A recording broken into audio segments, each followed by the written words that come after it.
Hi, welcome back guys. This is your friend, the MHA What If with another fanfiction. This is the move of what if Deku was the target of Bakugou's insecurity? All credits for this video go to their respective authors, so please support the real author. Check out the link in the description for more details. Please give this video a like and subscribe to the channel if you want more videos like this. Now let's get into the fanfic.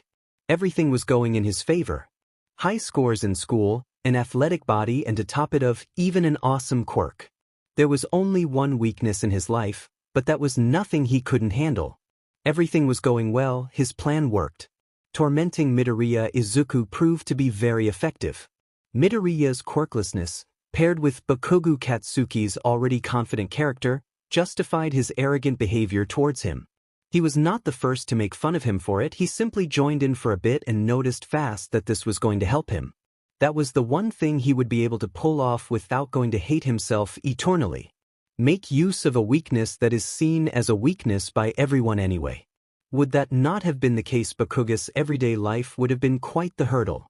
After all, he could no longer have lied and tried to convince himself that he was in fact gay, and to make matters worse felt an absurdly strong attraction to the black-haired classmate and childhood friend. But these were thoughts he didn't pay much attention to anymore. Even so, his feelings were nagging him all the time. Midoriya was only so much as mentioned. To be truthful, anything that could have been slightly brought in context with the quirkless boy triggered Bakugou's mind in his direction. But still, he was quite good at ignoring it. He was doing it for several years now, and his bullying excuse wasn't going anywhere.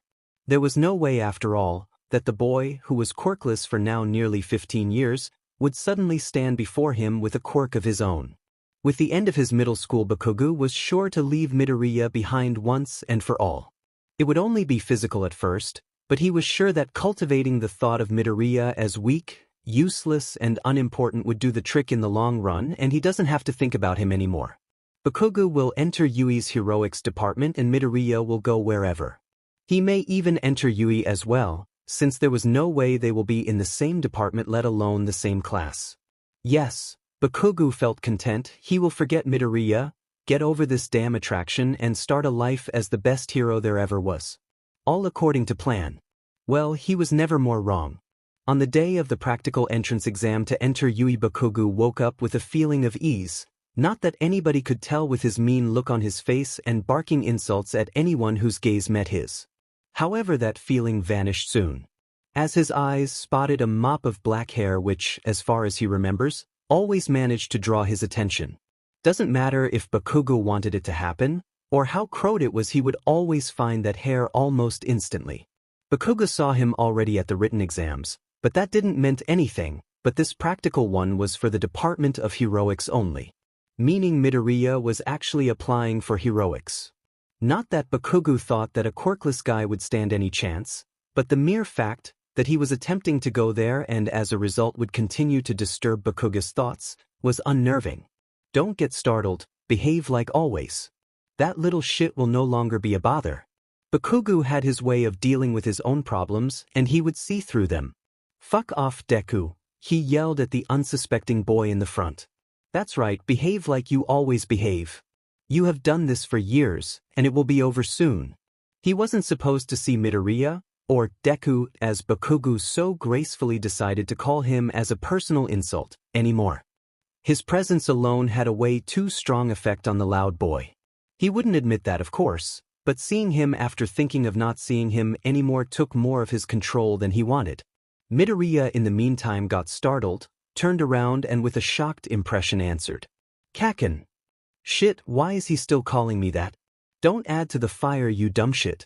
Bakugou was pissed. Would that be a day from a few weeks ago he would have grinned at Midoriya and given him a few bruises here and there. Despite having done all that in the past, quite frequently at that, Midoriya never stopped calling him by his nickname from their childhood days. It was one of the worst things to remind him of these unwanted, to persistent feelings he wanted to forget. Don't stand in my way, or do you want to fucking die? There was no way he could beat him up on this crowdy street directly before the exams. And to be honest, his mind was way too much in a fuzz right now anyway. The best thing was to get away from Deku as soon as possible. He did hear him saying something, But Bakugou was intended not to listen to his voice any longer. No need to get his thoughts more in directions where they not belong. He will fucking fail the exam and then it's finally over. The fuckface will probably pass the written exam though. Unfortunately, he is not stupid enough. But that doesn't matter. Now I will concentrate on this shit of an exam and afterwards I will have no problems anymore. Fuck you, Deku, for ruining my day once again. If possible, his look got even darker than before. The exam in itself was easy enough. Destroy your targets. That fitted just fine with Bakugou's current mindset. Blowing up robots got him away from the whole Midoriya thing. He couldn't care less about the other participants beside Deku, but he was the one person he purposely avoided. The exam was seconds away to its end, when one last big crash was heard through the area. A bit surprising but not really interesting. It only matters that the exam was over and that meant Deku was over. Finally, Bakugou screamed into the sky surrounded only by a huge pile of metal trash and smoke. A list of successful participants was made public and therefore the list of his potential future classmates. He didn't care about this, but there was one news he could not ignore. Unsurprisingly, he was the #1 candidate and got the attention he deserved, but in contrast to that there was one other student who got quite the credit. 0 points for destroying of the robots, but 60 points for rescue. Midoriya Izuku was placed in the top 10 and thus was allowed to enroll not only in UE, but in the Department of Heroics. What the bloody FUK was heard through the Bakugou household. Normally parents would probably react to such an outburst, but when this is how their only son acts on a normal basis, you learn to ignore. Bakugou didn't pay attention to any name on the list, but number 7 was just jumping right in his face. And how could it not? It was the one name he didn't want to see after all. Deku is going to be part of my department? That is a shitload of a joke. That ass face doesn't even has a quirk. How the fuck did he manage that? Oh wait. He got 0 points for villain destroying and got in only for rescue points. So he cheated his way into heroics? Huh. Bakugou was furious. He had all this planned out. Enter Yui, lose sight of Deku. Simple as that. But he was just not able to get rid of him, and the oppressed feelings are already making themselves noticeable. Images of Deku in his head, his smiling face, his serious one, showing that he never gives up, his voice and his laughing. Bakugou was annoyed beyond beliefs. How could everything he built up over these last years get crumpled so easily? The answer was simple. He let his guard down, feeling saved too early. But that doesn't matter. Nothing actually changed. He is still quirkless. That means he is as useless as before. Yeah, no problem, he is just some little shit. Useless fuckface will soon get expelled, and until that time comes I will make his life hell. He's still quirkless after all, my reason still stands. Bakugou told himself over and over again. Everything was still fine and his mood lifted immediately. In truth, that was easier said than done. The first day of his new school life came. He knew who passed the exams, but he didn't know who was in his class. So if Deku was not in his class, it would probably not become as bad as he thought it might be. After opening the door, Bakugou quickly scanned the people already inside. The scowl on his face lifted a bit after not finding Midoriya. He is such a nerd, he would probably already be here. Bakugou wasn't really convincing himself, as the things were now, all his previous planned steps were blown to dust nearly immediately by Deku. But still he could hope. He sat down on his chair with his typical demeanor. Eyes as if he was looking for trouble constantly, and feet on his desk. It didn't took until someone approached him. It was a serious-looking guy with glasses. Bakugou hated him instantly. He seemed way too stuck up on proper behavior and everything else Bakugou couldn't care about. And the first words out of Glass's mouth confirmed his initial thoughts. What is with this sitting position? You are a disgrace for all UE students, he said with a serious face and waving hands. Bakugou was inclined to just ignore him, but the prospect that Deku could actually end up in his class was making him itchy. Don't talk shit. It didn't seem like such a strong response, but Bakugou's eyes screamed murder. He saw how a few classmates actually winced a bit at his harsh tone. But the glasses guy stood firm. Don't put your legs on the desk. Don't you think that's disrespectful towards your classmates? Bakugou really couldn't care. No, as a matter of fact, I don't think so. Which middle school are you from anyway, you 2-bit extra? It was really not understandable how someone could be this stuck up. Probably from some famous high-status school and raised at such. That doesn't matter here, trash. Bakugou hated people who thought were superior just because their parents had influence or something. Only your own personnel achievements counts. A private SH, ahem. I'm from Somei Junior High School.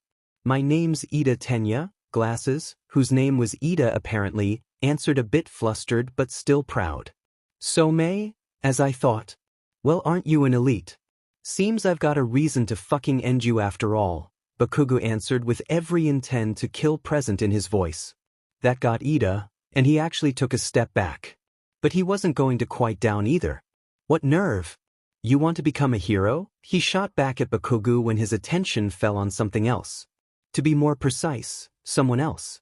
At the entrance to the door stood a somewhat timid figure. A figure Bakugou recognized immediately, of course. Midoriya Izuku was in his class. The last straw of hope was destroyed just like this. He was in his class. Deku, Bakugou muttered under his breath with a glare on.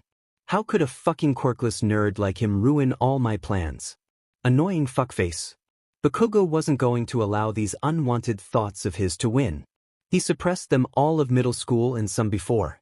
And now he will do it in high school just as well. He has to. As unwillingly as possible, Bakugou couldn't avert his attention from Deku. Ida and some girl with puffy brown hair and red cheeks were already all around him. What the fuck? They flocked to him like moth to light. It wasn't that he was jealous of Deku's sudden popularity, but it wasn't supposed to be like this. They should make fun of him for being quirkless so that Bakugou can do that just as well. Annoyance paired itself with impatience and some kind of depression. The whole situation wasn't to Bakugou's liking and he felt like something horrible was going to happen. Seeing Deku all flustered by the attention he got, smiling, laughing and just being all happy, didn't help Bakugou in his unease at all. Shortly after their somewhat weird homeroom teacher Aizawa Shoyuda entered class and confronted them promptly with their first task. A quirk apprehension test. The test in itself was simple. Do the standard athletic activities from middle school but use your quirk to get absurdly high results. As it so happens, Bakugou was the one to demonstrate. Softball pitching quirk style. Simple enough. Bakugou added to his throw the shock wave of his explosion and instead of 67 meters like in middle school, he got 705.2 meters. The whole class was amazed, less at the 700 plus meters but at the whole prospect of using their quirks this way. It looks fun, you say? Aizawa said with a dark tone. The whole class got silent instantly. So you were planning to spend your 3 years here having a good old time? What happened to becoming heroes? Scratched the dark tone. Aizawa sounded just plain malicious. All right then. In that case, new rule. The student who ranks last in total points will be judged hopeless and instantly expelled. Everyone took a gulp and was shocked. Except Bakugou. He noticed the ray of hope shining once again. Deku is still a quirkless nerd. Doesn't matter how he managed the exam, he will be judged hopeless here and get expelled. Everything will be fine. And with this the activities begun. Bakugou obviously was awesome. But instead of bolstering himself he looked at Deku and saw him as quirkless as ever. At the actual softball pitching, when it was Midoriya's turn, Bakugou was standing next to Ida of all people who was talking to the brown-haired girl, whose name was Uraraka, as Bakugou overheard at some point. Midoriya's not doing too well, is he? Bakugou knew this wasn't directed at him but he just had to react to that. Of course not. He's a quirkless fucking guppy, Bakugou nearly screamed at Ida. He was something between frustrated and totally overjoyed. The alone fact that Midoriya enrolled at UE at the same department as he himself was still somewhat nerve-wracking. Those damn fucking thoughts are not keeping the shut up at all. But Deku will get expelled soon. And this thought made him grin. Quirkless? Didn't you see what he did at the entrance exam? He did not. But this statement got Bakugou. Was he talking about how Deku managed to pass the exam? How he cheated his way in? What did all this had to do with being quirkless? Bakugou didn't quite know what to say, so he answered intellectually. Huh? Considering how his quirk affects his body, it is understandable that he was refraining from using it, Ida explained, and that explained nothing. What the fuck is he talking about? Bakugou didn't understood a thing. Maybe he should have paid more attention to the others during the exam, but at that point he was sure Deku would just fail. Plain and simple. But if he isn't doing anything soon, he will place last and get expelled, Uraraka said, worry written all over her face. Do what? He can't do shit, he will get expelled for sure. That would be the first good thing in forever. Bakugou knew that they seem to know something he doesn't, but that can't change the fact that Midoriya is quirkless since birth. Ignoring the other two, he watched Deku again. Midoriya was just pulling his arm back and through. 46 meters. As expected, nerd is useless as always. Bakugou couldn't stop grinning. See, quirkless. He hasn't done anything up till now, Bakugou said to Ida with a content smirk. Ida seemed more worried for Midoriya than giving Bakugou's statement the credit it deserved. He really has to use it at some point, even if, oh, what now? Ida's attention and therefore Bakugou's as well drifted to Aizawa, who approached Midoriya and was talking to him about something. He apparently used his quirk on Midoriya at the last throw and thus erased Midoriya's quirk for that time. And the talking to Midoriya seemed more like a threat than anything else. Looks like he's had some coaching before, but Ida let that open in the air, and Bakugou got no idea what that but would mean. He knew only one thing. He's gonna get expelled for sure, and Bakugou was sure. But what does he mean erased his quirk? There's no quirk to begin with. Midoriya got a second chance in the throw as it seems. This time without erasing his quirk. Midoriya repeated the throw motion from before, he pulled his arm back and threw. 705.3 meters. Bakugou didn't know what to say. He heard Ida mumbling something about its swollen finger and reminds him of the entrance exam and Uraraka being way too happy. But Bakugou just didn't know what just happened. What the fuck? What the fuck? What the fuck? What the fuck? A quirk manifest at the age of 4 at the latest. Useless. Deku doesn't have a quirk, that's the whole point, that's my reasoning. It's impossible, and yet. What has he done just now? Was that some kind of trick? What the fuck? Deku. Bakugou didn't know what to do. He couldn't quite grasp the apparently fact that Deku got a quirk. Everything was falling apart, and Bakugou was in shock. When he really got a quirk, my reason is gone. He could already feel all these unnecessary thoughts in the back of his mind. Using this opportunity to crawl back to the front, using Bakugou's weakness. But wait, he's still a candidate for expulsion. Doesn't matter if he got a quirk or not, if he's not here anymore everything is fine. And with that the rest tests were finished and Deku didn't use his quirk a second time. As it seems his finger got useless after this one throw. After the last one finished the endurance run, Aizawa was about to show the results. Oh yeah, that whole expulsions thing was a lie, Aizawa said nonchalant. What? It was a logical ruse to pull out your best performances, Aizawa said still nonchalant but with an undeniable evil smirk. What? Then, right? With that, it's over. Your curriculum sheets are back in the classroom, so give them a once-over. Aizawa sent Midoriya to Recovery Girl and was gone. What?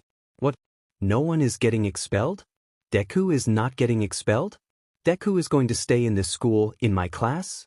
What the fuck am I going to do? Sleep was not something that Bakugou got blessed with the night after the first day at E. He was never more awake.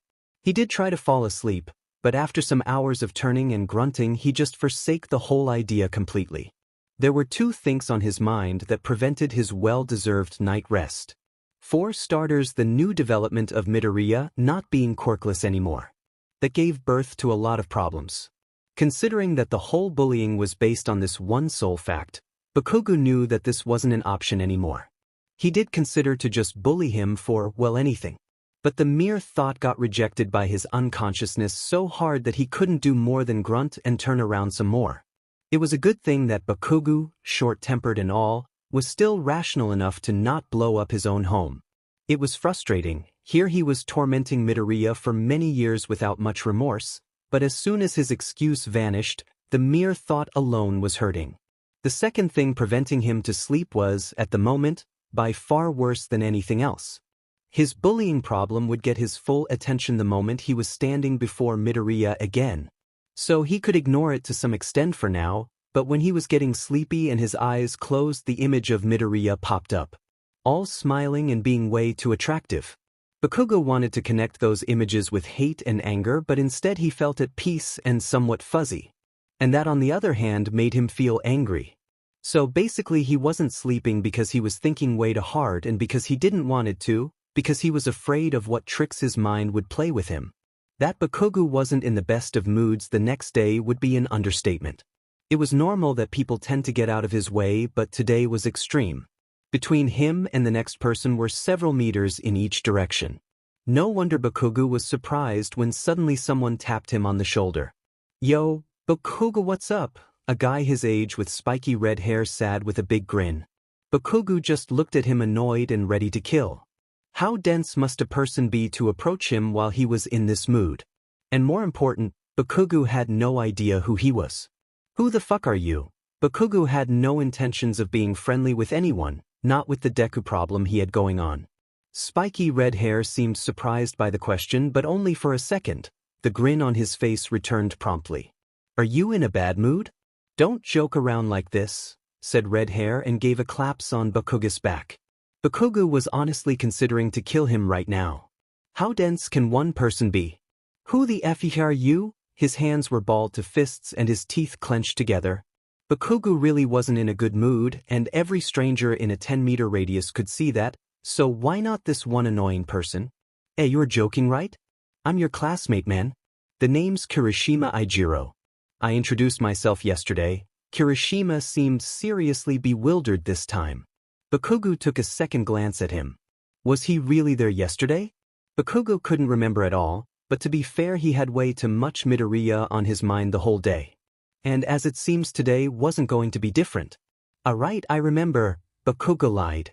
No need for unnecessary trouble to add to the already existing problems. "And now leave me the fuck alone." He really wasn't in the mood for idle chit-chat, especially not with some classmate he didn't remember. "I knew you were joking. Man, you were quite cool yesterday and at the entrance exam as well. Always so flashy and manly with your quirk," Kirishima babbled without noticing the bloodlust leaking from Bakugou right next to him. Bakugou decided to just ignore him and to get back to the real problem at hand, namely Midoriya Izuku. He will see him in class, and Bakugou knew that the bottomed-up feelings, which were already crawling out more than he wanted to, will come shooting up. Normally he would just dish out some insults, intimidating him with some explosions, and that would be it. He would get the grasp on his feelings, bottle them back up, and good is. But that will not work anymore. He has no reason to insult him, no excuse. What other options do I have? Should I just ignore him? I tried that in the past, didn't work for shit. But maybe it's different now. Now I already shut these fucking feelings out, so ignoring should do the trick. Bakugou was sure it will work. He was debating some more with himself, while Kirishima was rambling on about one thing or another Bakugou wasn't interested in. Midoriya was awesome too. I mean, the throw wasn't his full power. The way he clobbered that robot at the entrance exam was something different. For someone looking so weak, he is actually really manly. Kirishima nodded to himself. Deku's name got Bakugou's attention back to Kirishima, who apparently hasn't noticed that Bakugou wasn't listening at all. Considering that they were walking for more than 10 minutes already, that in itself was quite the feat. "You seem to be surprised by Midoriya's quirk yesterday. Don't you know him from your old school?" Kirishima asked. Of course, was Bakugou surprised? How could he not? "Ah yes," Bakugou answered, reluctant. He was thinking about Deku enough on his own, no need for others to butt in. "So, what do you think of him?" There was no hidden meaning behind this question, and Kirishima didn't seem that interested, just simple curiosity for Midoriya's odd quirk. If Bakugou would have had enough sleep yesterday, and if he would not have been thinking about Midoriya and his unwanted affection toward the boy, his answer would have probably been as simple, "I don't care," or whatever. But since that was not the case, his answer was a bit less calm. What do you mean?" "I think nothing of him, this fucking nerd. Go die." With that, Bakugou stomped of not admitting that his face got slightly red. Kirishima was surprised by this outburst but was following him anyway. "No need to get so worked up about him, you make it sound like you are in love with him," Kirishima laughed. But Bakugou was not in the mood to laugh. Again, If he would have been in a rational mindset, he would have realized that Kirishima was way too dense to actually notice Bakugou's hidden feelings. But as before, he was not rational at all. Shut the fuck up, hair for brain. Not everyone need to know that. The moment Bakugou said these words, he noticed his mistake. Not only did he admit his own feelings to himself but to another person as well. And that after all the time he managed to ignore it. No. I'm not in love with Deku, that is just wrong. I can't be. Doesn't matter what circumstances, Bakugou doesn't want to be in love with his childhood friend. And the fact that these feelings were never vanishing for quite some years now was not important either. Oh, I meant it as a joke, but that's cool too. You both are hella strong, you probably fit well together, Kirishima said with his ever-present smile. Bakugou on the other hand was baffled. He didn't expected such a positive reaction. Even going as far as saying that they are a good match. That wasn't what was supposed to happen should he ever come out. Don't tell anyone or I kill you. It's just some stupid fucking crush that will go away soon, Bakugou said in a surprisingly quiet voice. He wanted to believe that too. Yeah, I will make it vanish. Just because one fucking person reacted well, the rest will not, especially Deku. So my ignoring plan still stands. Bakugou had no intention of changing his lifelong conviction just because one person acted out of the norm. He's fucking dense, he probably doesn't understand what he's saying anyway. Bakugou convinced himself. Sure. But you should just confess, that would be the manly approach. Kirishima made a fist in the air while saying that and made a serious face. No, was all Bakugou said to that, quickly moving forward and entering the school. There were too many students around here to talk about a topic Bakugou doesn't want others to know. Even a dense person like Kirishima should understand that. Considering his silence, it seems he did understood. Overcoming one crisis and facing the next. Bakugou stood before the classroom door and braced himself. Midoriya will probably already be here, so the moment he is opening the door he has to face him. Just stay calm and ignore him. The fucking? What are you waiting for? If you don't open it I will. Kirishima interrupted Bakugou's thoughts and opened the door with no worry in the world. Bakugou just wanted to kill him. The doors in Yui were way too big, and given Kirishima's personally he opened it of course all the way with a loud bang. Good morning, everyone, he shouted into the classroom and everyone's attention felt on the two of them, including Midoriya's. For a really short moment their gazes met and Bakugou felt nauseous. Way too many emotions flared up inside of him, and he had no escape route like in the past. Just ignore him. Bakugou was just going to avert his eyes, but Midoriya beat him to the punch and looked away. Sure, that actually worked out better for Bakugou, but the pain he felt was still real. No, ignore it. Ignore him. With that, Bakugou went to his place, which was fortunately not somewhere behind Midoriya, so that he can't get tempted to watch him during class. Well, his desk was actually right in front of him, and that was equally bad. He had to go over to him without looking at him, and when he was seated he didn't know what Midoriya was doing. Was he looking at him? Was he noticing a strange behavior in Bakugou and find all out about him? Class was going to be hell. Midoriya, I wish you a very good morning today. I hope your finger is all better than yesterday, someone said to Midoriya. Thank you, Ida, a good morning to you too. And yes, recovery girl saw to my injury, so it's all good now. Midoriya sounded really happy. Fuck, sitting here I will hear him talking to his shitty friends. Bakugou cringed. The ignoring plan was going to be harder than he hoped. He couldn't see him, but hearing was no problem unfortunately. If that was the case he would have preferred sitting farther behind. If he was going to hear him the whole time it was going to be unbearable to not steal glances at him, but he couldn't just turn around to look at him. Izuku, good morning. To you too, Ida. A way too happy Uraraka approached the two talking behind Bakugou. Good morning, Uraraka, Ida answered calmly as always. Good morning to you too, Ochako. Well, wasn't Midoriya chipper today? Bakugou couldn't stand it. He was going to go crazy at this rate. You seem troubled, a monotone voice suddenly said, and a shadow appeared in front of Bakugou. As he was looking up there stood a girl with long black hair and the mimic of a frog. My name is Azui Tsuyu, but call me Tsuyu, the frog girl said. Her face was unreadable, but she seemed to be waiting for some sort of reply. Bakugou didn't want it to answer, Considering the last time he talked with someone about his feelings, he blurted out his love for the clueless boy sitting behind him chatting away with his friends.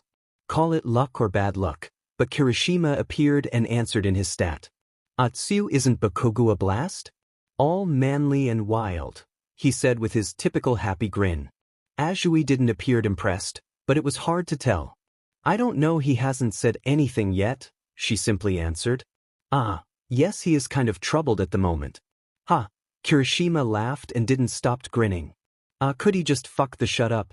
And if he isn't stopping this ass-face grin, I'm going to kill him. Couldn't they just leave him alone? Okay, they do distract him from the dangerous presence that is Midoriya Izuku from behind, but they're getting on his nerves. I was just talking about that, Azui answered too. Kirishima's careless statement. Oh, so you know?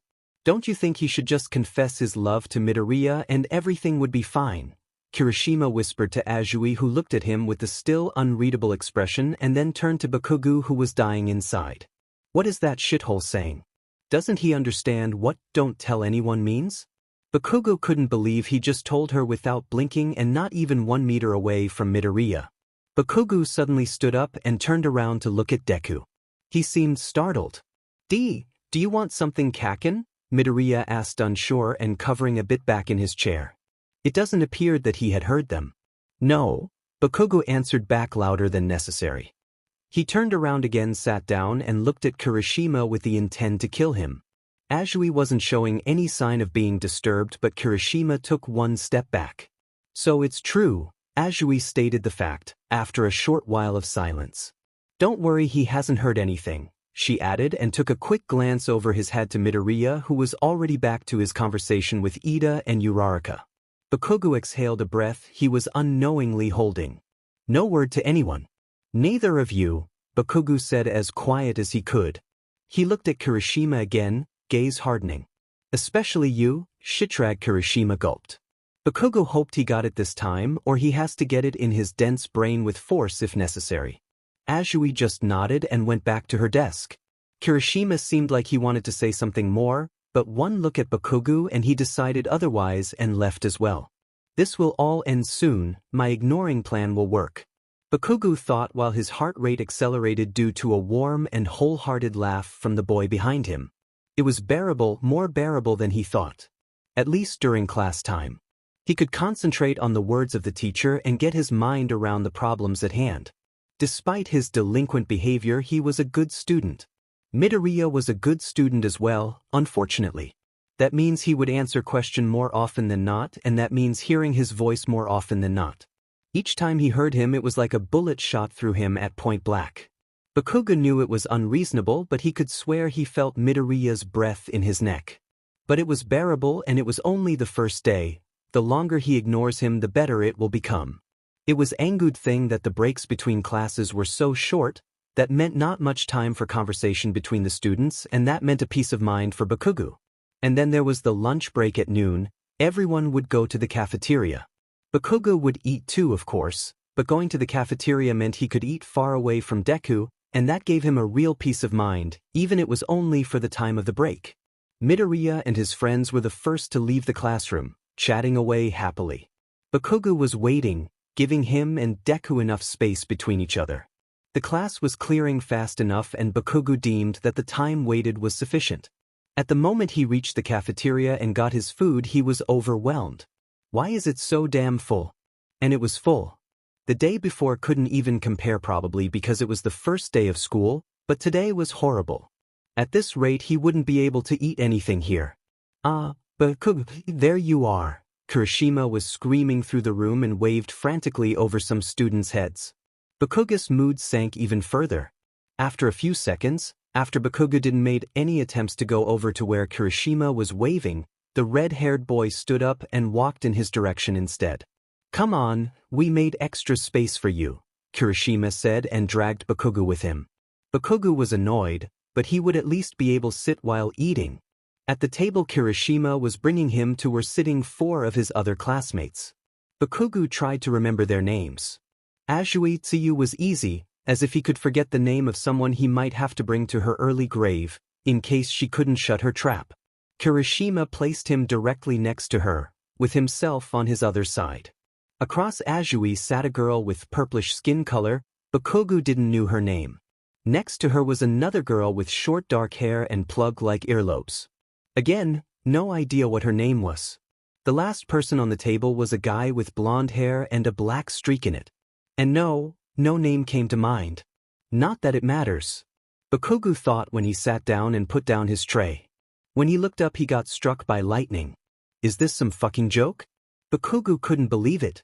The big cafeteria was supposed to be a safe spot, so why was Deku in field of vision? Scratch that, he was directly in front of him, between purple skin and earlobe. He was just sitting one table away with his left side face towards him. Bakugou was speechless and wasn't moving at all, until an elbow was slightly rammed in his side. Brought out of his phased mind, Bakugou turned to his left to see Kirishima grinning. Isn't this the perfect seat? You can watch him all you want. I still think confessing would be more manly, but whatever suits your taste, he said, confident but still quiet enough so only Bakugou could hear him. For that Bakugou was grateful, but everything else just flamed up his desire to kill him. But before he could act, Purple Skin butted in. What are you whispering about? Some juicy secret? She said, laughing a bit.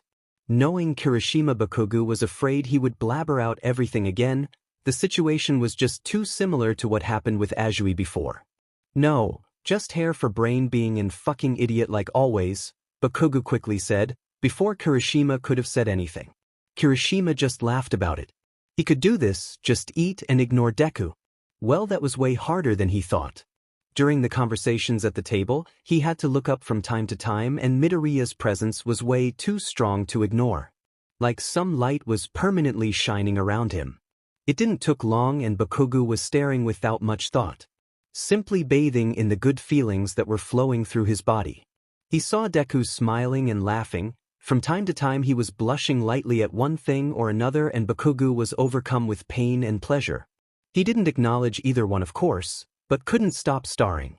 Why are you staring at me like this? It's kinda creepy, earlobe girl, which name was Jirokyuka apparently, suddenly said and waved a hand in front of Bakugou. Brought out of his trance, Bakugou blushed lightly, embarrassed for being caught staring and for being angry with himself for the staring. He wasn't staring at Jiru, of course. Heh. Why would I stare at you? Bakugou said with an earnest and annoyed face. And it's true, why should he stare at her? Peef, there are more than enough reasons, Jiru countered, pissed of herself, but if you weren't staring at me, what were you staring at? She asked with a grin. I wasn't staring at shit, Bakugou defended himself. This was going in a bad direction. Not only did he stare at Midoriya, but he stared obviously. Fuck, you should ignore him and not get drawn in more and more. Bakugou lost his confidence in the plan a bit, but that doesn't mean he was ready to give up on it. Oh, that sounds interesting. Purple Skin, also known as Ashido Mina, got in on the conversation. Are you interested in Kyuka, or someone else in this room? She was way too hyped about the business of others. Her head flew left and right to look at potential stare targets. His gaze fell on Midoriya's table and a knowing sparkle appeared on her face.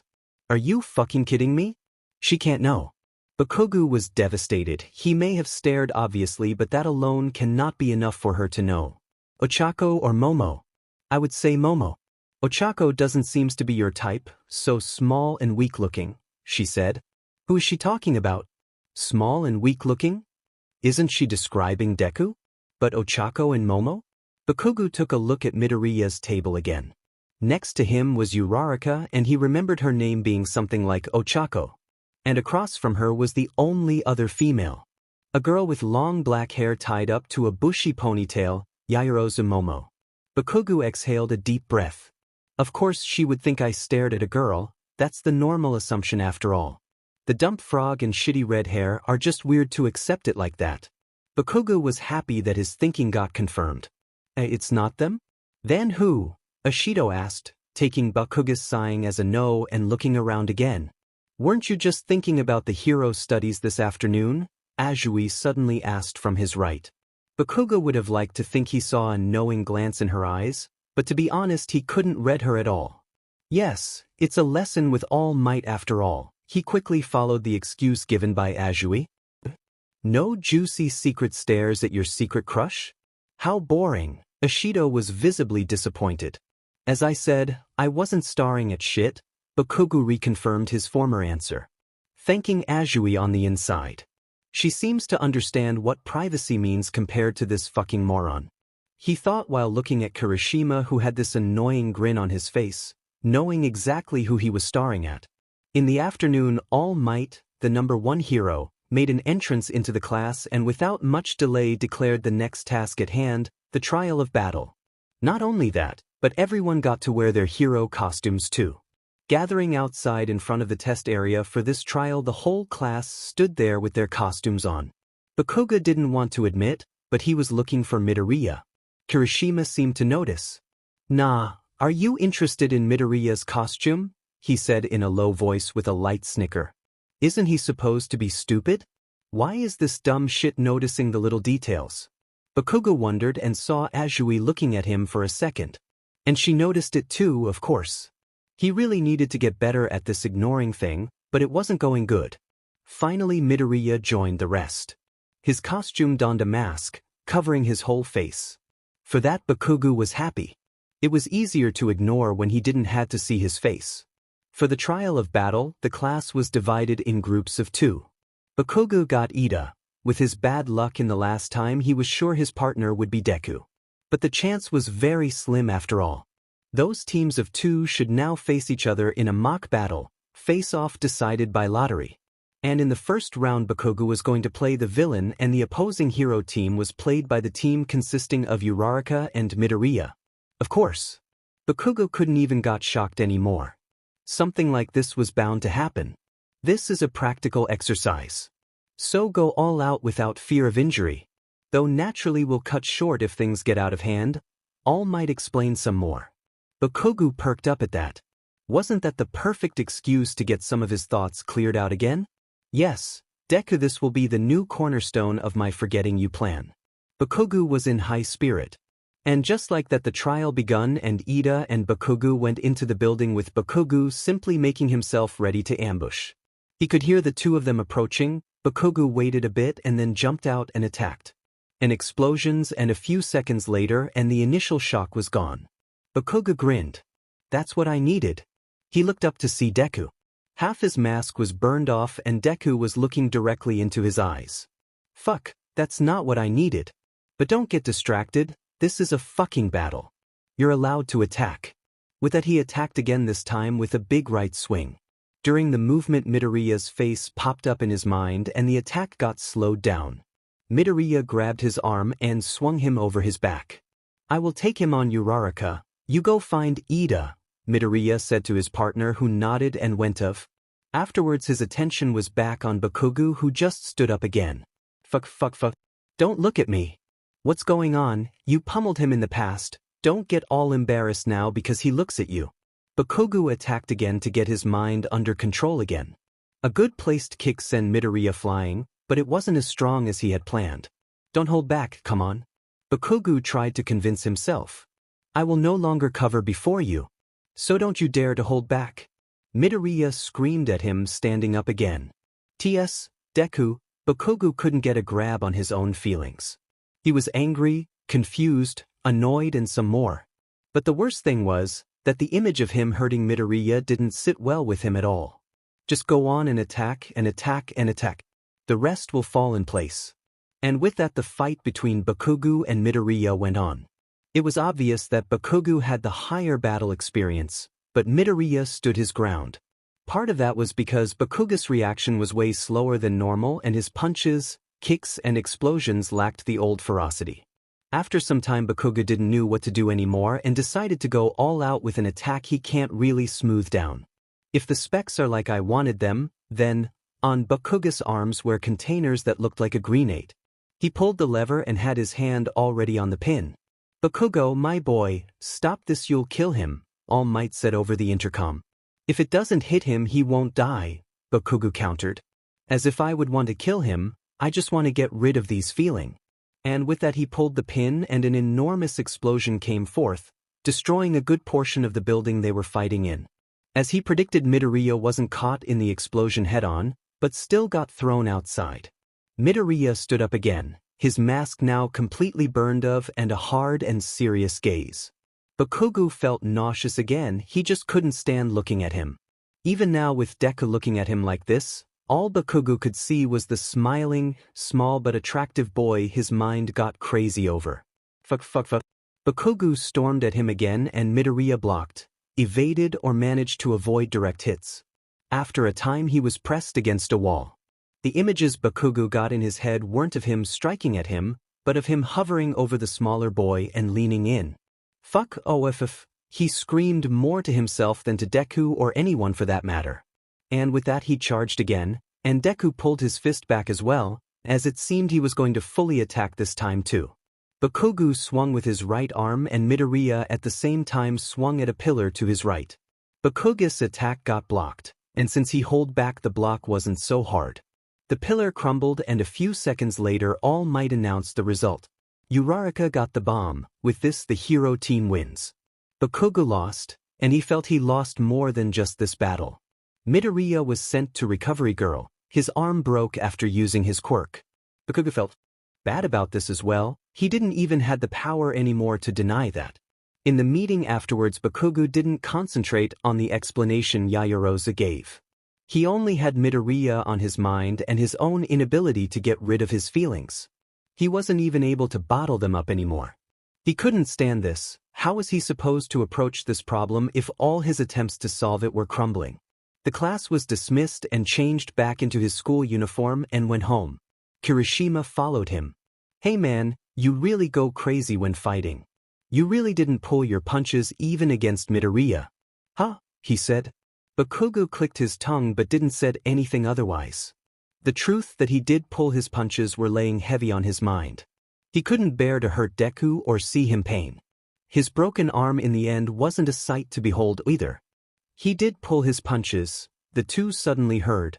On the other side of Bakugou stood Azui with her unreadable expression like always. What do you mean, haven't you seen how furious he attacked? Kirishima asked the frog girl. He attacked wildly, but each attack was slower than normal and didn't seem very strong, well at least in comparison. I saw you during the entrance exam and at the quirk apprehension test as well. You were stronger there, Azui explained simply. She went on without giving Bakugou much time to react.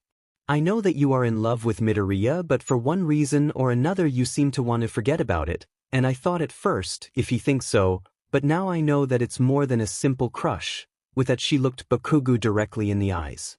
What is she talking about? Azui was way too hard to read to know what her thoughts are.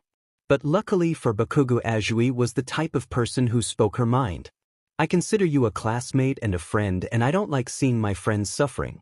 During classes today, during the lunch break and at the trial of battle, even the moment I found out about your love, all of that was evidence enough that you care far more for Midoriya than you want to believe and want us to believe. She said with no hidden meaning behind her words. I don't know why you want to dismiss these feelings, but let me tell you this, these feelings are way too strong to ignore. So I say live up to them, embrace them, it will be better for you. With that she just looked Bakugou in the eyes who didn't know how to react. I was able to ignore them many years now, it will work, he finally said after some time. Azui sighed. For years, huh? You couldn't get rid of them for years. Even more reason for you to forget about losing them. Trust me, no one will think bad of you for it. Kirishima and I are perfect examples. Think about it. With this she took one last look at him before leaving the two boys behind. What she said, man. Leave them and confess. More manly is not possible. Kirishima added to Azui's speech and went home on his own as well. Bakugou stood there, not moving one bit. What was that? He just got some unwanted advice. So why did it feel so good to hear those words? He was looking for a way to deal with his problem, but he meant a way to get rid of it, not this.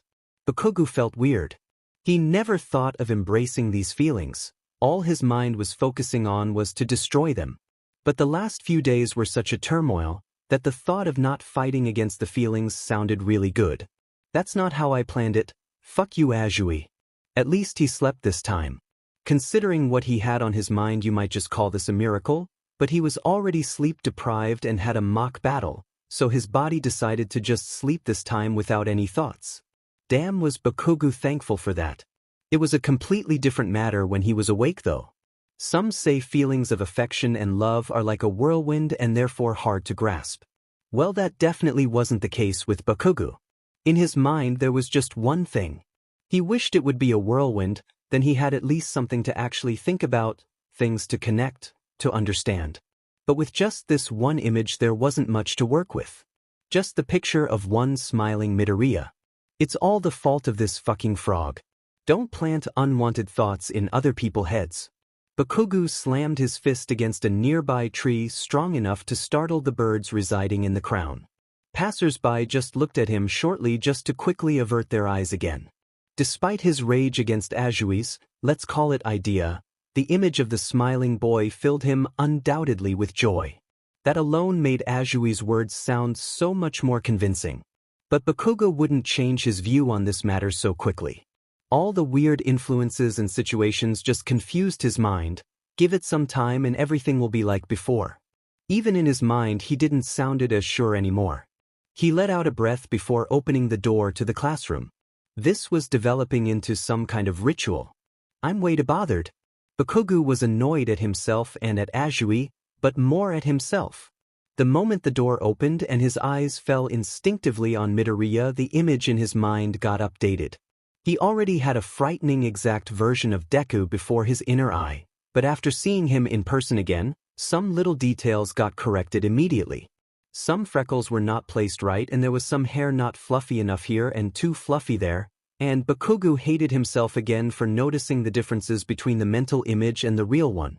Fuck you Deku for existing. Bakugou felt a pair of eyes on him and looked at his favorite frog girl. Only then did he realize that he was staring at Deku, and would it not have been for Ajui he would have starred even longer. This amphibian helped me again, it's hard to hate her if she keeps doing that. Bakugou didn't know how to handle her. But at least he was sure she didn't wish him any harm, quite contrary actually. At that moment he felt another pair of eyes and saw Kirishima looking at him too. Where Ajui was just looking only to turn around after confirming Bakugou noticed, Kirishima was snickering and was all in all way too suspicious. The people around were already asking what's going in with him. I have to trust that dimwit to not run his mouth again. Bakugou felt uneasy about that.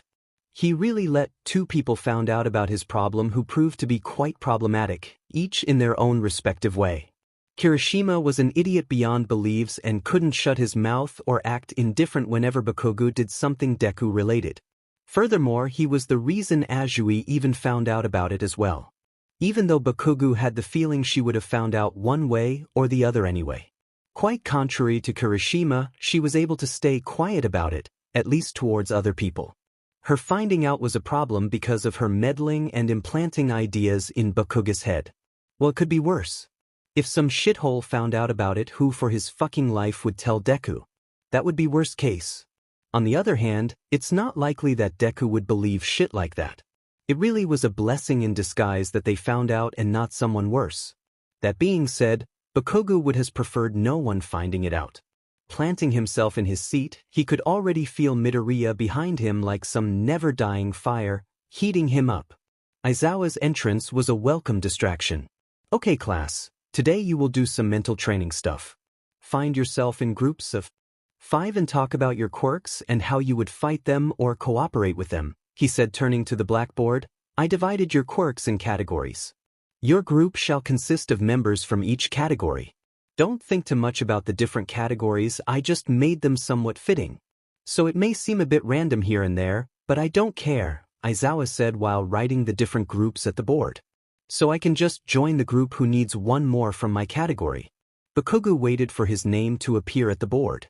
The different groups were strength-based, mutation, simple activation, emitting and unique ones. What kind of fucking categories are that? There were 4 people for each category so they can perfectly form 5 groups, but these categories were really not defined. Excuse me, these categories aren't really clarifying. Could you explain how you decided who fits under which category? That's Ida for you, always happy to ask those questions. I said to not think about them too deep, some are better fitting than others, don't care about it. Just build your groups. You've 5 minutes, Aizawa answered annoyed and sat down in a chair. The class was quick in finding people to team up with. Bakugou was just sitting, waiting for one group to miss a person from the simple activation group he apparently belonged to. You are still free? Do you want to join my group? Azui stood before Bakugou, who looked at her annoyed. Actually no, I don't exactly want to. Bakugou really didn't know what she was thinking, and that was unnerving him. Just yesterday she made Bakugou's world stumble with a few words. Bakugou wasn't sure what she was capable of. But better have her close to be able to react. He reasoned with himself. Sure, whatever, he finally said. He stood up and went to the two tables, placed as one, she was looking at.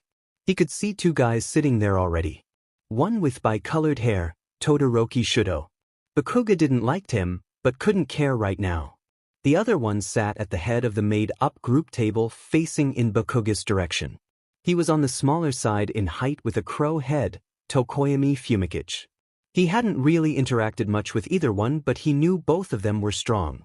When he came closer, he saw that between the two of them a third person was already sitting. Bakugou stopped in his track and made the attempt to walk back, but Azui pressed her hand against him and pushed him forward. There is no other free group anyway, she simply said. Now I knew why it would be a bad idea to join her group. Bakugou thought bitterly. He wasn't sure if this was a setup or not, and looking at Azui didn't reveal anything. But it sure feels like a setup, that bitch. Grudgingly he sat down across Todoroki, leaving Azui to sit between him and Tokoyami across the third person, who looked a bit taken back with Bakugou's presence. Why is Deku in my group? How the fuck am I supposed to act? Bakugou couldn't handle this very good. On the outside he just seemed grumpy, but his mind was projecting this one image of Midoriya with more vigor than ever. Good, now that we are all assembled we can start, Tokoyami simply stated, looking at Midoriya. To be honest, I'm surprised you came to me for the group building. Seeing that Uraraka is in the unique category as well. Don't get me wrong, I'm happy you asked since I was interested in your quirk as well. Midoriya scratched his head a bit. Well, I already talked with Ochako and Ida about their quirks and wanted to use this opportunity to learn more about other ones, yours especially, he said with a somewhat hesitant smile.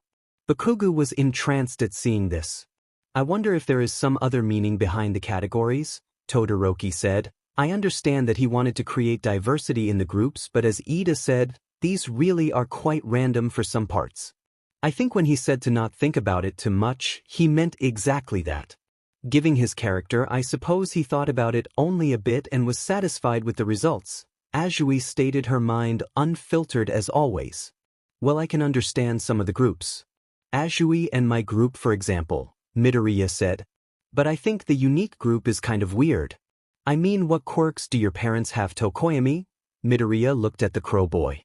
My father has dark shadow as well, and my mother can float in midair to a specific degree, he explained. That's what I thought. Your family has the same, or at least kind of the same quirk, so it's not unique. Midoriya put his brows together and put one hand to his chin. His typical, I think about quirks position. Bakugou caught himself smiling at that a bit and quickly changed his face back to his standard ticked-of look. The discussion just sparked an interest in him. What about you, Deku? Neither your mother nor your father have a remotely close quirk resembling yours, Bakugou said while leaning back. He was truly curious about that. And seeing Deku shift his attention to him gave him a nice feeling too. No, it does not. Bakugou quickly brushed that aside. Deku meanwhile was lowering his hand and fidgeted around with his hand. Yes, that's true, he stuttered out after some time. It's true? How comes? And not only that, you have an awfully bad control over your own quirk. I have never seen that before, Azui asked, seemingly interested in the development of this conversation. All attention laid on Midoriya, who looked a bit overwhelmed by this. It's like a mutation. I was quirkless just some weeks ago, he finally said. Everyone at the table made a surprised face, well except Azui. Bakugou could only guess she faced surprised inside.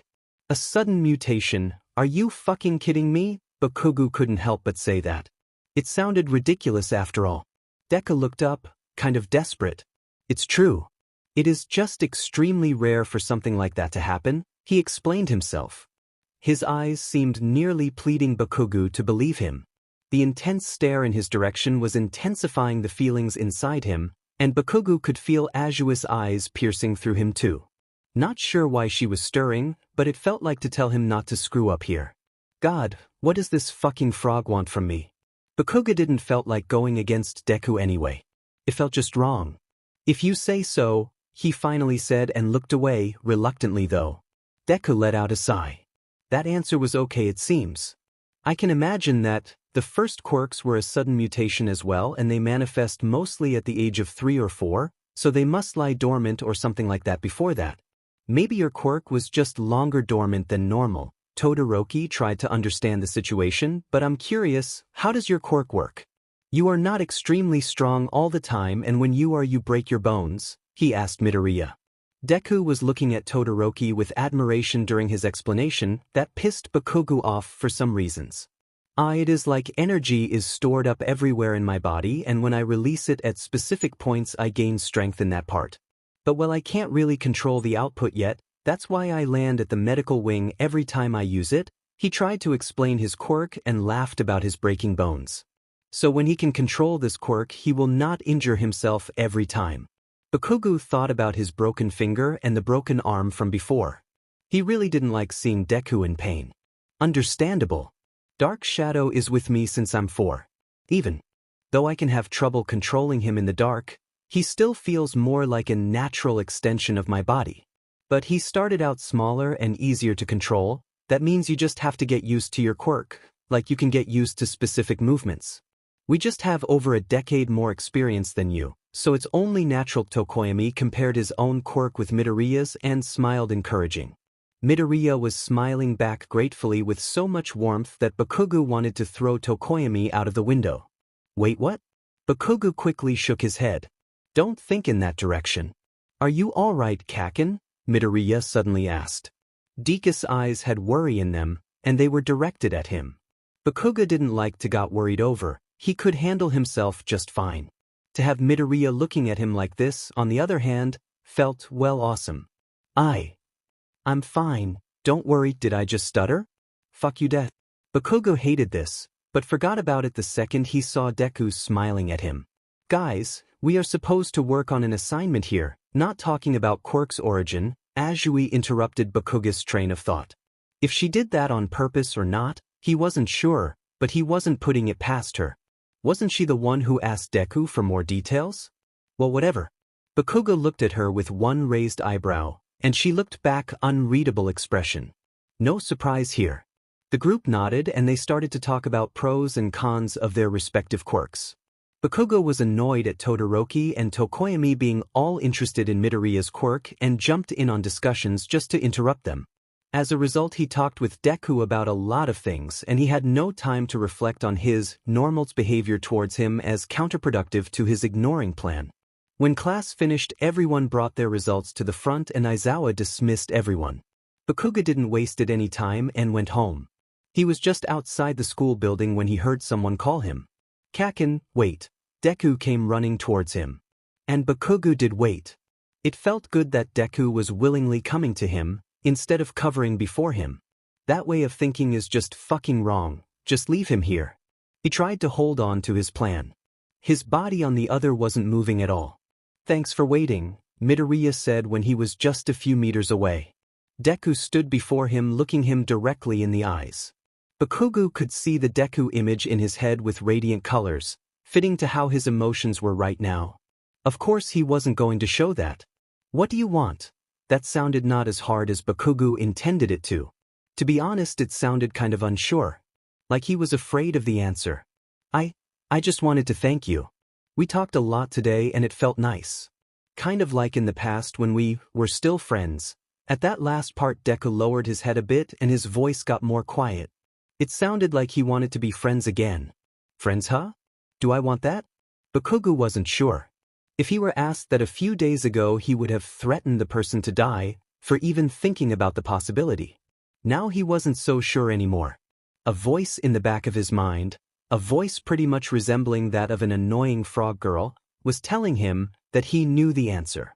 And the answer was, well, I was really happy, and I am right now, thank you, Midoriya said with a big smile on his face. Bakugou was stunned. His mind fuzzy with the dazzling image of the smiling Midoriya before him. He stared at him, memorizing each little detail as fast as he could. "Yeah, that's whatever," he finally said, thanking the darkness around them, so that his blushing face wasn't obvious. He turned around and left with one last look over the shoulder. Deku was still smiling. "Fuck, I'm really happy too." The answer, the voice was saying he knew, was an undoubtedly no.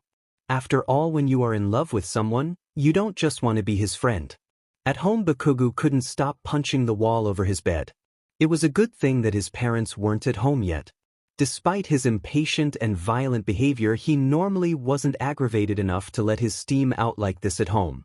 Loud curses were irregularly though. "Shitty frog, she really did it."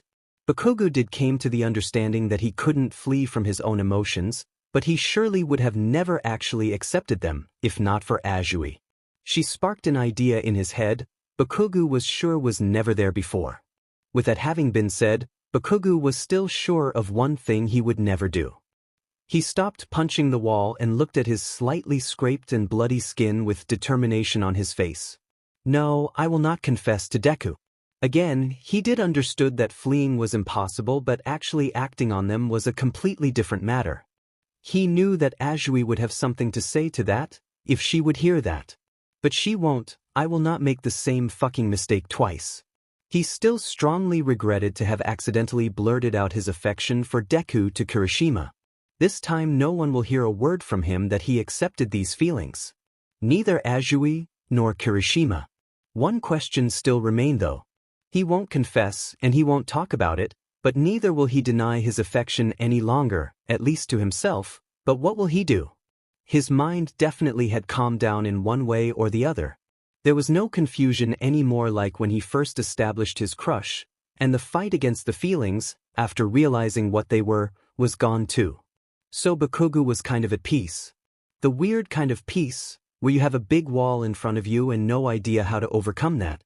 "I will be fine like that. It's not like accepting it will change my life." Bakugou was content with himself. After all his frustration for the actual change of attitude towards his own emotions went through his fist into the wall, he had calmed himself. The imaginary wall in front of him could stay if it wanted to. He had no intention to know what lied on the other side. After a relaxing shower to wash away his worries and the blood on his hand, he went to sleep. It could be that he dreamed of Deku, but even if, he had forgotten about it the next day. When he arrived at school, he opened the door this time without hesitation. Being at peace with yourself did wonder for Bakugou. Although that didn't change the fact that seeing Midoriya in person made his heart jump. Looking at him kind of intensified the wall in his mind, made its presence stronger. When he went to his seat in front of his love interest, Deku looked at him, broke his conversation with Ida and Uraraka and smiled at him. A genuine smile, not as strong as the one he gave him yesterday, but still a smile without any hesitations.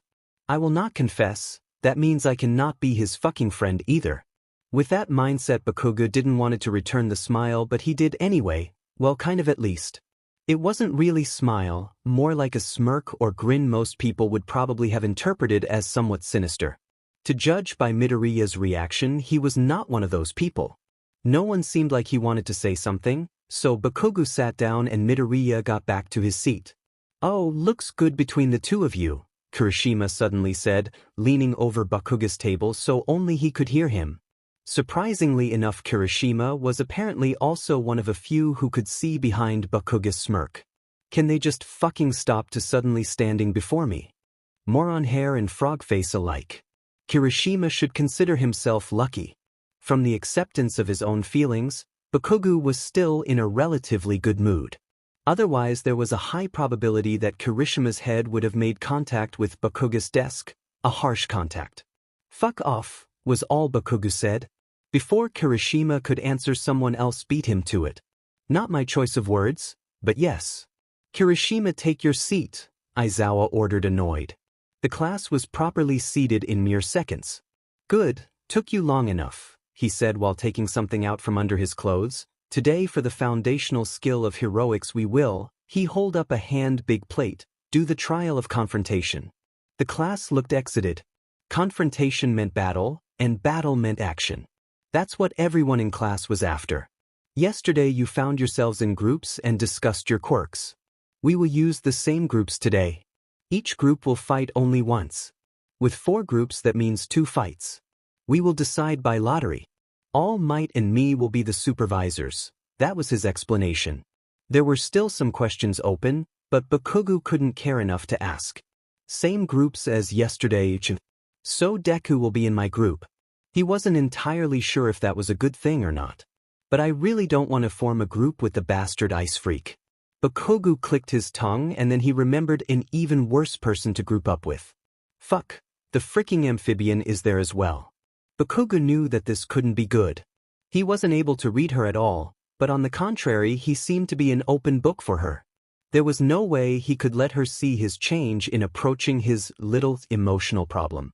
In the afternoon, when they arrived at the trial's battleground, All Might was already standing there with his back to the students. Good, we can start. Why? At that he turned around looking at the class with his typical smile, for you are here. With that he laughed his typical laugh. The class was pretty much ignoring him, but Bakugou couldn't not notice Midoriya looking at All Might intensively. Well, he was an All Might fan ever since. The bigger concern was that Bakugou was looking at Deku, or to put it in better words, had his attention shifted on him completely, even if he only saw him from the corner of his eyes. Bakugou had noticed it before, but his attention was even more on the boy today than ever before. Is that the result when I no longer fight against it? How much was I looking at him, thinking I was not? Bakugou was afraid he was too obvious, but no one has said a thing, excluding Kirishima this morning. But that was something different. As long as Froggy or someone else aren't saying anything, I should be fine. Bakugou could only hope. Okay class, I will now decide who will confront who, by lottery, All Might announced. Yaoyorozu interrupted him. Can we get a better explanation of the rules first? The only thing we know is that it will be a group fight. All Might looked to Aizawa. His smile still present but definitely confused. So shitty Aizawa was supposed to explain it. Bakugou just wanted to start already. Yes, the rules, Aizawa said after some time, and the class looked at him. All Might will explain them. By now that was not really surprising. Aizawa wasn't a bad teacher or anything, he just wasn't enthusiastic either. All Might on the other hand seemed to have been caught off guard. You fight in your groups from yesterday and, the arena is everything inside these walls. It is quite the big area, suited for 10 people fighting at the same time. There are 2 ways to win. The first is quite obvious, defeat your opponent. The other is simple as well, defeat more opponents than the other team. After a time limit of, yes, a time limit if 30 minutes, the team with more people standing wins. All Might explained with the help of some sheet cards. Accidentally, this is not a real fight. So we can make a call and count someone as defeated if we see it fit to prevent further damage, Aizawa added. So like in the trial of battle. Bakugou thought and remembered how he attacked Midoriya. It was actually a good thing they were on the same side this time. He had no reason to hurt Deku. How things could change in a few days. Back then he was happy for the chance. This is a team fight and before the fight begins, you get 5 minutes to speak about strategies. All Might said with a raised finger at the words team fight. Compared to the trial of battle, where you fought in pairs and the main goal was the protection or securing of a bomb, this time it is all about the confrontation between opponents. Most of the time villains have an objective and the actual battle isn't a direct confrontation, but to learn how to fight is still more important. All Might explain the importance of different training methods and situations. More questions? Then let's the lottery decide, he added and took 4 pieces of paper from a small table next to him. Get into your groups and decide for a leader, he said. Bakugou didn't waste any time and went over to Midoriya immediately. Funny enough, the rest of the group did the same before Midoriya even started moving. So who wants to lead? Azui asked. I don't know how important the role is. During the fight there is most likely no time for much communication. Tokoyami added his opinion on the matter. Then I say Azui, I think she can do quick and good decisions if the opportunity should arise, Midoriya said with a smile. Sounding a bit unsure, but no comparison to his middle school self. Bakugou would have liked it if he would have suggested him, but there was no real reason why he would. At least Deku wanted Azui and not Todoroki or Tokoyami. Bakugou didn't like how close they were standing to Deku. Thank you and I don't mind, but the reason would fit on you too. And call me Tsu, though, she said calm as always. As I cannot argue with that, I also think Azui would be a good decision since she has a good maneuverability. Todoroki seconded Midoriya's suggestion and looked in the round. Tokoyami just nodded. Yeah, I don't care, said Bakugou making the decision official. As long it's none of the other two fuckers. Bakugou really didn't like how close they were standing to Midoriya. It's not even that he believed that one of them had any romantic feelings for him, it was just about the fact. I'm pretty sure I'm the only gay one in this class. And then he realized that he accepted his sexuality for the first time. Surprisingly enough, he wasn't even shocked about it or wanted to deny it. Since he knew what he felt for Midoriya, he knew that he wasn't straight after all. It's actually easier to admit than my love for Deku. He actually smirked about that. Has everyone decided? Good, then get one paper each, leaders. All Might hold out his hands with the pieces. Azui got hers and went back to the group. The teams with the same mark are opponents, the one with circles follow me, Aizawa said dryly. Azui unfolded the paper and showed it wordlessly to the rest of the group. A big X was drawn on it. So All Might will supervise our fight. Midoriya was beaming. His All Might fanaticism was either very endearing or a bit creepy. His happy face is fucking cute, but the reason is shit. Bakugou looked at Midoriya from behind while walking with his group to All Might. Of course the opponent group did the same. So it's my chance to fight you, Kirishima said way too loud to Bakugou, who could only smirk back at him. Oi, don't look at me like I'm nothing, actually understanding the smirk. Everyone is nothing compared to me, shithair. The smirk intensified. Kirishima, like always, wasn't bothered by the name calling. Really now? But you lost against Midoriya at the trial of battle. This time Kirishima smirked while getting closer to make it harder for others to listen in, although I can kinda see why. At this he was laughing wholehearted.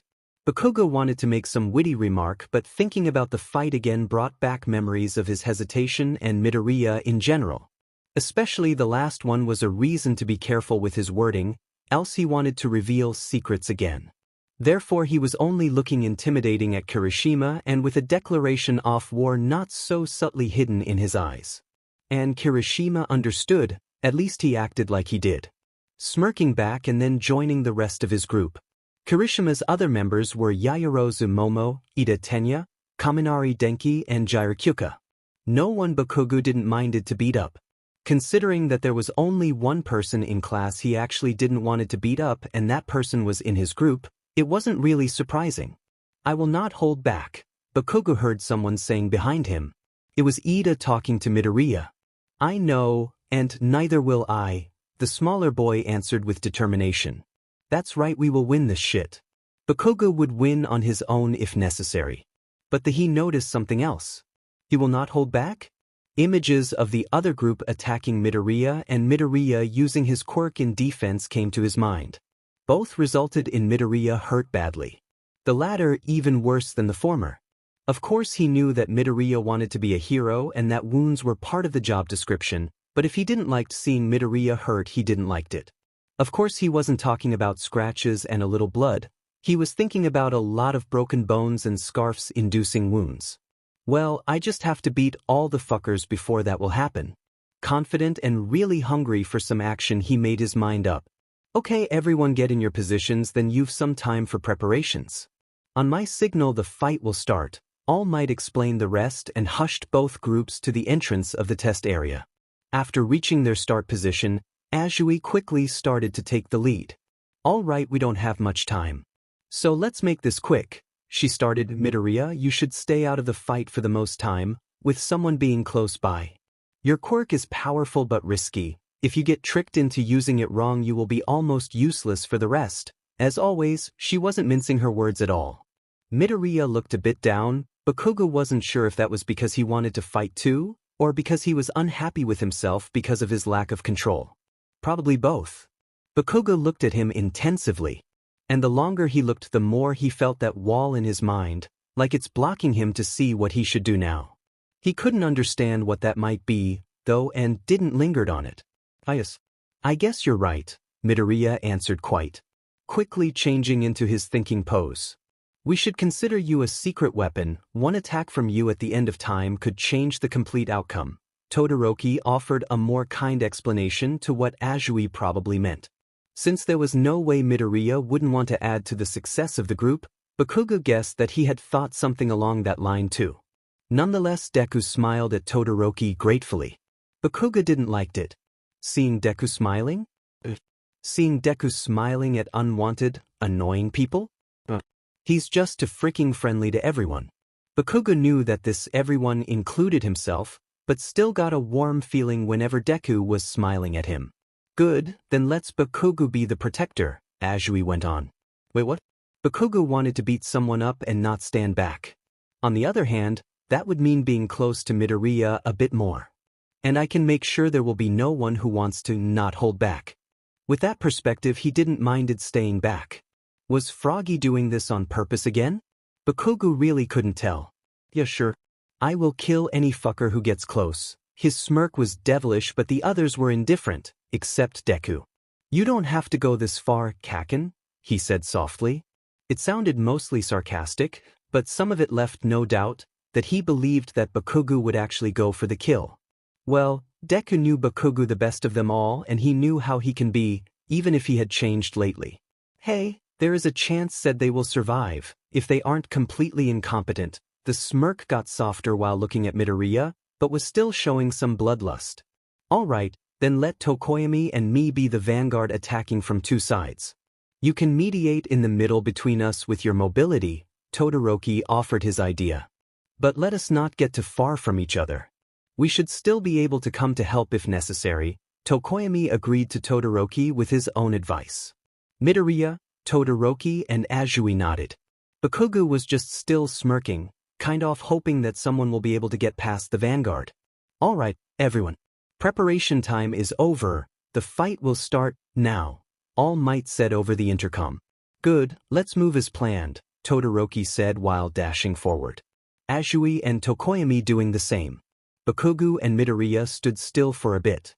I think we should get closer too, but slowly. If anything happens, we can do nothing if we're too far away, Deku suggested, and he was right. You aren't supposed to do anything for now. Bakugou looked at Midoriya with an uplifted eyebrow. But yeah, let's greet the shitholes on our own. He punched into his own hand with a small explosion. No better way to pump yourself up than with some fire. I will be careful, Deku assured. So you don't have to be right next to me the whole time, he added with an unsure smile.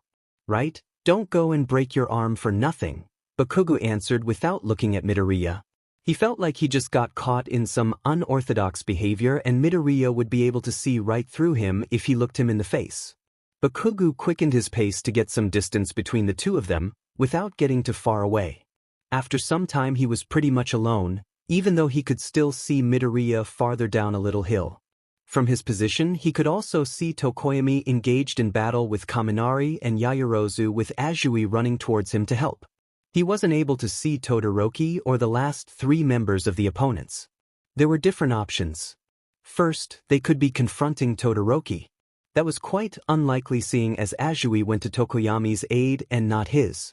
Meaning Todoroki was maximal engaged in battle with up to two enemies and had a higher winning probability than Tokoyami. So there was a high chance he was confronting only one enemy or none even.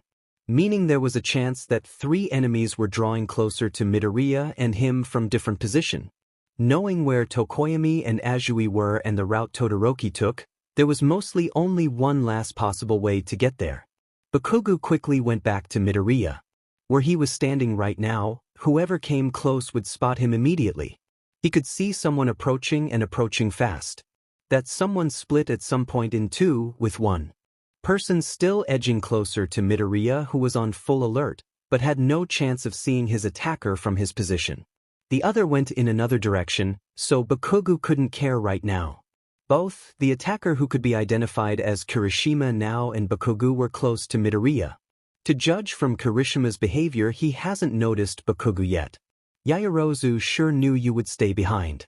And Ida sure got me here quickly, he said, bringing Midoriya's attention to him, but there was no time to doge. First point is ours, he yelled and pulled his arm back while hardening it. In your dreams, fuckbrain, an explosive fist collided with Kirishima's face before he could land a hit on Midoriya. The redhead flew back a few meters, but he managed to protect his face with hardened skin to prevent heavy damage. Man, the others should have listened to me. I thought you could be here as well, but no one thought you could bother. But I see now how small your crush is, he said with a smirk rivaling Bakugou's own. Bakugou's eyes widened for different reasons. Firstly, and the most annoying one, for Kirishima's inability to shut his mouth when it matters. There was a high chance Midoriya heard him and would misunderstand his words, or worse, not misunderstand. Bakugou changed his position. He could still see Kirishima but was also able to see how Deku reacted to the said. He must have the devil's luck. Deku went farther away after Bakugou hit Kirishima. He couldn't have heard him. That was one less worry, but one remains. Kirishima just confirmed for his own that Bakugou's crush was indeed not just a crush and that he seemingly was kind of acting on it too. Now Bakugou really wanted to beat the hell out him. And Kirishima seemed to have noticed the difference in attitude as he was the one with the widening eyes this time. Anyway, that didn't mean he backed down. Both of them came running towards each other. The attacks clashed and Bakugou's explosions weren't really effective against Kirishima's hardened skin. Additionally, Bakugou was still locking out for Deku in case another enemy appeared. Kaminari Denki has fallen. All Might was heard through the intercom. So they are announcing that? Fuck yeah, Bakugou yelled for 3 reasons while he punched Kirishima again with more force. The first one defeated was one of the enemies. Through the announcements he could more or less guess how much danger there still was for Midoriya. And the last reason he wanted to piss off Kirishima. With success if his more furious attacks were anything to go by. He looked at Deku, who seemed anxious. Probably for not doing anything. He couldn't interfere in the fight with Kirishima but wanted to help somehow. Deku's eyes were full of determination. The fucking bird and the shitty frog are still fighting. The snowflake shithole must have engaged at least one person in battle by now. There can only be one more person, if any at all. There isn't an immediate danger for Deku. He thought this way probably too. So Bakugou nodded at Midoriya, who, after a nod too, went off. Knew it, he just didn't want it to just leave. Bakugou could now concentrate on his fight with Kirishima. Tokoyami Fumikage has fallen. All Might was heard again over the whole area. Bakugou clicked his tongue. It was Kirishima's round to smirk triumphantly this time. Bakugou wanted to end this fast, but Kirishima was a tough nut to crack, literally. So, confessed yet? Bakugou got asked while a fist was rammed in his side. None of your fucking concern. Bakugou shot back with 2 consecutive explosion fists into his enemy's abdomen. He really had a hard shell. I take that as a no, but I'm thinking about it. How does that sound? Did I hit the nail on the head? More clashes between the two of them. Not even Siu. Azuitiu has fallen. All Might interrupted Bakugou. I really have to hurry now. Tokoyami and Azui were fighting against Kaminari and Yaoyorozu. That means Yaoyorozu was still standing and able to fight and could confront Midoriya. With her quirk and the time she had by now, there was no way to tell what she created with her quirk. In a hurry to save your damsel in distress? Kirishima asked with a smirk, and got punched right in the face for it. Even though he was right that Bakugou wanted to go and help Midoriya, it unnerved him and angered him immense that he called Deku a damsel in distress. Deku wasn't someone weak, not anymore. And more importantly, he wasn't a damsel. To say it with Kirishima's words, Bakugou thought of Midoriya as quite manly. He was small and Bakugou was using the word cute to describe him more often, but he could also think of a tiger as cute when it was sleeping.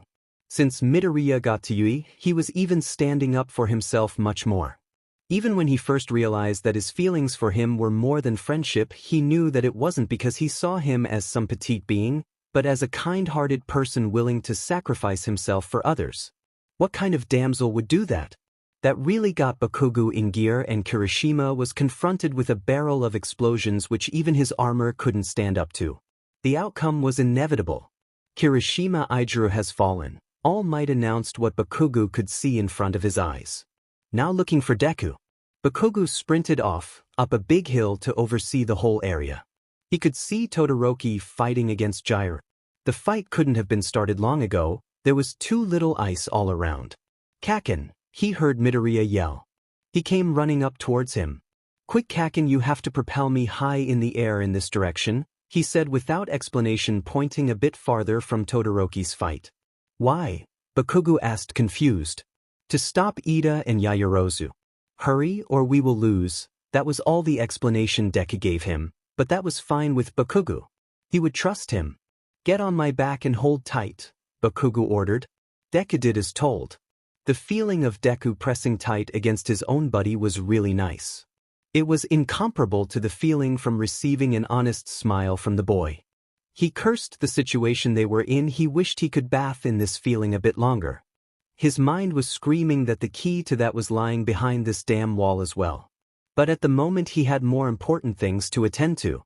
He made big steps in the direction Midoriya was pointing and ran towards the end of the hill he was on. A big jump powered by strong explosions catapulted the both of them high in the air. Bakugou could see Ida running and Yaoyorozu driving a mountain bike towards Todoroki, and they would cross the space underneath Midoriya and himself. The moment he noticed the two, he felt Midoriya's grab loosening, and not a second later he couldn't feel him anymore at all. Instead he saw him falling down under him, pulling back his arm.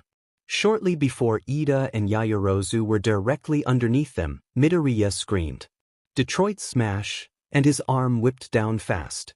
An immense amount of power surged down and reached the ground just at the right moment to hit Ida and Yaoyorozu, knocking them both out. He saw him using this attack at the trial of battle, but this time he actually watched. Bakugou was impressed. It was an unreal amount of power. If Deku would master that, he would be a real force to be reckoned with. For allies as a rival and for villains as an enemy. Ida, Tenya and Yaoyorozu have fallen, confirming how powerful the attack was. But Bakugou saw the immediate repercussion. Midoriya was holding his right arm with a pained expression plastered on his face, and the two of them were still falling. Bakugou quickly launched himself downwards with permanent explosions to accelerate. After reaching Midoriya, he turned them both around and used the strongest explosions he could fire rapidly at his state to slow them down. It was working, and they were reaching the ground not as alarmingly fast anymore than before. Just short of reaching, Midoriya got out of Bakugou's hold and kicked him away from himself, taking some more speed force of them by changing the falling direction. Bakugou hit the ground hard, but thanks to the falling angle he was able to reduce the damage. He might have broken some bones, but he couldn't say for sure. Midoriya Izuku has fallen. Bakugou heard All Might and he frantically looked for Deku. How was he coping with the fall? One arm was already broken in midair. Bakugou got up, pain shooting through his whole body. But he could still move. Apparently that was enough to not count as fallen. Bakugou got closer to where Midoriya fell and saw him lying on the ground. He had his eyes closed and both his arms looked horrible. Bakugou just hoped it looked worse than it actually was, with shock written on his face. Kyukajiru has fallen. With this, Team Azui wins with 2-0. All Might declared the outcome of the match. So we've won, Bakugou thought absent-mindedly. Seeing Deku completely broken before him triggered something inside of him, and his mind started to face the wall instead of ignoring it. After the trial of confrontation was over, the wounded were brought to the medical wing. For the most part everyone had only minor injuries, but a few didn't got away so slightly. The most unlucky ones counted 4 in total. Alone 3 of them were from Bakugou's group, he himself included. The other 2 were Azui and Midoriya, with the later one the worst of them all. The last person was neither from his group nor from their opponents. Mineta Minoru, a small guy with grape-like hair. He was the only bigger casualty from the face-off between the other 2 teams. None of their injuries were life-threatening, but Recovery Girl held back on her power, trying to keep the strain on the body small. All in all, that meant a few days in the school hospital, no big deal. Mineta, Midoriya and Bakugou shared a room, with Azui in the room next door. Bakugou was staring at the ceiling. He wasn't under much pain, although that was more thanks to the medicine than to his amazing pain-enduring abilities. He had a few broken ribs, and his left arm together with some fingers on the same hand were in similar condition. He didn't notice during the fight, but the fall hit him harder than he thought. Midoriya, in the bed next to his own, looked worse though. Take Bakugou's damage and add a broken right arm and ankle plus a head wound. While Bakugou was able to kind of cushion his fall, Midoriya was not. With his already broken arm in midair and the way he kicked Bakugou away, there was no possibility for him to help himself. To Recovery Girl's attestation, he will be completely fine though. Thank whoever for that. Currently Midoriya was sleeping with no signs of pain on his face. Medicine truly was a bless.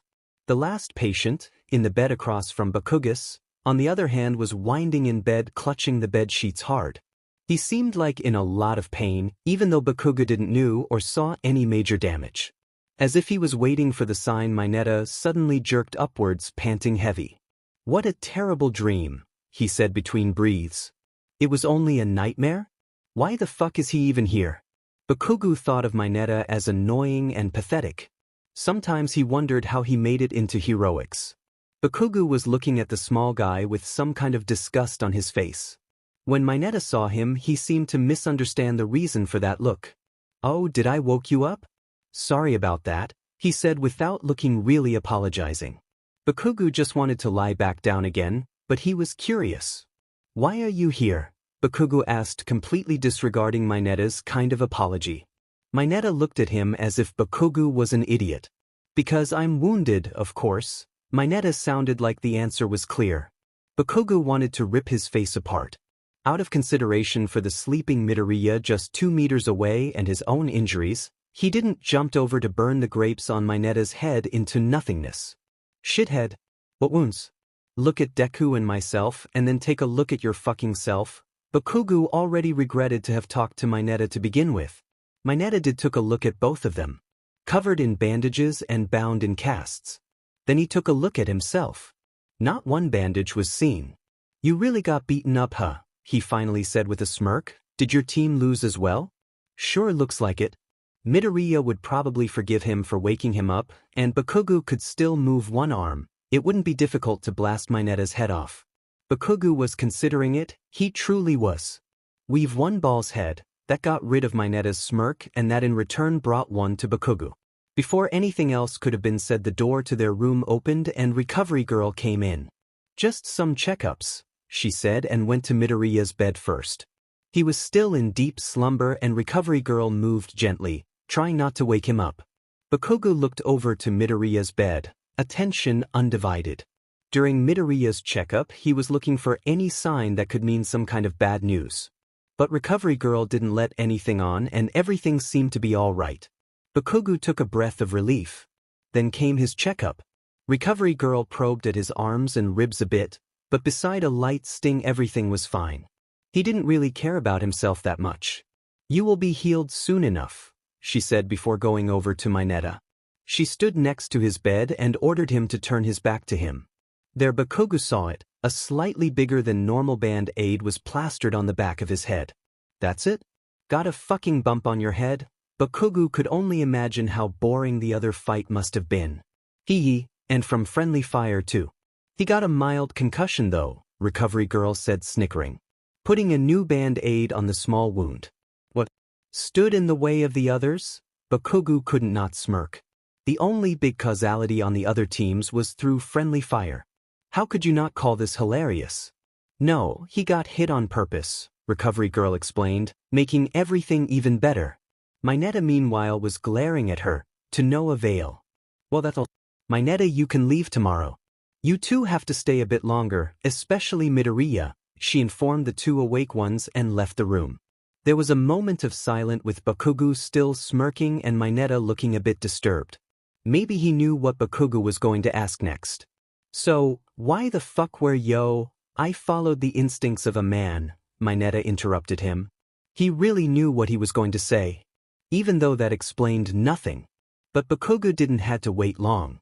Mineta was in his element. We were there alone scouting the area. There were totally no enemy around and Ishido wore her tight hero costume. She wanted to check something out, leaned over me and her big boobs were just hanging there to be touched. No man could call himself a man if wouldn't have the urge to reach out in such a situation. He stood on his bed with a raised fist and some weird kind of fire in his eyes. His head turned in Bakugou's direction, probably to see a confirming nod or something. I want to break his neck.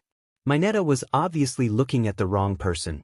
Not only was Bakugou gay and his mind was full of Midoriya, But he wasn't that interested in such stuff anyway. An image of a half-naked Midoriya with his firm abs and hard chest, hovering above Bakugou, appeared in his mind. He truly wanted to touch that. Bakugou turned his head to Midoriya's sleeping form and he blushed lightly. Not strong enough for Mineta to see. Okay, maybe I have some interest in that. He admitted to himself while turning back to Mineta, who had a face of disgust. Upon noticing Bakugou, he quickly changed back into his normal bored-looking face. What was that? Bakugou thought. By the way, I didn't know Midoriya was such an important friend for you, Mineta suddenly said snootily, not even waiting on an answer to his previous outburst. Bakugou couldn't quite grasp what he meant, or why he was saying that all of a sudden. You were really concerned for his well-being during the checkup a few minutes ago, Mineta went on, this time waiting for an answer. I was, but the fucker says it like it's a bad thing. Bakugou thought about the disgust he saw on his face before. Did he notice something? Am I obvious? No, he must have meant something different. Who would come to such a conclusion from just that? But the probability didn't sit well with him. If his face would be anything to go by, he was one of the persons why Bakugou hid his sexuality. He wasn't really caring about Mineta's opinion especially, but it was a reminder that there are a lot of people like him. He could have meant something else. Bakugou reminded himself. I was partly responsible for his wounds, I don't want to be indebted to Deku, he lied. Well, he was the one who brought them in the air, and scratch important, we're barely friends, he finished with a wave of his hand. It was true. They may have spoken more often in the last few days, but they weren't friends like way back then. Classmates who came along was a better fit to describe them. You really are a lone wolf, I bet the girls fly for that, Mineta said begrudgingly, seemingly believing Bakugou. Bakugou just snorted at that and lied back down, no intention to get this conversation going. Mineta was released the next day and wished Midoriya to get better soon. He just said bye to Bakugou. Midoriya thanked him and smiled. He couldn't wave, since both his arms were in a cast. Bakugou just nodded. I heard Azui was released today as well, Midoriya said when they were both alone. Yes. Recovery girl mentioned something about that. Apparently she had some nasty burns from Kaminari's electric discharge. She didn't got any scars though. The silence between them was heavy and not pleasant at all. Bakugou didn't know what to say. That was the first time he was alone with Midoriya for a longer period of time after accepting his own feelings. It was suffocating. Don't misunderstand, he was happy to be alone with Midoriya, but not knowing what to do was nerve-wracking. In his mind he could see the wall again. Screaming to be conquered and to find out what lies behind. Bakugou felt more and more inclined to give in to the temptation. Even so, he couldn't really say what he had to do, should he really decide to overcome this obstacle. Hell, Bakugou didn't even know what he should do in that moment, how to face Midoriya. There were no other people to distract either of them or to get the conversation going. Holy fuck, I was never more lost for words. It wasn't even that he just didn't know what to say, he felt so pressured by his own uncertainties that he couldn't talk. Kaken, I'm sorry, thanks Midoriya for breaking the silence. Bakugou looked at him. Deku's head was hanging and his gaze was downcast. What for? Bakugou was wondering what got Deku's mood so down. Midoriya was looking up and faced in Bakugou's direction, his eyes lingering on his broken arm and his bandaged ribs. I'm the fault you got those injuries, if I hadn't hurried you, the rest was left open. Midoriya's eyes got watery. And I'm the fault you had to suffer through middle school and even before that. Bakugou thought bitter. Don't talk shit. I jumped on my own, don't give yourself too much credit. Also it was thanks to that we've won. Bakugou gave him a smile. Bakugou's smiling really was a rare thing, and as before it was hard to identify it as an actual smile. He did manage to get the message across, though. Midoriya's mood was lifted and he smiled back. Thank you Kaken, he said with his eyes still short of breaking out in tears. Anytime. Bakugou bathed in Midoriya's smiles. A knock on the door interrupted him. Shortly after Azui came through the door. No sign of any harm that brought her in the hospital in the first place. I'm happy to see you two on the way of recovery, she stated calmly, but Bakugou could hear that she meant what she said. Thank you Azui. Good to see you already have recovered. Midoriya's face was easier to read. Well, I didn't pull a stunt like you two. What were you expecting anyway? And call me Tsuyu, she asked Midoriya. He looked sheepish and Bakugou was sure he was itchy to use his hands to somewhat cover up his shyness. But the casts wouldn't allow that. I didn't thought much about it, to be honest, he laughed half-hearted, but I thought if we wouldn't manage something All Might would probably catch us. Huh, great plan. I'm bound to smack him one over the head for that, but I jumped without much thinking as well, so it's not really my place to say anything. Bakugou was looking away too. But thanks to you two we've won, and you will recover. Enjoy your time here for the time being, she said and looked at Bakugou. Is she implying things here? Since it was Azui, he was quite sure she was indeed implying things. You have some time to think here. With that she looked at Midoriya, who smiled back at her. Were they having a silent conversation? Bakugou couldn't know, so he didn't dwell on it. I'm happy to see you two all better, but I've got to go, bye, she said and left after Midoriya and Bakugou said their goodbyes as well. And just like that they were back to silence. Though this time it didn't felt as suffocating as before. Maybe because Azui was here just seconds ago, or because they talked before Azui had entered. Bakugou didn't know, but he did know that it was a nice feeling to be together with Midoriya. His plan of not confessing hadn't changed, but maybe he could become friends with the boy again. That way he would be able to spend more time with him, and that sounded really good in Bakugou's head. The only problem was how was he going to do that? Midoriya was nice to him despite everything Bakugou did over the years. He wasn't going to interpret too much into it. It was just that Midoriya was nice to everyone. So what was he going to do? Kaken? I wanted to ask you something. Midoriya's voice brought him out of his thoughts. Bakugou looked at him. The look on his face was unsure and hesitating. Yeah, sure. Ask away. Bakugou was encouraging him. Heart pounding a bit, what could he want to ask? Midoriya gulped loudly. Would you mind being friends again? Like back then? He finally asked, head up this time, gaze fixated on Bakugou. There was still some insecurities in his eyes, but it was clear that he meant it. What the? Bakugou's heart was fluttering. He was just thinking about it and was sure Midoriya didn't saw him as a friend anymore now this. He was happy, truly happy, and a smile appeared once again on his face. Deku was really good at bringing those out. Yes, I would like that very much, he answered honestly, and Midoriya beamed at him. Bakugou was released 2 days after Mineta and Midoriya the day after. Naturally they missed a few school days and had some work to catch up to. Uraraka and Ito were visiting them, while they were visiting Midoriya, but Bakugou was in the same room, so let's say they visited them both. They gave them heads up for what they missed and copied papers. That meant the amount of work wasn't really big.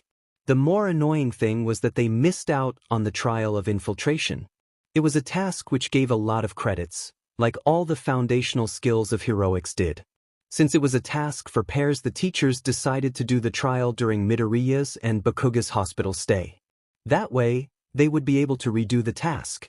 That's why they found themselves near a test area together with Aizawa and a few classmates who decided to watch. Ida and Uraraka were no surprise, as were Azui and Kirishima. Todoroki and Tokoyami came as well, and totally unexpected, so did Mineta. As far as Bakugou knew, wasn't Midoriya on any especially good terms with him, but he could be wrong. Okay, the trial of infiltration. There are times where heroes have to accomplish something without a battle or, to be more precise, without anyone noticing at all. Resembling the trial of battle, you will go into a building with enemies inside. This time though, any confrontation means you lose. The enemies in this case are robots. Just pretend they are humans. You've got 45 minutes to locate the key item and get out with it without being seen, Aizawa sighed. Apparently annoyed to had to give such a long explanation. With that, the two boys found themselves a bit further away from the building they had to infiltrate. Both of them having the layout of the building in hand, studying the architecture of it. "TS, can't we just bust in?" Bakugou asked rhetorically. Midoriya gave a little chuckle to that. Well, both our quirks are definitely more suited for that, but unfortunately we can't. The smaller boy was looking at the plan. Aizawa said, we only have to worry about the inside, so it doesn't matter how we approach the building. Bursting through the front door is probably not a good idea, though. Midoriya went on laughing a bit again. Bakugou liked the sound of him laughing. thinking about that he really was glad they were on such friendly terms again. It were small things a lot of people probably wouldn't think about, but it meant a lot for Bakugou. Talking casually about random topics, to be able to laugh about random things and just being near each other without a specific reason. Yes, he definitely was glad he was able to call Midoriya a friend again. That was more than enough. Okay, the time starts as soon as you enter the building, so get on it, they heard Aizawa. Alright, there are only 2 entries, I guess the back entry is a given, right? Midoriya suggested. Bakugou agreed and both of them went to the building. They entered silently and looked carefully around. They made some signs up beforehand and decided that splitting up would be a bad idea. They carefully avoided the patrolling robots and went up the building, floor after floor. At the 3rd floor they were a bit in a pinch. Robots were coming from both sides and the only way out of that was through hiding. They quickly went into a small room and hid in the close space between the wall and some cardboard boxes. They could still hear the robots, so they knew how long they had to hide. Bakugou could feel Midoriya against his back again and was reminded of the trial of confrontation. Back then he wished to feel the closeness a bit longer, and as it seemed that wish was going to get fulfilled. None of them were saying anything, they just waited it out. With nothing to avert his attention, Bakugou could enjoy the warmth of Midoriya's body. He liked to think that Deku wouldn't get that close if he had partnered up with someone else, but Bakugou knew that wasn't the case.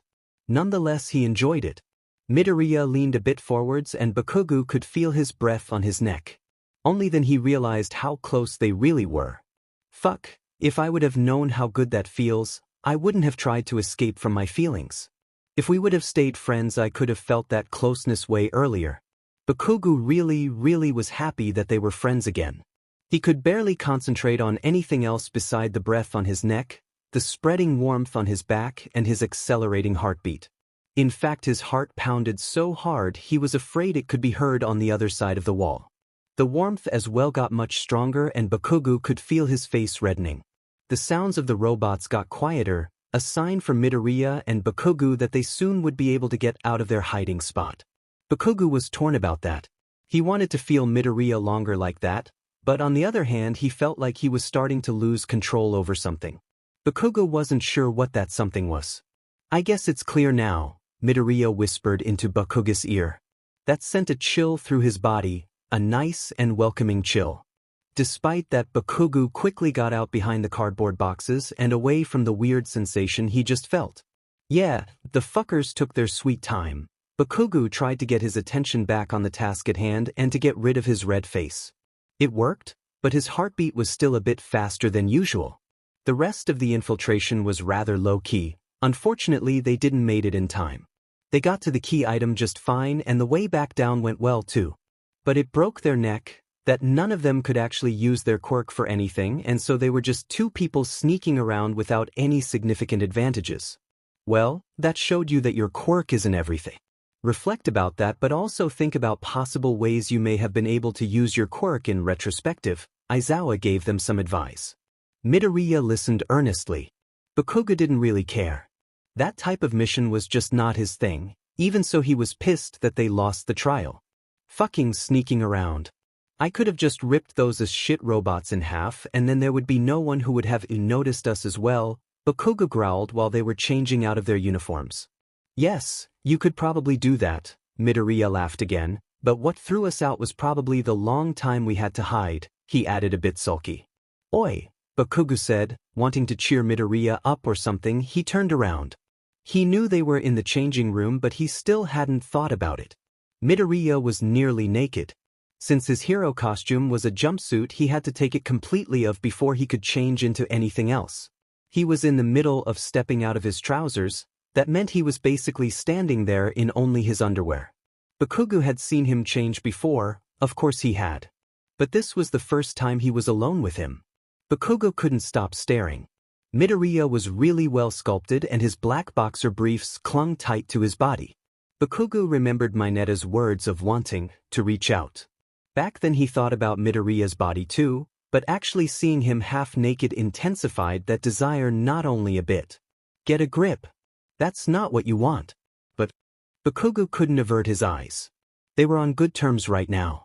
They were actually friends again. That Bakugou got a warm and fuzzy feeling on close contact was a nice bonus, but that was it. He didn't plan to do anything else.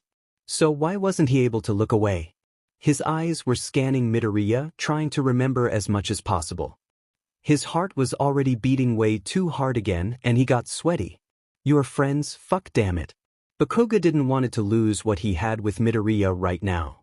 It felt nice, and he was never more content with his feelings. At least he liked to think that. The close proximity was proving to be harder to endure than anticipated.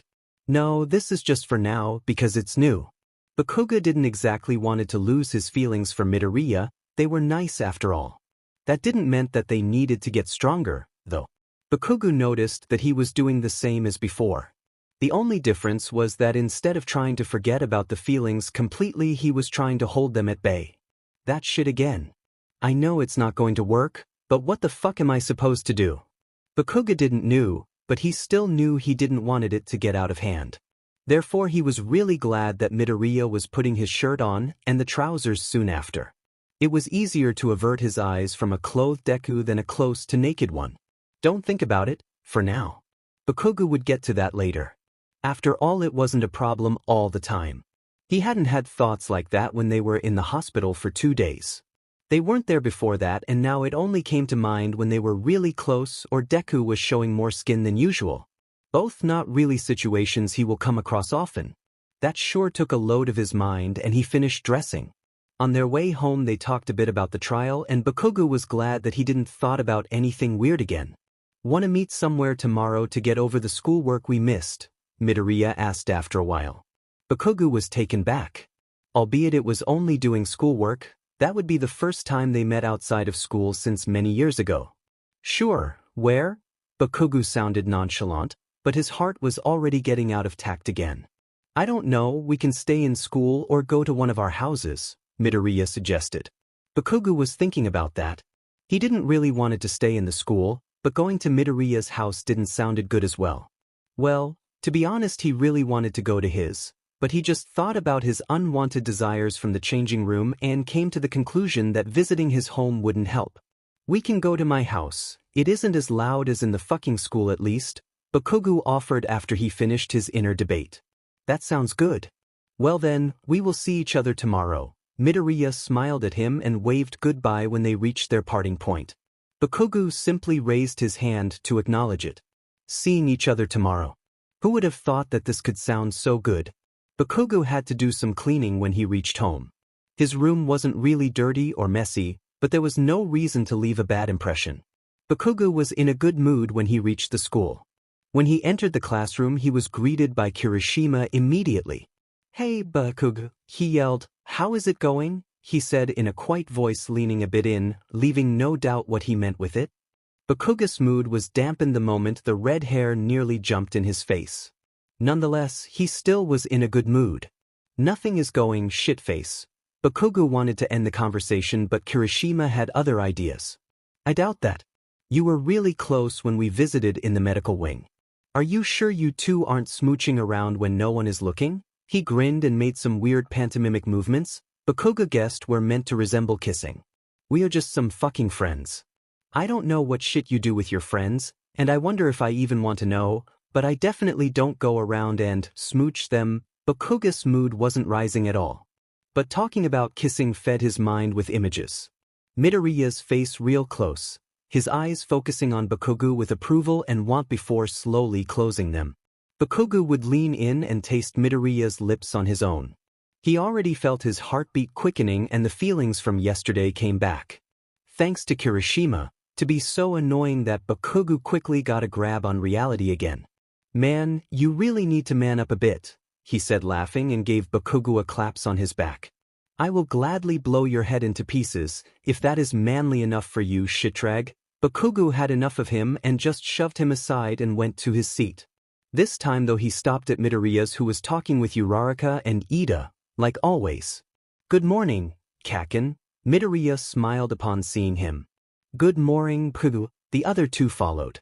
"Morning, Deku." Bakugou ignored Midoriya's friends. Ida seemed to dislike that.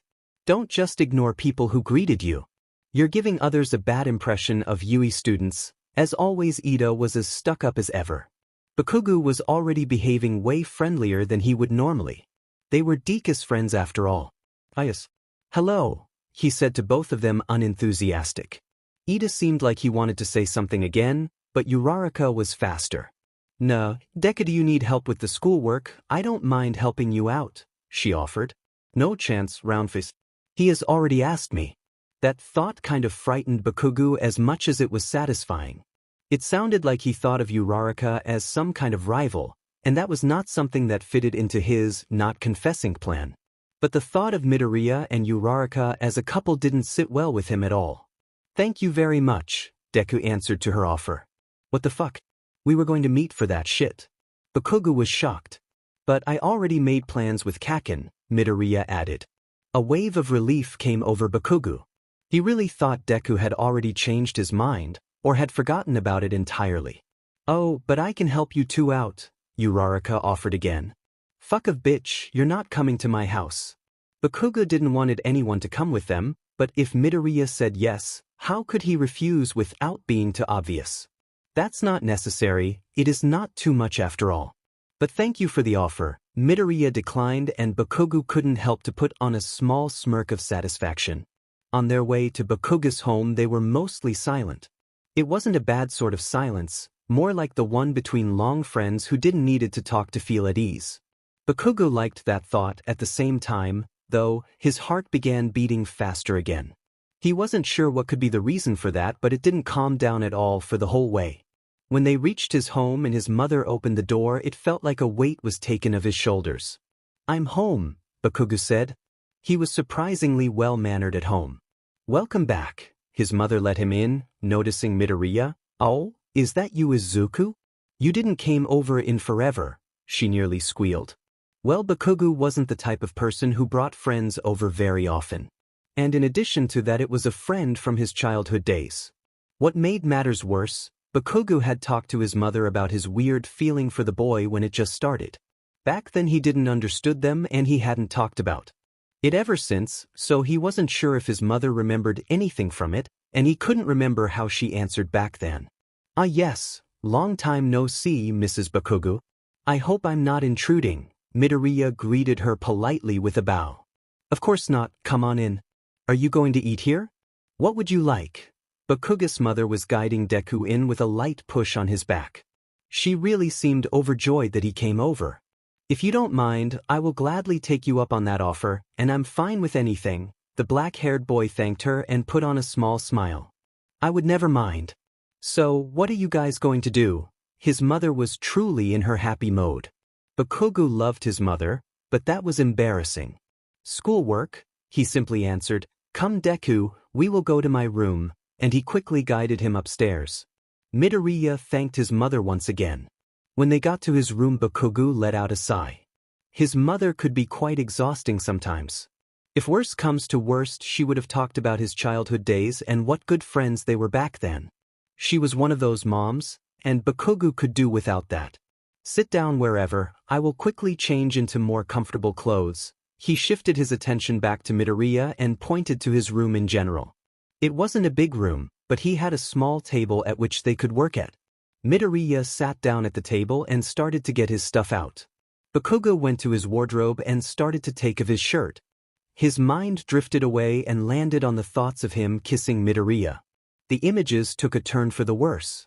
This time he was picturing the both of them in his own room. The pictures were different scenes. Midoriya and him sitting side by side with interlocked lips. Midoriya lying on his bed and Bakugou hovering above him, and even Midoriya pressing Bakugou against the very wardrobe he was standing before right now, taking his face in his hands and pushing his lips against his. Bakugou quickly tried to think about other things. What his mother will cook, what they will do in school the next day, when Midoriya will come over the next time. The last thought wasn't helping. Fuck, just concentrate on the schoolwork. He took some deep breaths and calmed down his jumping heart. Bakugou had changed into a gray hoodie with rolled-up sleeves and black baggy pants. He sat at the table as well, diagonally to Deku. He was glad that they were immersed in the questions on the paper that left not much room for wandering thoughts. At some point, though, they had to share one of Bakugou's books. for that they had to get closer, and Bakugou could feel the heat of Midoriya's body against his again. Their faces were so close that he was able to smell Deku. His mind was quick to use this change to produce images of him leaning backwards on the table with Midoriya having both of his arms at the sides of his head, capturing him underneath. "Dinner is finished," his mother called, and Bakugou was never more happy for that. They sat down at the table and Bakugou's mother dished up some good-looking lasagna. They started to eat in silence, but it didn't take long for Bakugou's mother to start her questions again. "Tell me, Izuku, is Bakugou as foul-mouthed in school as he is at home?" Midoriya obviously hadn't expected this question and didn't know how to answer. He stole some glances over to Bakugou, seemingly looking for some kind of advice. He just shrugged with his shoulders, meaning Midoriya could answer however he wanted. "Well, I don't know how he is here, so yeah," Deku said, a bit shy, trying to avert eye contact with Bakugou's mother. She just laughed at his answer, good-hearted. "I thought so. I really don't know where he got this mouth from. When he was a child he was so cute." She started what Bakugou had feared. "Do you remember Izuku? You two were always together, it was so adorable. I remember how Katsuki carried you home once when you scraped your knee." Her eyes were clearly not focused on anything at the present. Midoriya and Bakugou, on the other hand, had their eyes on their plates and ate their food. Bakugou was getting red from the stories his mother was telling, and he was sure there was more to come. Unfortunately, he couldn't just stand up and drag Midoriya back to his room. "You also slept over each other's houses so often. You two always shared a bed. And Katsuki was always in a really good mood when he came back from your house." Bakugou started to eat faster and saw that Midoriya did so as well. "You two probably don't remember this, but once you two saw how my husband kissed me and Izuku, you quickly copied him and kissed Katsuki. It was so sweet." She sighed at the memory. Bakugou was finished. True, he didn't remember that, and they might have been really young back then, but that didn't change the fact that Deku and he already kissed once. He hoped his rib cage was strong enough to hold his heart in place. "Thanks for the food, Mom." "Come, Deku, we still have a lot to get done," Bakugou quickly said without looking at anyone directly. Midoriya had finished as well and was standing up, seemingly happy to get away from embarrassing childhood stories. "Thank you very much, it was delicious." He still thanked her politely before going back upstairs. After calming down a bit and laughing half-hearted about the stories, they got back to work. Bakugou couldn't really concentrate anymore. His mind was filling over with images of Deku kissing him. He really wanted to feel his lips on his own. They still somehow managed to get the work done. "Well, we're finally done," Midoriya said, stretching his arms. It was quite late and they had school the next day, so Midoriya got his things and the both of them went downstairs. "Have you finished everything?" Bakugou's mother asked. "Yes, thanks for having me," Midoriya bowed again. She was smiling at the boy and put one hand on his shoulder. "You are always welcome," she said before leaving. "Well, I guess we see each other tomorrow then," Bakugou said, hands in his pants pockets. His face didn't let anything on, or at least he hoped so, but his mind was thinking of a goodbye kiss. "Yes, and thank you for having me over, too," Midoriya smiled at him, one of his more prominent smiles. Bakugou was starting to wondering if his heart could explode as well, just like his palms. If that would be the case, it sure would happen soon. As Mom said, "You're always welcome," and he smiled back. With that they waved goodbye and Midoriya left. Bakugou let out a loud sigh. "I still want to be friends with him, but this is killing me." He had to think about how he was going to handle that. After all these years, you're still in love with him. That's some dedication, his mother suddenly said from behind him. Bakugou turned around shocked. What? Bakugou looked at his mother with disbelief. Had he heard right? True, Bakugou did talk to her about his feelings when he couldn't understand what they meant, but that was many years ago. How could she interpret him like this? "We only sat together while eating," I said nothing. Bakugou knew he was staring at Midoriya in school more than he would like, and his attitude towards the boy had changed a lot, but these were things his mother couldn't possibly know. What shit are you talking about?" He tried to deny her statement. He wasn't sure how his mother would think about it. She was nice to Deku, but that didn't mean anything. Her mimic right now was neither friendly nor angry. Bakugou gulped silently. He included his parents, when he said that no one shall know. He might be a delinquent of some sort, but that didn't mean he wanted to get outcast. He couldn't just change what he felt or what he was, but that didn't change the fact that he was afraid of his parents finding out and not accepting it. Come on, you're so obvious. I wouldn't be surprised if Izuku knows it too. He's a clever boy after all, she finally said after what seemed like ages.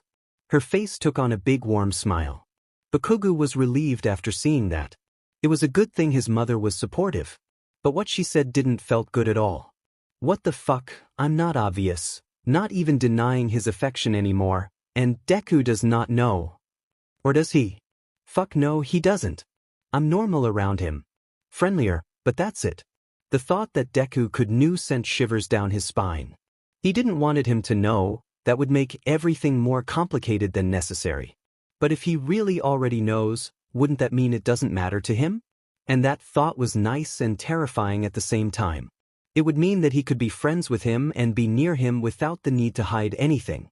Although that would also mean that Deku didn't reciprocate his feelings, and probably never will. Not that Bakugou had ever thought a future with the two of them was realistic. If he does not know now, he will probably find out soon. Wouldn't you rather tell him on your own? His mother interrupted Bakugou's thoughts. While they were talking, his mother led him to the dining table and they sat down. He won't find out and I won't confess. That would only end in a fucking disaster. Bakugou clicked his tongue and leaned his head on his fist, averting his eyes from his mother. He never wanted to confess and he was sure it would end catastrophically if he would. After accepting his feelings, it was unbearable to stay away from him. After confessing, he would need to do that. Bakugou preferred the current circumstances. Isn't it driving you crazy? Standing near him, hearing him talk and laugh. You are a teenager, I'm sure you are thinking about more than holding hands with him. She was raising an eyebrow with a cocky smirk. Bakugou thought about the thoughts he had before. Deku and him making out in his bed and everywhere else in his room. Bakugou's face heated up. He even knew that his trail of thoughts were quite innocent compared to other guys his age. But he was always so fixated on forgetting Midoriya, that he was the only one on his mind, ironically enough. But therefore he never thought about anything inappropriate with anyone. The next thing on his mind was becoming a hero. There was just no room for anything else. But now his mind started to use his newfound freedom to provide him with all the images he never wanted before. It's only natural that it would start slow. You are always so direct, but if it comes to this you are quite reserved, I see. But your face is still an open book. His mother chuckled. Bakugou wasn't sure if talking with her was a good thing or not. Shut up, I'm not used to this fuck, okay? He wanted to ram his head on the table or blow something up. What exactly do you want from Izuku? His mother asked, serious. Any playful demeanor that was there before was gone completely. Bakugou wanted to answer immediately, but then he noticed that the answer wasn't quite so simple. What I want from Deku? I want to be near him and be able to talk with him. That was the simple answer, and Bakugou knew it wasn't the complete answer. If him feeling hot, his accelerated heartbeat and the thoughts of intimacy between Midoriya and himself are any indication, then it wasn't even close to being the right answer. Do I actually want all this fucking relationship shit? Bakugou felt like he got pushed in directions again he would have never followed on his own. I don't fucking know, all right. He was angry with himself for being so confused and unable to get a clear thought. His mother was understanding. She knew her son for the longest after all. My tip, think about it. You will feel better afterwards, she said with a caring in her voice only a mother could produce while talking with her child. Bakugou looked her in the eyes, and even though he didn't want to think about it at all, he knew she was right. Yeah, sure. I will go to bed, he said before standing up and leaving his mother. He wasn't grazed with much sleep this night. As always, his mother had already left when he woke up. The fact Bakugou was grateful for. He didn't want to hear any last-minute advices or getting some meaningful gazes. Bakugou could only guess what they could mean. Despite being awake for nearly the whole night, he didn't come to any conclusive answers. The aura surrounding him was more depression than anger. Didn't change the fact that people decided to stay away. He arrived barely on time and went into class just seconds before Aizawa did. That was quite favorable for Bakugou, He still felt weird from his talk with his mother the day before and didn't want to interact with Midoriya. When lunch break came around, Bakugou debated whether he should sit with Midoriya or if it would be better to stay away. He didn't really have a choice. It would seem weird if he suddenly didn't talk with Midoriya at all.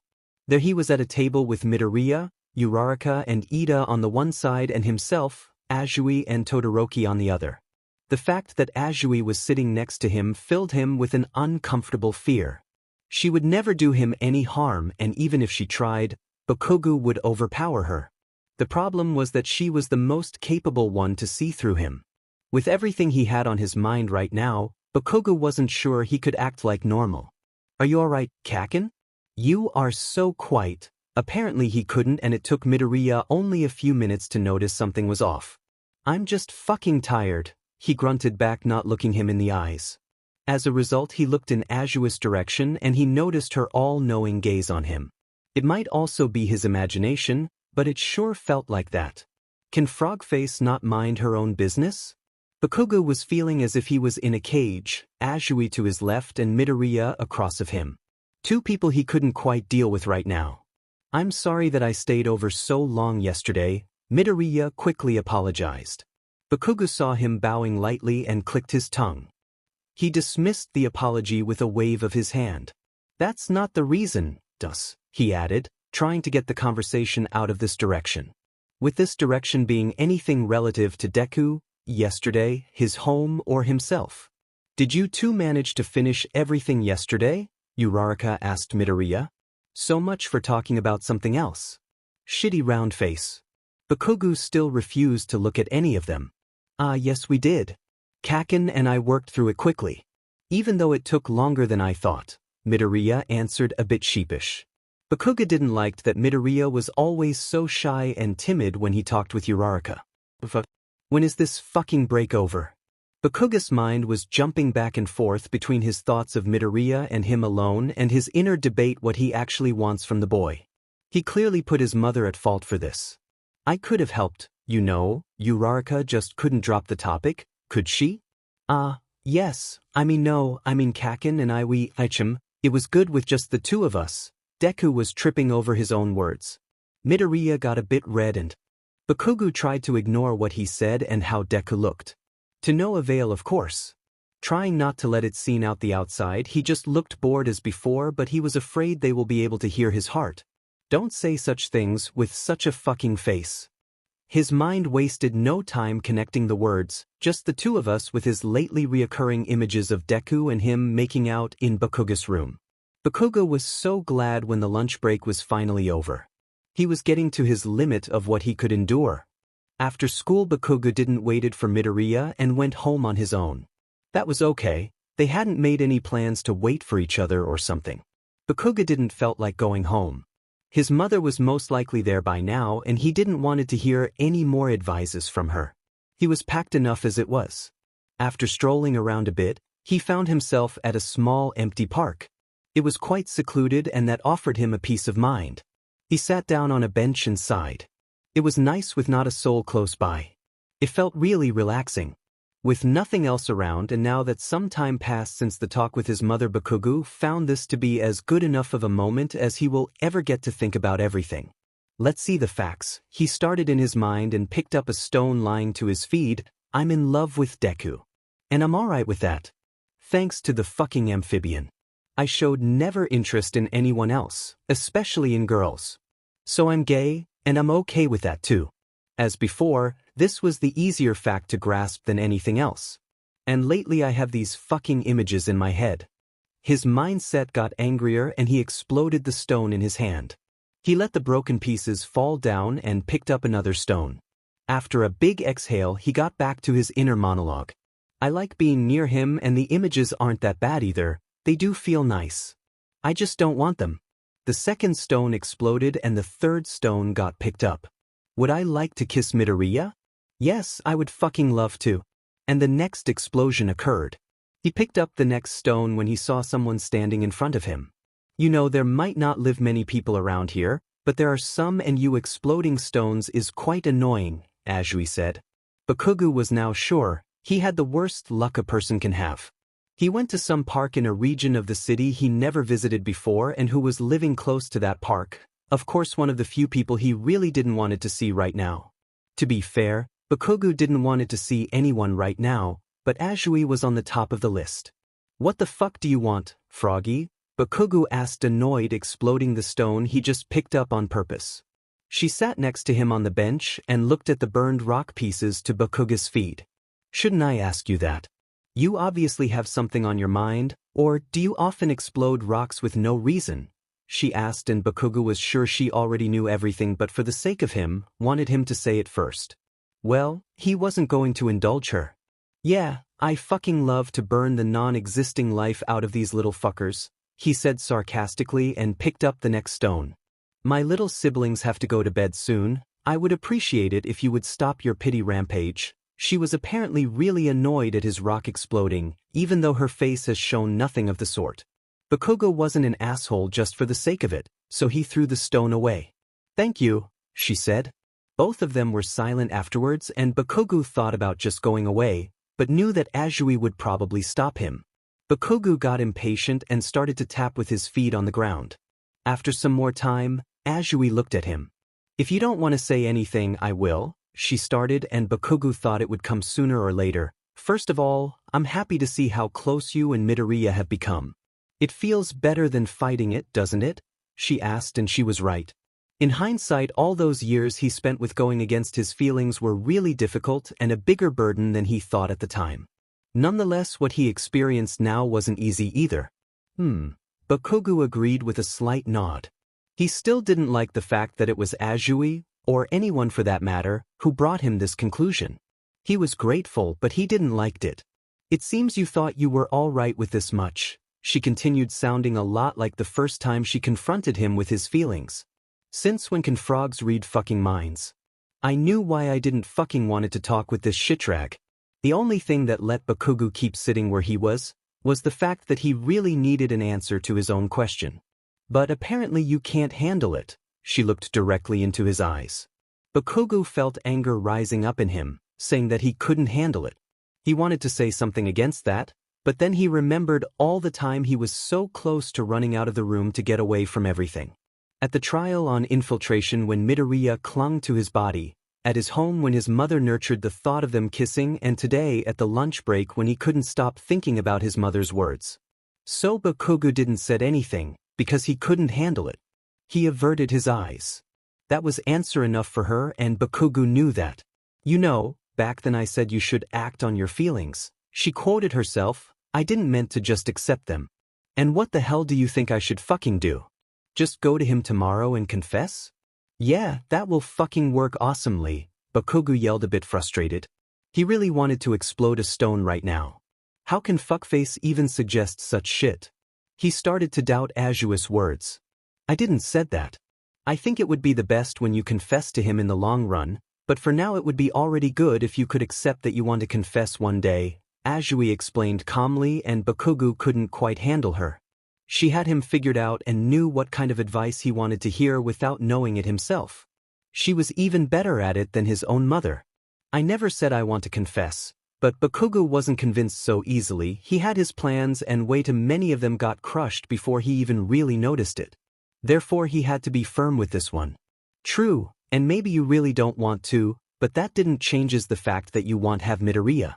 You want him close, you want to be able to touch him, kiss him, and I don't know what else you think about," she hold against him. "That little bitch is twisting everything around." His mind was already starting to accept everything she said, and if only because she was right before as well. "I do want to kiss Midoriya, and I do want Midoriya to kiss me. I really, really want to. Fuck this shit." Bakugou's conviction was crumbling once again.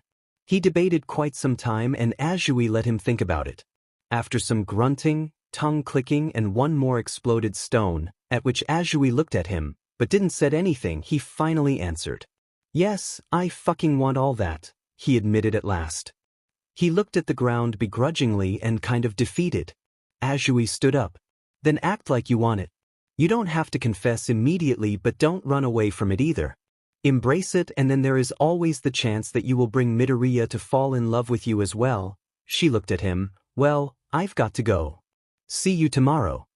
Bakugou nodded at her, said a simple bye, and Azui left the park. Bakugou was stuck on her words. Deku loving me back. That sounded awesome. His mind was in a state of peace again.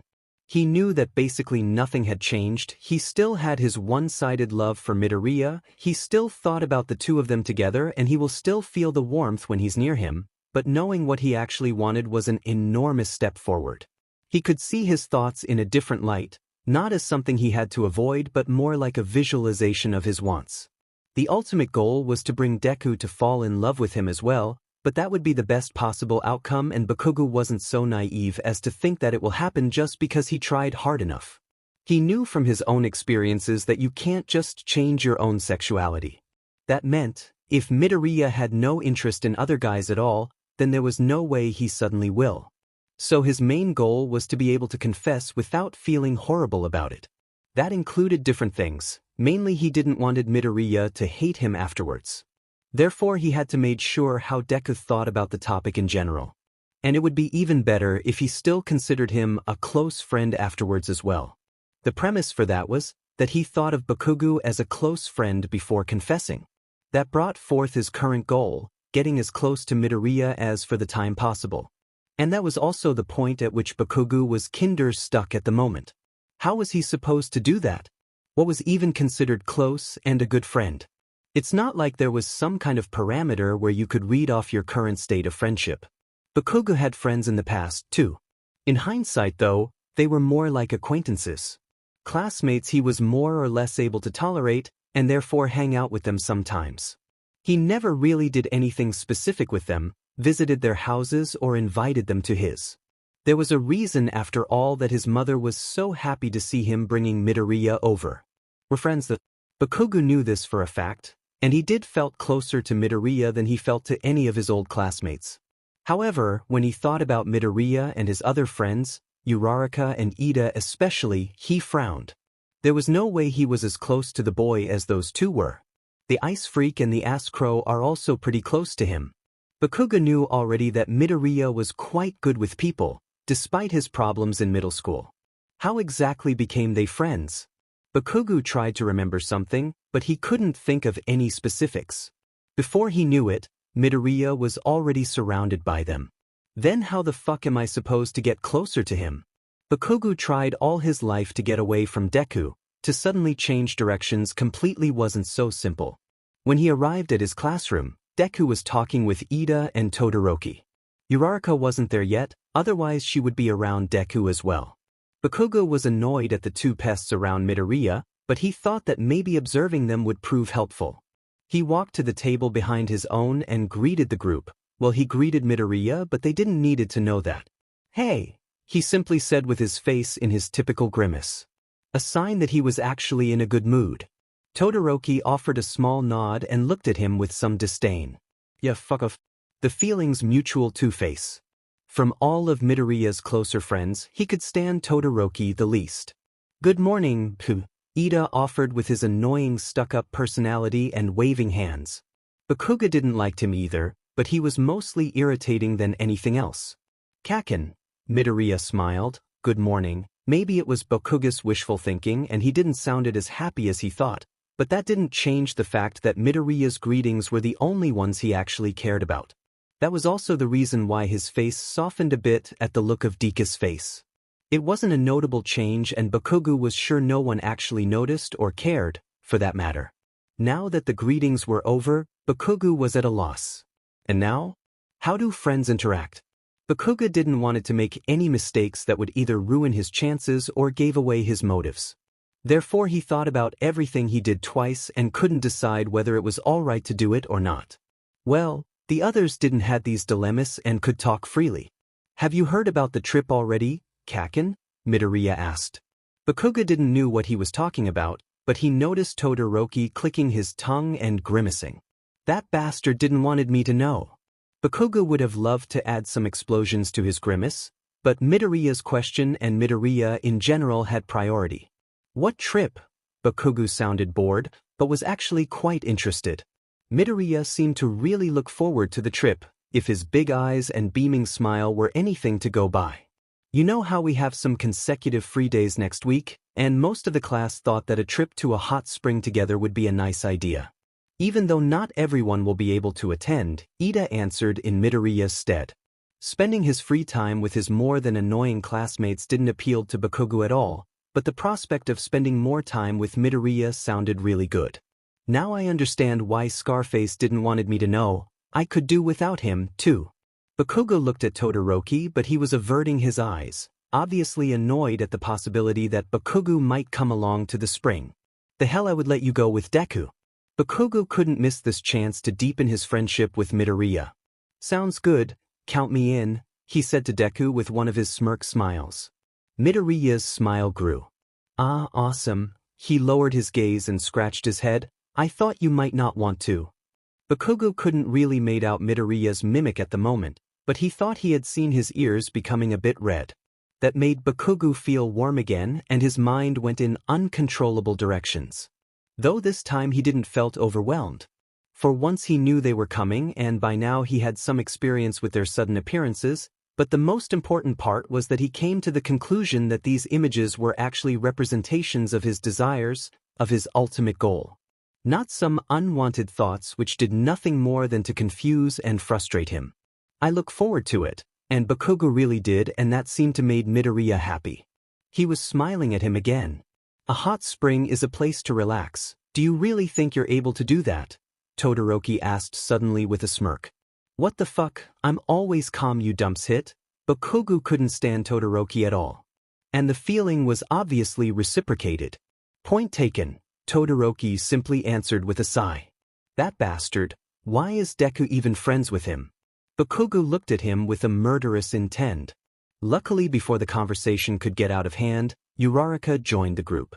Good morning everyone, she said out of breath. Everyone gave their greetings back, Bakugou just nodded. Where you running?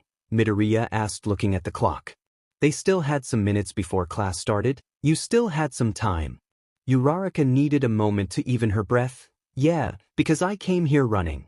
I like to talk to you guys before class, she stated looking at Midoriya. You like to talk with Midoriya? Bitch. Bakugou saw in her a rival more and more. Now that he wanted to confess, he really thought of other people as hindrances. Bakugou frowned at the thought. The probability that Midoriya would fall in love with Uraraka instead of him was way higher. Two things made this clear. First, she was a friend who hadn't bullied him for many years. Second, she was a girl. And the second part was what stuck Bakugou through his heart. Even though he knew it before, it still pained him to think about it. We were thinking about a trip next week, Midoriya said to her. And with that the conversation was all about who would come and when it will be and what not until Aizawa entered the room. At lunch break the hall was as full as ever and they were let out of class late. There wasn't one complete free table, only some seats here and there.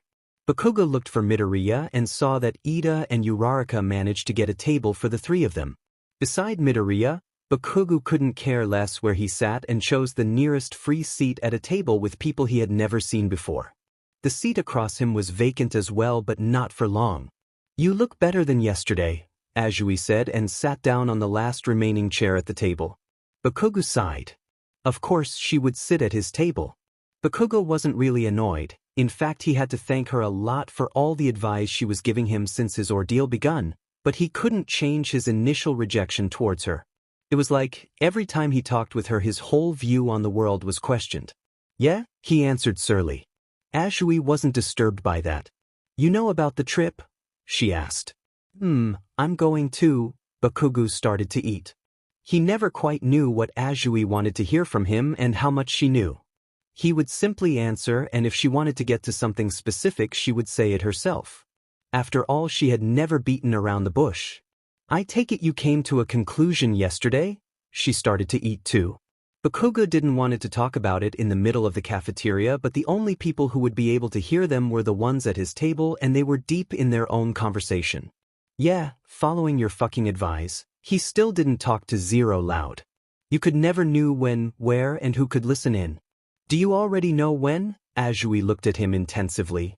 She didn't said it, but Bakugou knew what she meant. And of course the answer was no. The fuck? As if I could confess just like this, ass frog. Bakugou looked at her with a raised eyebrow, conveying his thoughts effectively. True, you should get closer first, she answered to the unspoken. As always, she was frightening good at reading him. She said what Bakugou had planned anyway. The question still stood though, how was he going to do that? He lowered his gaze and knitted his brows together in annoyance. I know, he was really aggravated. She said it like it was the easiest thing to do. For a person like Bakugou, who most of the time had only his own merits in mind and additionally was pulling away from Midoriya all this time, it wasn't so easy to get close to someone, to Midoriya. Azui, capable as always, seemed to knew exactly what was pulling Bakugou down. Talking is a good start, something you are not entirely profound in. Azui wasn't someone to mince her words, even though you're doing a far better job of it with Midoriya than anyone else. So that shouldn't be a big problem. To hear so much positives out of Azui was quite the surprise for Bakugou. Most of the time she was telling what he did wrong. The thing is, I don't know what shit he is talking about. Round face and the fucking 4 eyes blabber away with him like it's nothing. Bakugou was actually quite happy to have someone to talk about all of this. He didn't like to admit it, but he had no experience with this and therefore glad for the help. You shouldn't think about that too much. Just talk to him when you can and have something to talk about. Don't force a conversation, you will only feel awkward, Azui advised, and Bakugou could do nothing but accept what she said as right. He didn't have much problem with that, she was always right up to this point anyway. Ochako and Ida are very social persons to begin with, don't compare yourself with them in that regard, better think about things you can do to get Midoriya's attention. She was really good in bringing Bakugou's mind on the right track. Getting his attention. That sounded really difficult. Attention is a broad word. It can range from getting attention through affection but also through fear. The later one was a no-go, of course. Our plan will be to strengthen his awareness of you. Even though I'm sure you're on his mind quite a bit already, she went on. Bakugou caught more than one thing from this sentence. Our plan? That was the first time he noticed how involved she was with all of this. Why are you so fucking interested in all this, anyway? Bakugou wanted to know. From the very start she was helping him out. And he couldn't see how she could get any merit out of this. I told you back then, I consider you a friend and I don't like seeing my friends suffer. Apparently that was obvious and Bakugou was the stupid one to ask. At least her expressionless face gave him this kind of feeling. Fine, then what do you mean with I'm on Deku's mind already? That was the second thing that struck him. Bakugou gulped a bit at the thought. Even though he didn't want it to get his hopes up, it was hard not to connect such words with his own wishes. There were a lot of reasons why he could be on his mind, of course. He was bullying him for many years and is still in his class, so naturally Midoriya would think about this. You are interacting with him on a friendly basis after many years of bullying, of course he thinks about that. Azui kind of confirmed his thoughts. Surprisingly enough, it sounded nicer in her words. When I was talking about awareness, it is this kind of feeling you should invoke in him, but change the source. She started to explain and Bakugou had no idea what she was getting at. Right now he probably thinks, Kaken is acting different than before, something along this line. That is already a good thing, of course, but he is probably confused. And furthermore, he most likely thinks only about it when you actually do something different than in middle school. She went on with her explanation and Bakugou could understand what she meant with that. How this was going to help he didn't know, though. Azui, seeing him, seemed to understood what his knitted eyebrows meant and went on with her explanation. If you can switch his general thoughts about you more in the lines of Kaken is really nice, and I wonder what Kaken is doing right now, you will have made a big step forward. Not only is he thinking about you in a positive way, but he would also think about you without you being around. Of course it isn't so simple to change someone's awareness just like this, she concluded her explanation. Bakugou knew what she was getting at. Bringing him to think about me, what a fucking difference. Bakugou was thinking about Midoriya nearly the whole day, every day. That his first step would be to bring Midoriya to get to think about him at all was somewhat disheartening. I will fucking do that on that damn trip, Bakugou declared, overcoming his doubts with sheer self-confidence. Azui nodded. I will go to the trip as well, we can see what else you can do then. Bakugou nodded at that. He had found a comrade in Azui. And he was glad for the help. She still sent shivers down his spine. How could one person be so good at reading him and bringing out all his thoughts he never knew he had or wanted? For the rest of the lunch break they sat in silence and ate their food. Bakugou was deep in thought about everything Azui said. The trip might be a heavens sent to get his feelings across to Deku. Perhaps it will only be the first step, but nonetheless it was a chance he had to grasp. For that he was going to think about possibilities and methods to use to reach his current goal. The trip would be in a few days and by then he needed to be prepared. The days until then count too. Bakugou had no time to waste to put his plans into action. He didn't know what Uraraka thought about Midoriya or what he thought about her. Hell, even Todoroki was getting really chummy with Deku and Bakugou's overreactive mind couldn't stop itself to think that the Ice Fire Quirk user was after Midoriya as well. Rationally thinking he knew that the chances for that were slim, but in a state of panic rationality wasn't really a thing. Azui had asked Bakugou if he already knew when he was going to confess, and to be honest he hadn't thought that far ahead, but now he knew that sooner would be better than later. If Midoriya didn't like guys, and that was highly likely, he would get rejected and that would be okay. It would sting harshly but it would be okay. Even if he liked guys but just didn't like Bakugou, that would be okay, too. It would sting even harder, much harder, but it would be okay. The only thing that would not be okay was that someone else got to Midoriya first and he would not even get his chance. I will fucking not let some dimshit get before me. Bakugou was determined. For the rest of the day Bakugou thought a lot about ways to get closer to Midoriya. Azui had spoken of triggering Midoriya's thoughts about him, but she didn't went into details how he was supposed to do just that. Bakugou was aware that he was already leaving quite the impression on people, but also knew that that definitely wasn't the kind of awareness he wanted to feed further. At least not in Midoriya's case. Bakugou had thought about talking with Azui again and asking what he should do, but despite having no clue he still wanted to get things done on his own. Azui might have helped him quite a big deal. Asking for help directly was a different thing though. When he got home Bakugou had to talk with his mother about the planned trip. Even though he already said he would come, it was not a school trip and therefore they had to pay all by themselves. "Mom, I'm home," he yelled into the house, kicking his shoes in some corner. "Welcome back," his mother answered, looking around the corner drying her hands on her apron, apparently cooking at the moment.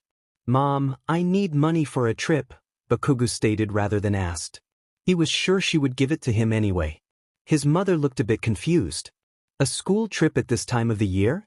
How unusual," she said and vanished back into the kitchen. Bakugou followed and he could smell the food and that stimulated his appetite.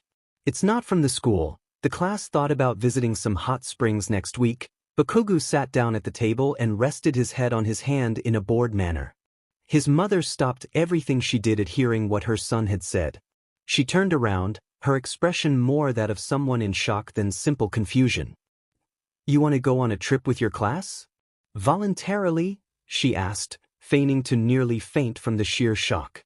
But all the overdramatic acts aside, her face clearly said that she was indeed surprised.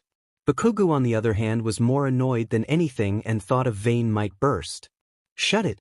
You don't have to say it like I never do fucking shit with anyone." He balled his fists and looked at her with clenched teeth. As always his mother wasn't intimidated in the slightest. "It's the truth though.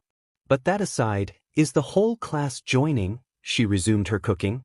Bakugou got silent for a second. Even though his mother knew about his attraction to Midoriya, he didn't want it to say that he was the only reason he wanted to go with the class. "No," he said after a while, not looking at his mother. He was too quiet and it was void of casualty. Of course his mother would pick on that. "Izuku is coming, I take it?" she asked calmly, obviously knowing the answer, and obviously knowing why her son wanted to go to the hot springs. She was going on with her cooking like nothing was on, but Bakugou could see her smile. "Fuck this shit, what is coming now?" He knew his mother, therefore he knew that she had her own things to add. "Isn't that lovely? Hot springs have such a romantic atmosphere, and around this time of the year there won't be a lot of people. Some alone time to strengthen the bond between you two will surely arrive," she said with sweet smile and a dreamy look. Bakugou was genuinely surprised. Wow, and I was afraid of the fucked up bullshit she would normally spout out.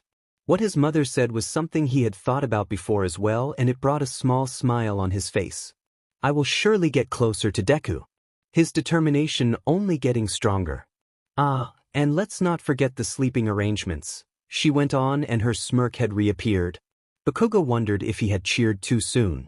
You will most likely sleep in the same room only centimeters apart, wearing not much more than a simple yuka. She didn't stop cooking, but was clearly focusing on her son and his reactions. Considering what her goal probably was, she didn't got disappointed.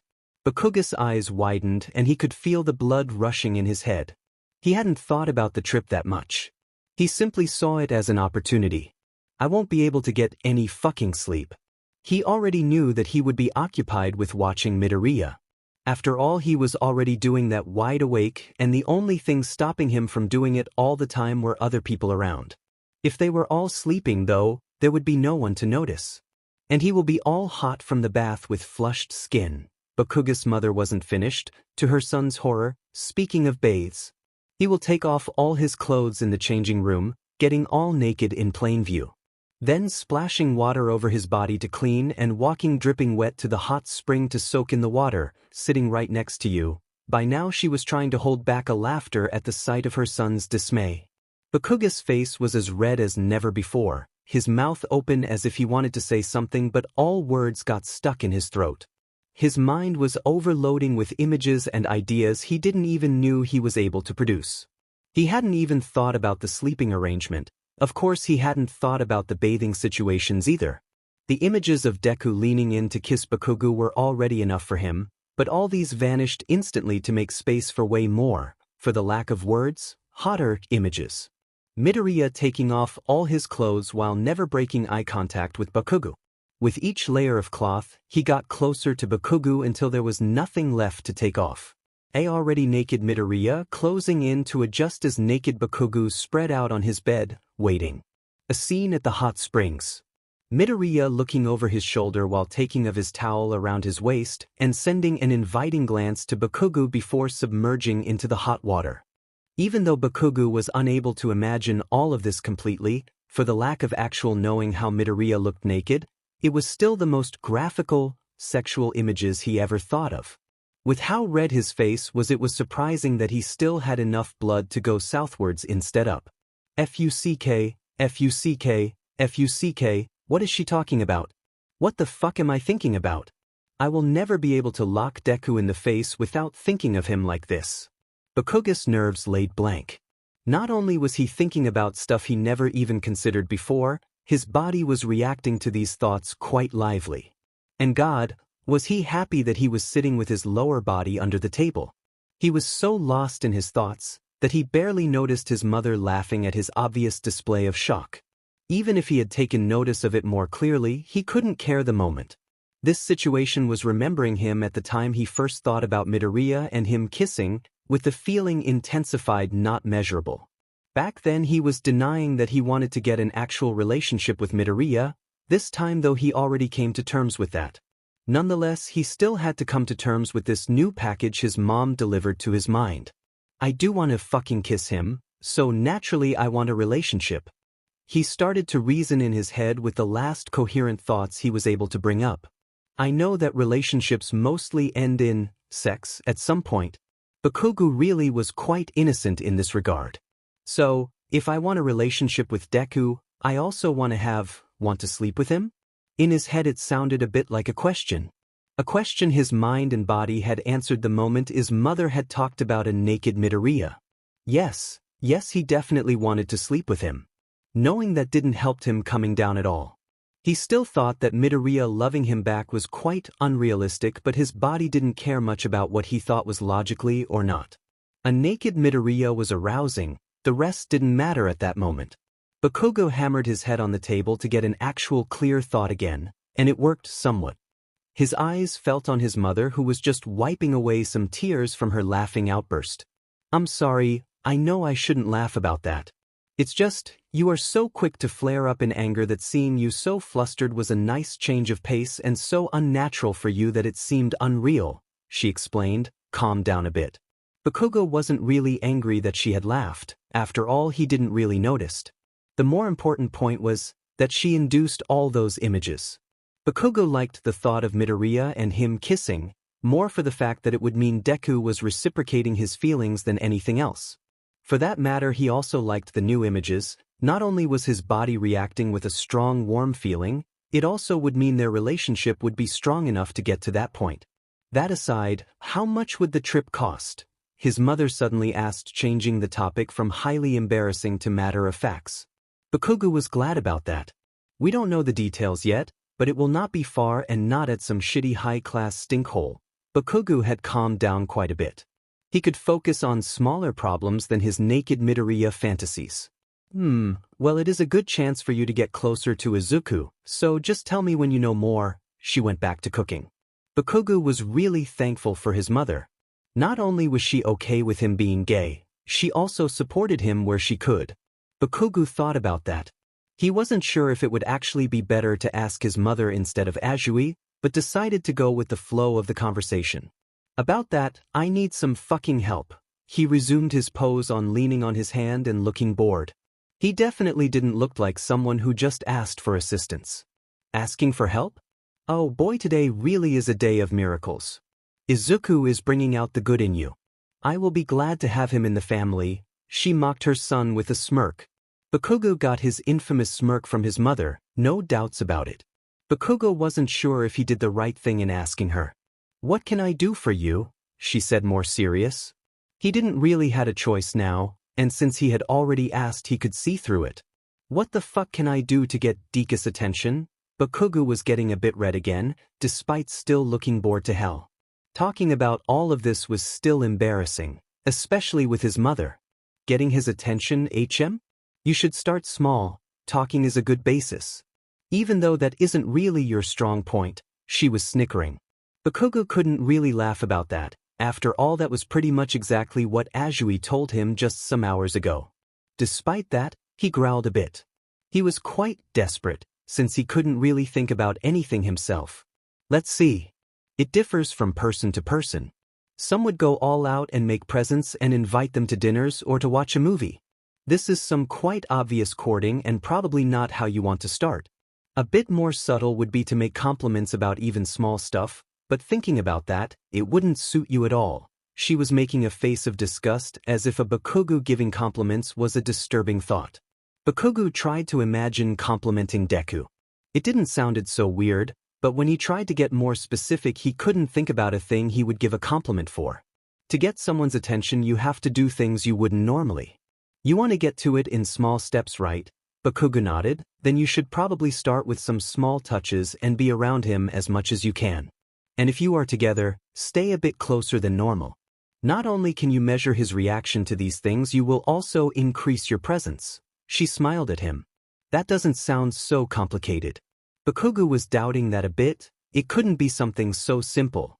Isn't that too fucking low-key? How can that help? He showed his doubt with knitted brows and a big imaginary question mark on his face. If it's you, it will make a big difference. If someone who for the most of the time doesn't care about others is suddenly starting to initiate body contact, skin to skin would be the best, and sticks close to someone, that person will definitely think about that. You say it's simple, but don't forget that the touches shouldn't be too unnatural. Don't just suddenly grab his arm. She looked like she imagined just that and looked at Bakugou like he was definitely someone who would do just that. The fuck? I'm no fucking idiot. Like I would do such a dumbass move. His eyes flared up again. His mother just looked at him skeptical. Fuck it, I will wait upstairs until the food is finished. He stood up without thanking her for the advice, but she was smiling anyway. Don't think too much about bathing with Izuku, she shouted after him, her smile transforming into a smirk. The conversations the next few days at school were mostly about the trip. The place and the time were planned out, and who would go and who couldn't was certain too. From the 20 people in class, 12 were going to join the trip. Midoriya was a bit down, and that was annoying Bakugou. Not that he was annoyed at Midoriya, no, he was annoyed at Uraraka. She couldn't go to the hot springs because of financial reasons, and Midoriya understood but didn't like it anyway. Therefore Bakugou was pissed at Uraraka because she made Midoriya feel down. Also, she was important enough for him that he would feel like this. Bakugou wondered what kind of face he would make when Bakugou wouldn't be able to come. Despite that everyone was looking forward to it, and even though Uraraka couldn't come, she still took part in the plannings eagerly, and that lifted Midoriya's mood, and therefore Bakugo's, too. The few days went over quickly and Bakugou was a bit frustrated. He talked with Midoriya just fine and spent time with him at school, but wasn't really able to get close to him, or do any of the small touches his mother talked about. The trip is a golden opportunity. I will get fucking closer there. Bakugou took his frustration and put it all in his determination. The first big chance already offered himself before they even arrived at the hot springs. They rented a bus and the drive would take up to 2 hours. If Bakugou could manage to sit next to Midoriya, he would have the whole drive with pretty much just the two of them. Chances were high that Midoriya and Ida would sit next to each other. When the bus arrived, Ida was in full class president mode and told all of them to get in a manner befitting of students of Yui, but Azui interrupted him. "This is not a school trip, just get in," she said and pushed him inside the bus. The others quickly followed and Bakugou saw Midoriya going in. Shit, I wasn't fast enough. He wanted to get in quickly and get Midoriya to sit next to him instead of Ida, or even worse, Todoroki. Nonetheless, he went in after Midoriya and saw, to his surprise, that Azui was already sitting next to Ida. Midoriya sat in the double seat behind them. Bakugou looked at Azui and she was sending him a gaze. Bakugou interpreted as, "You're welcome." And he was thankful, and gave her a smirk kind of smile in return. "Deku, is this seat free?" he asked nonchalant, but hoping inside that he hadn't made any plans to sit with Todoroki or anyone beforehand. "Of course, Kaken," Midoriya smiled at him. Bakugou heard his own heart beating. 2 hours of this will be a painful pleasure Bakugou was more than ready to enjoy. Bus seats weren't awfully big to begin with, and this was only a small bus. When Bakugou sat down, his thigh brushed against Midoriya's, and for a second Bakugou froze on the contact. He debated if he should make room, or if he could let it where it was. Midoriya wasn't pulling away either, and Bakugou's heart raced. This was exactly the kind of body contact his mother mentioned. Both of them were wearing shorts, so there was even skin on skin. The fact that Midoriya wasn't taking his leg away gave Bakugou a lot of hope. This will be the best fucking bus tour ever. Bakugou was looking forward to the hot springs, if the drive to it was already starting out this good. For the first minutes, neither of them were saying anything. Their legs hadn't moved and Bakugou was really glad for that. He enjoyed the warmth Midoriya's body was emitting and he could feel it even more through the skin contact of their legs. "I'm really glad everything worked out. I wasn't at a hot spring since forever," Midoriya said after a while. Bakugou's attention felt on Midoriya's words, away from the feelings in his leg. "Me neither, actually if I remember correctly was the last time without families together." Bakugou looked at Deku, and the boy seemed to remember, too. "Right? Short after your quirk manifested. You tried to make explosions underwater." Midoriya chuckled at that. It was a time when the two of them were still friends, a time before Bakugou got his feelings for Midoriya and therefore started to bully him. It only made some fucking weird sounds.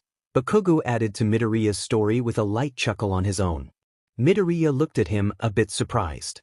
"Wow, hearing you laugh really is a rarity." Deku exaggerated his shocked expression on purpose and Bakugou flicked his forehead. Deku laughed at that even more. "I bet you can make the explosions now." He looked at Bakugou with some kind of longing expression.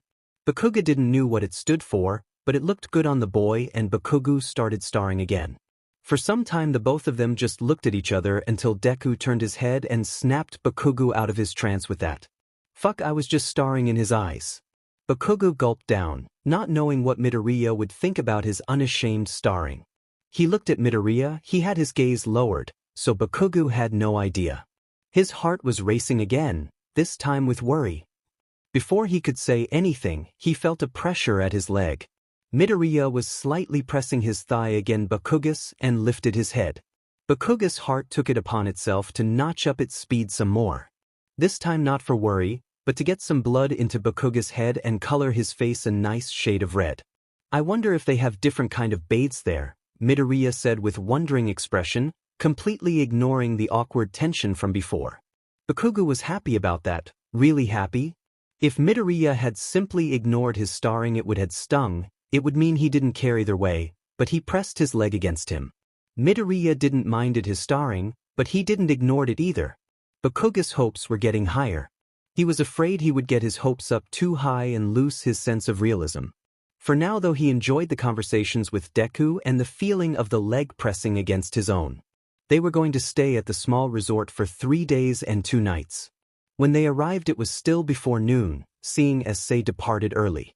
The place wasn't far from the urban regions, but it was hard to tell with the forest and big hills surrounding the area. The inn itself was small but in good shape. All in all, the whole place was screaming to relax. While Yaoyorozu and Ida went to the reception, the rest of the class was already looking around. Kirishima and Kaminari were the most excited, or at least the ones who were the most vocal about it. This trip will be awesome, we should try out the bathes immediately. Kirishima was looking around frantically, looking which way they had to go to get the hot springs. Don't be so hasty, Jair interrupted him, let's first get to our rooms, we have time. As if waiting for their clue, Yaoyorozu and Ida returned with 3 keys. For people in each room, Yaoyorozu started, well it only matters for you boys. We are only 4 girls here, after all. She went to the other 3 girls, Azui, Hagakure and Jairu. As she said, we have to form 2 groups, Ida said while making some kind of wild hand motions. Bakugou was unsure. On the one side he definitely wanted to room with Midoriya, but he thought about not being able to sleep and other thoughts his mother had forced open returned as well. No, I have to stay in the same room, that's what this whole trip is all about. Bakugou knew that he couldn't let any chance go by. The bus drive was a huge success. He was able to talk with Midoriya about all sort of things and was even able to touch him, even though it was only a slight touch at the arm or head and the leg. His mother had said that it would be these small things that would get Midoriya's attention, and because of his own lack of ideas and knowledge in this area, he had to believe what she said. Right now he was still standing close to him, closer than normally necessary. Another thing his mother advised him to do. Bakugou wasn't sure if he should ask Deku to share a room or if that would be too weird. He probably want to share a room with the Glasses, and Ice Freak and Crowhead are here as well. There were too many people who Midoriya probably wouldn't mind to share a room with. I've got to ask before those fuckers are taking this chance from me. Bakugou had no choice but to ask. Deku, do you? Wait a moment. Bakugou got interrupted by Mineta who suddenly jumped between everyone to get their attentions. This is not a school trip, we don't have to separate by gender, he said looking in the direction of the girls with creepy eyes. The girls all took a step back and Yaoyorozu looked straight out terrified. School trip or not, what you are suggesting is inappropriate and a disgraceful behavior from a UE student. Ida was quick to jump between Mineta and the girls to give his speech about proper behavior. T.S., if they want to then there is no problem, Mineta clicked his tongue. Hey Ball's head, does it look like they fucking want to? Let's just finish this shit already. Bakugou wanted to blow up each of Mineta's grapes individually. He got in his way to ask Midoriya and that didn't sit well with Bakugou. Mineta looked at Bakugou and shortly at Midoriya, who was standing only mere centimeters away from Bakugou. Mineta's face darkened. Sure you would say that? He looked at Bakugou disgusted. There was a moment of silence hanging around the group. No one really seemed to understand what he meant. Not even Bakugou was completely sure, but that comment compared with how he reacted in the hospital could only lead to one conclusion. That little fuckshrimp is convinced I'm gay. He better keep silent about it. Bakugou was furious and his face darkened as well. His version was on a whole other level in comparison to Mineta's and the small guy seemed to notice that too. He gulped and turned away. Well, I really would like to try the bathes and then eat something. So can we just decide already? Midoriya broke the silence with an unsure smile, trying to break the weird mood. And it worked, everyone was getting back to the topic at hand. Kaken Nida, Todoroki, would you mind sharing a room with me? Midoriya quickly said and looked at the 3 of them. Ida and Todoroki were no surprise. Midoriya was close to both of them. That he asked Bakugou and not Tokoyami though, let his heart skip a beat. Of course not, Ida quickly said. If everyone else is alright with this constellation, then we are ready to go. Kirishima and Kaminari obviously didn't minded to share a room. Bakugou thought of them as the idiot duo anyway. Mineta probably didn't want it to be in one room with Bakugou and maybe even Midoriya. Every group would have been fine, it's only for 2 nights, anyway. Tokoyami gave his consent. Todoroki just smiled and went to Midoriya, of course not minding to share a room with him either. Bakugou obviously was glad that Midoriya wanted to share with him on his own accord. I'm definitely closer to him than before. I could do without the half-and-half bastard, though. But Bakugou wasn't going to let his mood get tempered with, just because he had to sleep in one room with Todoroki. After everyone had put their stuff in their respective rooms, they met outside the baths. So they have indoor and outdoor baths, Ida said while adjusting his glasses, asking the group which bath they should use without actually asking. The outdoor one, of course, it's a hot spring after all, Kirishima announced and stomped towards the entry for male customers. The others just followed. Bakugou was silent since they made their way to the bath. He had his mother's words in his head and even worse the images resulting from those words. The fact that Midoriya would get naked in a few seconds didn't help him either. He noticed how his blood was starting to fill the wrong places of his body. He still was close to Midoriya and even went to the basket directly next to him without realizing. He desperately tried to think about other things, everything that would help to get his blood back to his normal routine would be fine. Fuck. Think about something disgusting. Think about something else than a naked Deku. Bakugou tried, but Midoriya taking of his clothes 30 centimeters away from him wasn't helping. Bakugou was slow in taking off his clothes. The first reason was that he wanted to calm down and had to concentrate. More importantly though, he couldn't get naked in front of Midoriya in the state he was in at the moment. And the third reason wasn't intentional but unavoidable. He was watching Midoriya taking off his own clothes. He wasn't starring openly, of course. Midoriya took of the vest he was wearing, soon followed by his shirt. Bakugou had seen Midoriya shirtless countless times. In the past and back in middle school, Midoriya was quite skinny and frail looking and Bakugou found him already way too attractive. His body had changed quite drastically since then. He was well sculpted with strong and very visible muscles. He wasn't skinny and frail anymore, but lean and fit instead. It only intensified his attractiveness. Seeing him half naked was always a treat for Bakugou. Though in this situation, knowing that he will not stop at his shirt, anticipation was running through Bakugou. This anticipation was unfortunately gathering in his lower body. Nonetheless, he couldn't stop watching while slowly opening button for button on his own shirt.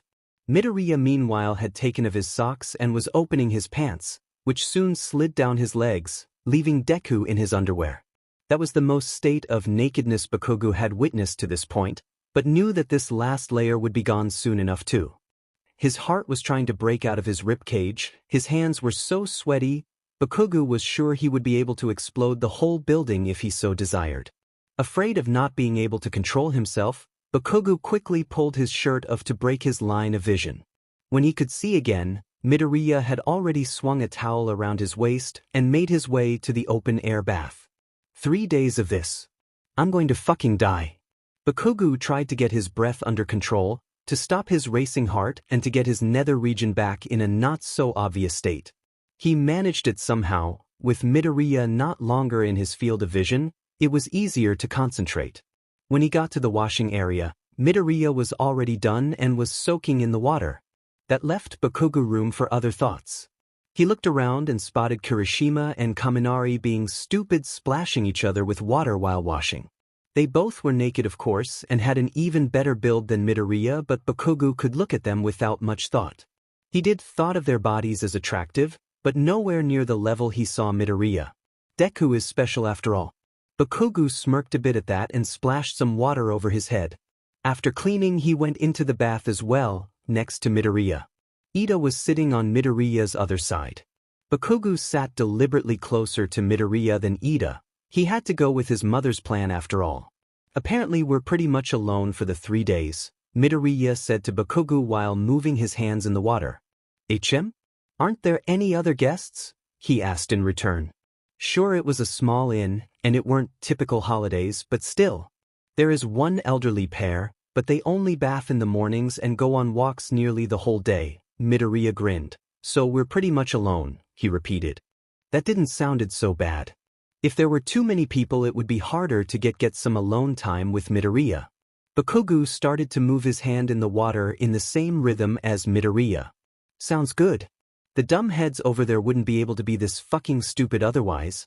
Bakugou pointed to Kirishima and Kaminari who sat in the hot spring as well by now, but were still splashing water on each other. Midoriya chuckled at that and to Bakugou's surprise splashed some water on him as well. Not on the level as the other two boys, but it was undoubtedly intentional nonetheless. For a moment Bakugou was too surprised to act but then smirked at the chuckling Midoriya and splashed even more water on him than Deku had. Both of them were laughing and soon their splashing war rivaled the one on the other end of the open-air bath.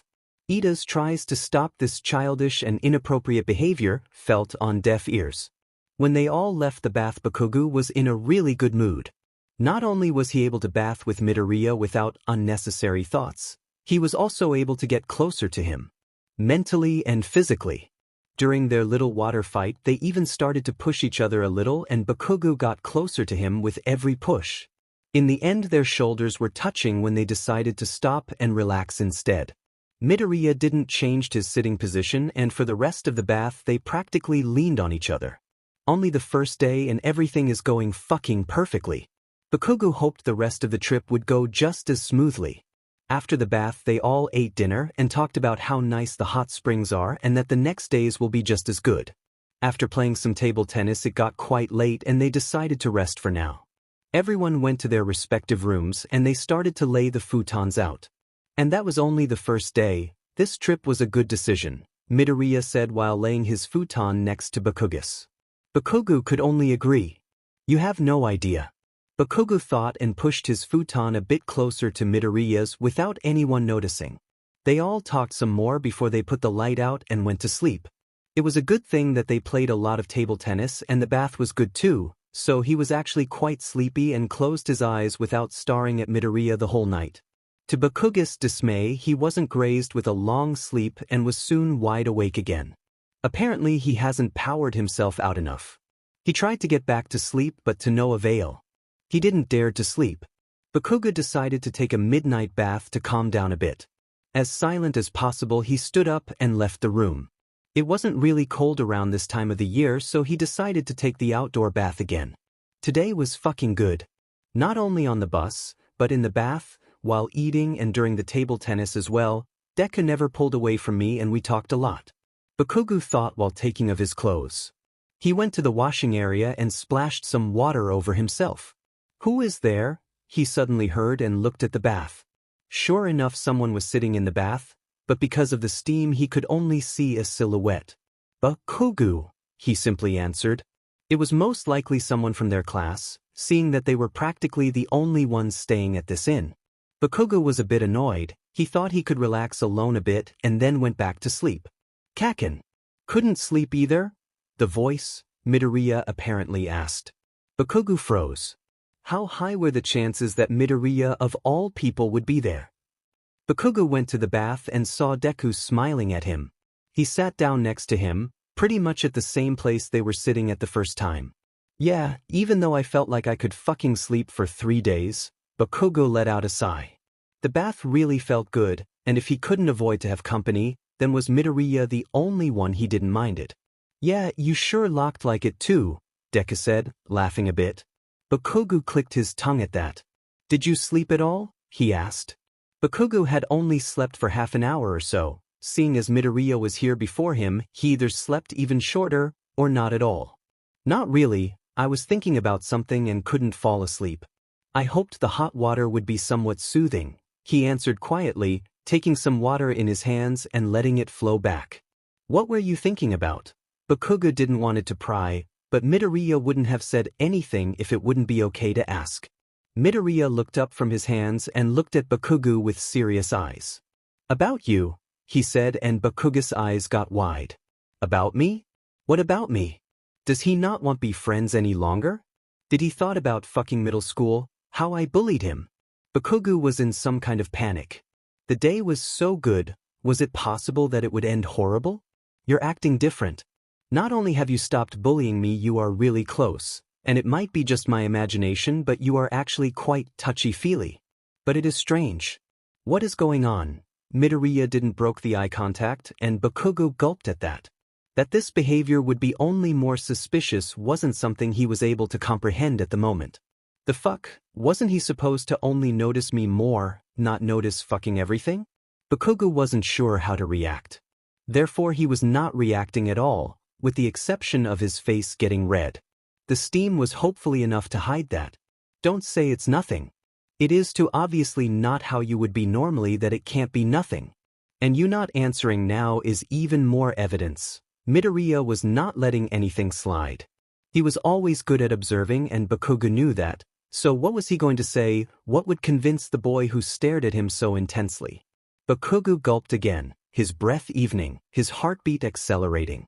There was only one thing he could say at the moment. He took a deep breath. I love you. It was a calm and starry night. A light breeze, a bit chilly but not cold. Surrounded by hills and forests, were two boys sitting in a hot spring looking at each other. In this serene moment one of them had just confessed his love to the other. Fuck, what have I done? I just fucking confessed. I didn't mean to do it. I wanted to eventually, but not fucking now.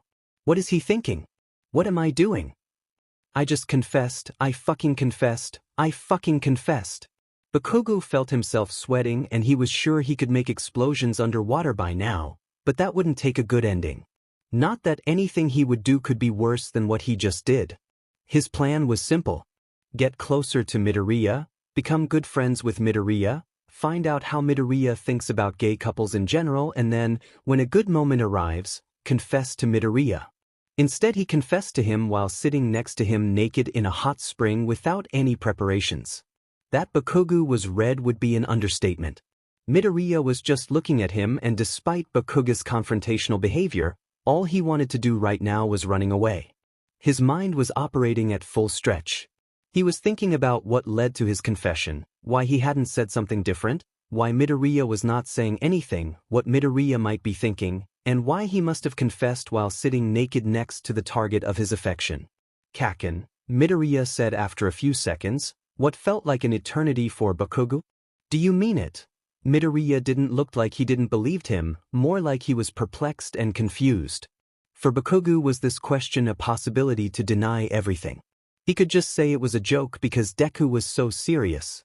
He wouldn't believe me, and it would fucking destroy any future chances. Shit, I've started it now, I'm seeing through it.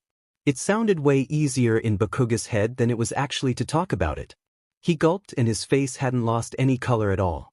I do, he said calmly, afraid of Midoriya's reaction. He wasn't disgusted at his initial confession, but perhaps his confusion was just stronger at that moment. Midoriya was lowering his gaze, therefore stopped looking at Bakugou. Panic and relief were flooding through Bakugou's body. He didn't know what his averting eyes meant, and he imagined the worst. On the other hand, some pressure from the constant eye contact was gone, and Bakugou had at least one worry lifted. Why? Midoriya said calmly, all of a sudden. I mean, you are nice and a good friend again since high school started. I don't know why though. All these years you had treated me like I'm utterly useless and worthless, and now that we're in high school you declare your love for me? Just because I got a quirk? Is that all you see in people? Their quirks? With that he looked up at Bakugou again. His eyes of confusion were gone. In their places instead was anger and pain. Mostly pain. Bakugou's eyes widened, not exactly surprised at Deku's words but shocked nonetheless. Even back when Bakugou was still bullying him, Midoriya never looked this hurt. Afraid, yes, and insecure too, but never like this. Like he was hurt by Bakugou's behavior. Seeing him like this now remembered him what he had done, what his faults were. The guilt was unbearable, and if he could he would take all of it back. Every insult, every punch and kick, even every second he had ignored Midoriya. He would do everything to make him happy, to take at least some of those miserable years of his mind. Fuck, I fucked so up, I fucked up all the time, I fucked up his life. I have to get at least this right. Bakugou needed to clear up Midoriya's misconception. And if he wanted to hate him for it, then it would be his good rights. After all, Bakugou was the one at fault, definitely not Deku. I never thought of you as worthless. Bakugou started and looked at Midoriya. If he would be standing, the chances were high he would have taken a step back. Midoriya's eyes had darkened, his anger visibly intensifying. Bakugou was afraid that he would only make it worse, but he couldn't stop now. Fuck, you don't have to believe me, but please listen to me at least. Bakugou's heart was beating fast, waiting for the response. Midoriya's eyes lost some of their malevolence. That was a good sign, and Bakugou felt a bit lighter. He took a deep breath before he continued. I don't love you just because you got a quirk now. I've loved you for quite some time now. The truth is, I loved you pretty much since I started to bully you. It was strangely hard to admit to the bullying. It might be because of the guilt he felt at this topic. Midoriya raised an eyebrow in disbelief. Are you telling me you did it like a boy pulling at a girl's pigtails to get her attention? Bakugou knew it must sound like a lie, especially if you said it to the one who was on the receiving end of the bullying for years. The fuck? I did it to get rid of you. At this, Midoriya looked at him like Bakugou was completely stupid. Understandable. At one point he told he was in love with him since years and then told him he wanted nothing to with him. Bakugou wasn't good at explaining things, never was, and now he needed to explain bullying over years equaled love. It's just I didn't understood my feelings back then. Fuck, I even talked with my mother about it and couldn't understand them. I knew what I felt was fucking different from my feelings for my other friends, and it frightened the shit out of me. I tried to ignore you at first, maybe you remember that. Midoriya looked like he tried to remember it, but Bakugou continued before he could get to any conclusion. I wanted to forget you as a friend but didn't know how. I couldn't just ignore you, and it felt wrong to treat you like shit just like that. When people started to make fun of you for being quirkless, I saw that as an opportunity and joined in. That sounds so fucking stupid, I know, because it was, but back then that was the only fucking thing I could think of. Bakugou's eyes were pleading Midoriya to understand, even if it was a big thing to ask for. And that's why you had to bully me for years? Every day a bit more than before? Midoriya didn't sound as angry or hurt as before. Maybe he believed Bakugou? Bakugou could only hope. I thought I would forget about you and about my feelings, but no matter what I did, they only got fucking stronger and fought back stronger, too. It was a fucking terrible plan, but at the time it worked and I was able to bottle my feelings up at least. Midoriya sighed at that and averted his eyes.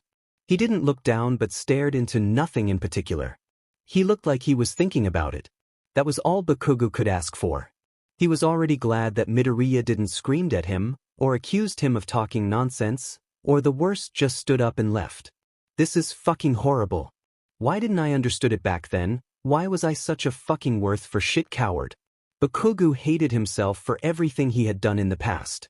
If he had known that this would be the outcome, he definitely would have acted differently. But what was in the past couldn't be changed, therefore Bakugou had to take the right steps this time around, but he felt like he was doing the wrong thing again. I shouldn't have confessed in the first place, and now I'm talking like I'm fucking justifying my bullying.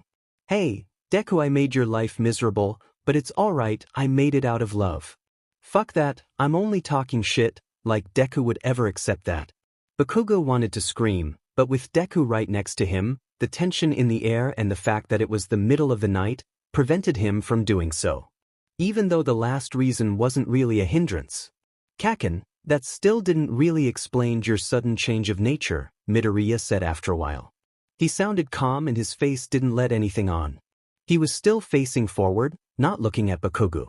Bakugou couldn't make him out. He didn't know if Deku was angry, annoyed, hurt, in thought, or really as indifferent as his face made him look. My excuse was gone, Bakugou started to explain, already hating himself again. Saying that he was using an excuse made it sound like his whole behavior was excusable.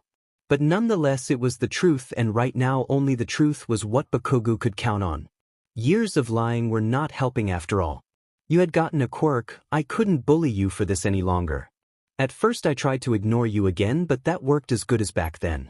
I didn't know what the fuck I should do instead, and it drove me fucking crazy. I couldn't hold my feelings back any longer, not with you around all the time. Bakugou didn't know what else he could say. Everything he said was the truth. Sometimes, though, the truth was not enough, and Bakugou was afraid this was such a case. You do know that is hard to believe after all these years, right? Midoriya asked, looking at Bakugou again. His eyes said it all, this was not enough. Of course, he doesn't believe me. One little speech is not going to erase years of pain. Bakugou was at his wit's end. He said to Midoriya that he didn't need to believe him, but he truly wanted him to. He wanted Deku to know that his love was not something small or even a lie. Fuck, I know that. Of course you wouldn't believe that. But I truly want you to understand that I love you. You can even ask my mother, fucking Kirishima and Azui. Bakugou went as far as to depend on other people as witnesses. Midoriya looked at him surprised, his eyes wide. Bakugou was surprised in return. What had he said that was so surprising? Azui? Why should I ask Azui? Midoriya asked. Bakugou was speechless for a second. Why Azui especially? That he wasn't wondering about his mother was understandable, but he left out Kirishima. Was he so much closer to Kirishima that it appeared natural that he would talk with him about his love life? She knows that I'm in love with you. Fucking frog even gave me some advice. Bakugou explained, hoping that this was what Deku wanted to hear. Midoriya looked at him and blinked. His mouth shaped a smile and he started to snicker, what soon turned into a full-out laugh. It was a good thing that they chose the outdoor bath. Otherwise Midoriya would have woken up the whole inn. What the fuck is going on? Why is he fucking laughing? Am I laughable? Midoriya's sudden change in attitude was way too confusing for Bakugou.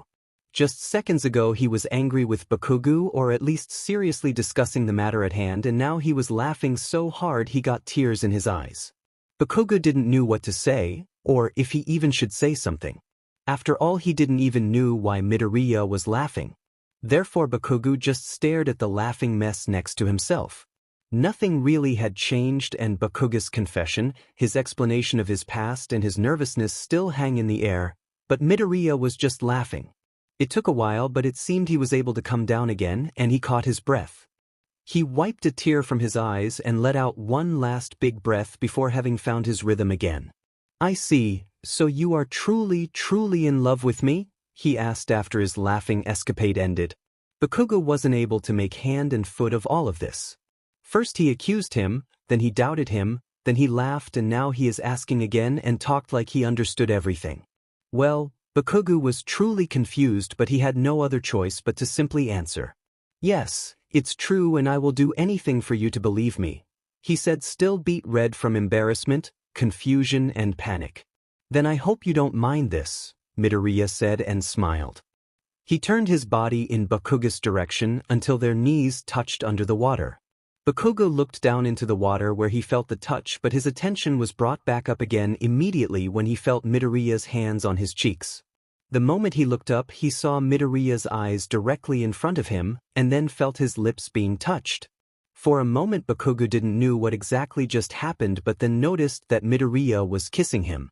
Even though Bakugou didn't fully understood why, he sure knew that it felt awesome and that he wanted more. He quickly put his hands on Midoriya's shoulder and cheek as well and pressed back. That was Bakugou's first kiss, and he didn't really know what he was doing, but Deku seemed to have some ideas, and Bakugou was simply mimicked him, and soon they were moving in sync and their bodies were inching closer. Bakugou had no comparison with other people, but he was sure that he never will want to have any. The kiss was chase, only lips moving on each other, but it felt incredible, and Bakugou would have liked to keep going, but Midoriya had other plans, apparently. He pulled back a bit but still had his hands on Bakugou's face and looked him in the eyes. Bakugou was feeling a bit dizzy. His former confusion mixed with the kiss was short-circuiting his brain. The blood that his brain was no longer in need for went southwards, and Bakugou hadn't even noticed. I'm sorry that I jumped at you like this, Midoriya said, and his voice was bringing Bakugou a bit out of his daze. What just happened? Bakugou wasn't sure if he would be able to build a coherent sentence at the moment, so he just looked at Midoriya in hope he would give him some kind of explanation. The truth is, I'm in love with you just as much as you are apparently with me, he said with a red face. That sentence brought Bakugou completely out of his shock. What? Deku loves me too? Bakugou wasn't sure if he could believe what he just heard. What? You?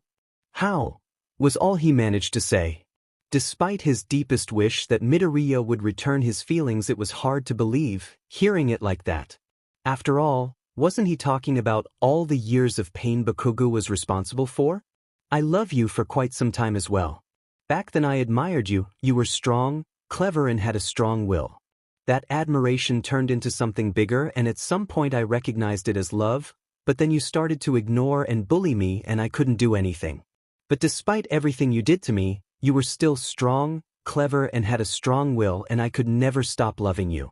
When you began to be nice again and even wanted to be friends again, I felt so happy. Bakugou looked at him like Midoriya had looked at him before, like he was telling a fairy tale. Midoriya chuckled at that. Understandable that you wouldn't believe me either, but if you want to, you can ask Azui. At that he was looking at Bakugou with a knowing smile. And Bakugou understood. That fucking frog face. Bakugou started to laugh as well. Apparently Azui wasn't only helping him. So you truly love me and I truly love you, Bakugou said and smiled. He was full of worries and thought about the worst possible outcomes, and what he got was a Midoriya only centimeters away from him. In fact, he was still so close that he could feel his breath and they were practically glued at the hip. The moment he noticed that Bakugou got red again, or redder than before to be more precise. They were both still naked and nearly sitting on each other. That led to Bakugou's awareness of his lower region and how active it has become. He was truly glad that it was under the water and that the steam was so thick. Nonetheless, his mind was racing and his heart was doing just the same. He started to wonder if Midoriya was in the same situation or if it was only him. His imagination was running wild again and started to produce images again. All of them were obviously not helping him to get his little problem under control, quite contrary. In his mind Midoriya was leaning in on him again, but his hands were roaming over his body and quickly vanished under the water to touch even more of Bakugou. This scene was thankfully interrupted before it got out of hand. Now that we know that, what do we do with that? Midoriya asked. I would be happy to call you my boyfriend, but I'm also happy with the fact that you love me. He smiled at Bakugou and for the moment he could forget his other problem. Fuck yes, he actually wants to be a couple. Bakugou was beyond happy and smiled back at Midoriya. Of course, I want to call you my boyfriend too, he said and smiled even more. It even resembled an actual smile rather than a smirk. After hearing that, Midoriya slung his arms around Bakugou's neck and he returned the gesture. Midoriya suddenly pulled away with a red face. This is a bit weird. We should probably get some clothes on, he said while turning his body a bit away from Bakugou. Having you all naked right next to me and hugging you, well, let's just say I don't intend to go this far just yet. He didn't look at Bakugou's eyes, instead he looked down and had his hand in his lap. Bakugou got red as well. He of course understood what he meant, and even though it was still embarrassing, Bakugou was glad that Midoriya was experiencing the same stimuli as he himself. Yes. You're right. Clothes, yes. Midoriya might have his body reacting the same way, but he definitely handled the embarrassment better. They were looking at each other, smiled lovingly and amused, and left the hot spring after quickly wrapping the towels around their waists. They just left the bath and sat down in the lounge. They still had some talking to do before going to bed again. Bakugou's heart was beating hard. It hasn't really come down since his confession, only the cause was different. Now it was beating more for pure happiness and a bit of insecurities. Izuku, I'm really happy and all that shit, but what exactly are we going to do from here on? I mean, I'm not really experienced in dating and fuck like this. Bakugou was still nervous. They just said that they were dating, but he was afraid he would ruin it right away. He called him Izuku instead of Deku, figuring that using a word he invented as an insult wouldn't be a good thing for starting a romantic relationship. Deku was sitting at his right and leaned against his shoulder. Bakugou liked that very much. Me neither, but I know that it means that we can do this now, whenever we want, he said and snuggled against him even more. Bakugou got red again. That is definitely a plus. It was a nice feeling even with the clothes on, at least he could concentrate better this way. Bakugou snuggled back. I guess we just go at our own pace and do what feels right, Midoriya suggested, and Bakugou liked the sound of it, no pressure. He had one thing on his mind. He debated with himself whether he should ask Midoriya or not. I have to ask, otherwise it could get fucking ugly early on. Bakugou sighed. Would you mind, if we, fuck, is it possible if we keep it to ourselves for now? He didn't know how he could ask smooth, so he didn't. Midoriya looked up at him. Bakugou gulped, expecting their first disagreement since becoming a couple half an hour ago. To his relief, Midoriya smiled at him. Sure, I mean, I wouldn't mind if everyone knows, but I'm not outed either, so I can understand, he said and put his head back on Bakugou's shoulder. Thank you, Bakugou said quietly. Why is he so fucking awesome? I don't deserve him. In that moment Bakugou really wondered why Midoriya loved him back. But he wasn't going to ask again, he just enjoyed the fact. I just don't fucking know right now how to handle all of this. My mother, Shithair and Frogface already know and I don't care what the other fuckers think, but yeah I still want to keep it low, or some shit like that. Bakugou tried to explain his reason and knew that he was really bad at it. He was really bad at all of this talking about feelings and stuff. This will be an awkward relationship, I hope Deku understands. Bakugou groaned a bit and Midoriya chuckled at that. As I said, it's fine. In my case my mother knows that I'm gay but doesn't know about you. Ochako, Ida and Azui, obviously, know that I love you, he said, looked at Bakugou again and put on a playful smirk. I guess I'm out to one more person than you, he chuckled slightly. Bakugou raised an eyebrow at him and smiled back. Are you making a fucking game out of this? He asked with a small laugh of his own. Midoriya averted his eyes and put on an innocent face. Nah, just saying. If it would be a game, I would be winning though, he added and quickly ducked his head before Bakugou could grab him. Fortunately for Bakugou, he was a tad too slow and Bakugou got his hair and quickly started to ruffle up the slightly damp locks. This feels nice, he thought, totally forgetting why he even started this. Midoriya was struggling at first but soon settled with his back against Bakugou's chest, letting him play with his hair.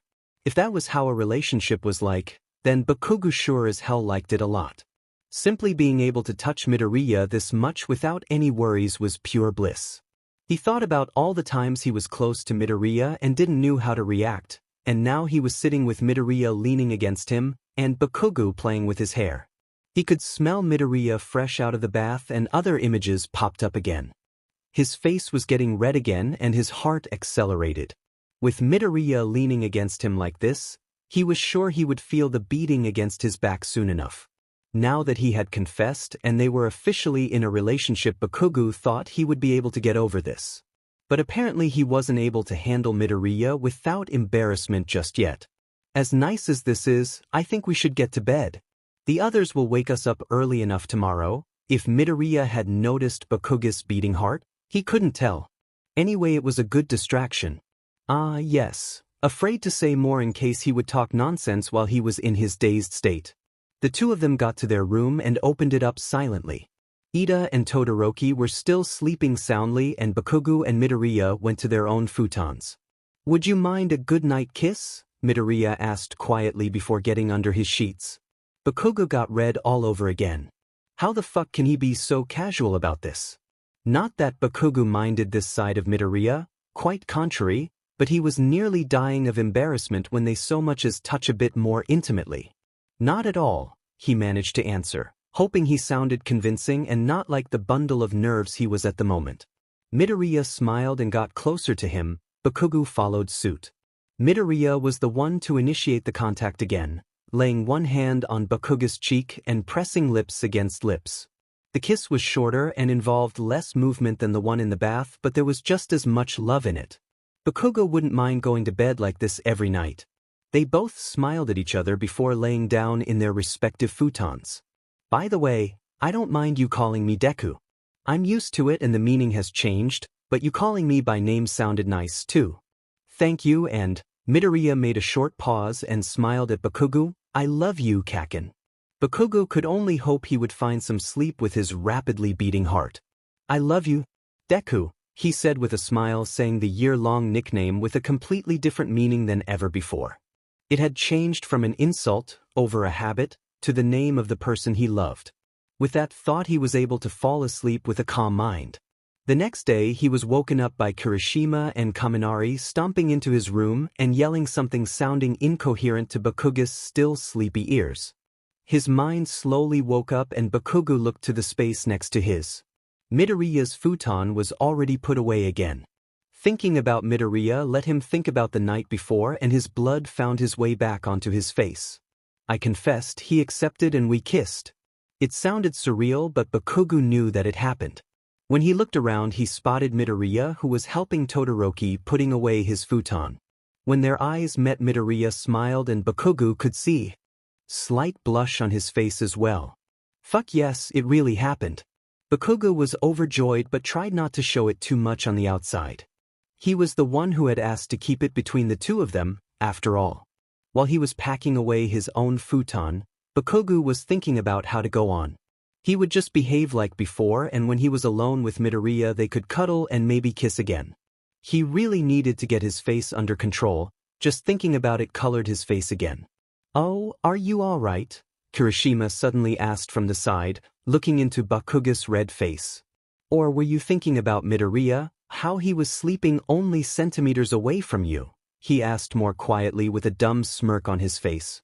Bakugou was truly grateful for everything Azui had done for him and therefore didn't mind it that she found out about his feelings for Midoriya, but why had Kirishima to know about it too? The worst thing is that this fuckmunch isn't completely wrong. The difference now was that Bakugou could think about Midoriya, and touching Midoriya and kissing Midoriya and would be able to it too. Well, to some degree at least. "Shut it, fuckbrain," Bakugou hissed between his teeth, delivering his still lingering killing intentions with it. Even though Kirishima knew that he loved Midoriya, Bakugou still didn't want to tell him about their relationship.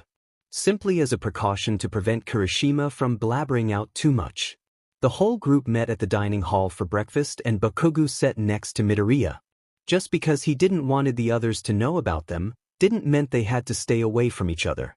The downside was that Bakugou felt the urge to sit closer to him, to touch him just slightly, but knew that it would look weird for others. Across from them sat Azui, and that was one more reason to be extra careful. She would definitely pick up any kind of different behavior. During the meal, whenever Bakugou had to reach for something and therefore bumped against Midoriya or grazed his arm with his hand, he lingered a bit longer than necessary. Bakugou was unable to refrain from doing so. Right at that moment he just wanted to hug Midoriya, or ruffle up his hair again, or feel Midoriya's hand on his cheek, or on his leg right above his knee. The last one was quite the specific place Bakugou got in his mind, and he knew immediately why it popped up. Midoriya had one arm under the table and was drawing circles with his fingers on Bakugou's leg. If he did that because he couldn't hold back to touch Bakugou either, or if he noticed his desire for more contact, Bakugou didn't know, and honestly, he couldn't care less at the moment. The only important thing was that Bakugou hoped Midoriya wouldn't stop soon. Bakugou took a look at his boyfriend and saw that he was acting completely normal. He was chatting away with Ida, Todoroki and Tokoyami while eating with one hand. It might have seemed a bit unnatural that he had one arm under the table, but he didn't let anything else on and therefore didn't appear suspicious. Bakugou on the other hand was hardly able to concentrate on his food. He tried to appear normal but his slightly blushing face was a bit out of the norm. Nonetheless, he didn't want Deku to stop. This was pretty much the pattern over the whole day. The two of them were always standing close to each other and stole some glances, smiles and touches when they thought no one was looking. Bakugou held back some more than his boyfriend, but not for the lack of wanting. Deku was just much better at sneaky movements. As much as Bakugou wanted to keep their relationship a secret, he found it really hard to refrain from touching Midoriya. His mind was constantly filled with images of him, and by now he was afraid his face would get a permanent reddish color. That Midoriya was able to provide him with the desired contact was a bliss. It were really simple touches like his hand on his back or shoulder and keeping it there longer than it would be normal, or leaning against him a bit in a what would seem like a playful and friendly manner while intertwining their fingers behind their backs. Even though he was happy to be able to do this, it wasn't helping his heart or face to calm down, and his imagination was only fueled more too. In the evening, when they decided to play some more table tennis, Tokoyami challenged Midoriya. While Bakugou was watching, Azui joined him.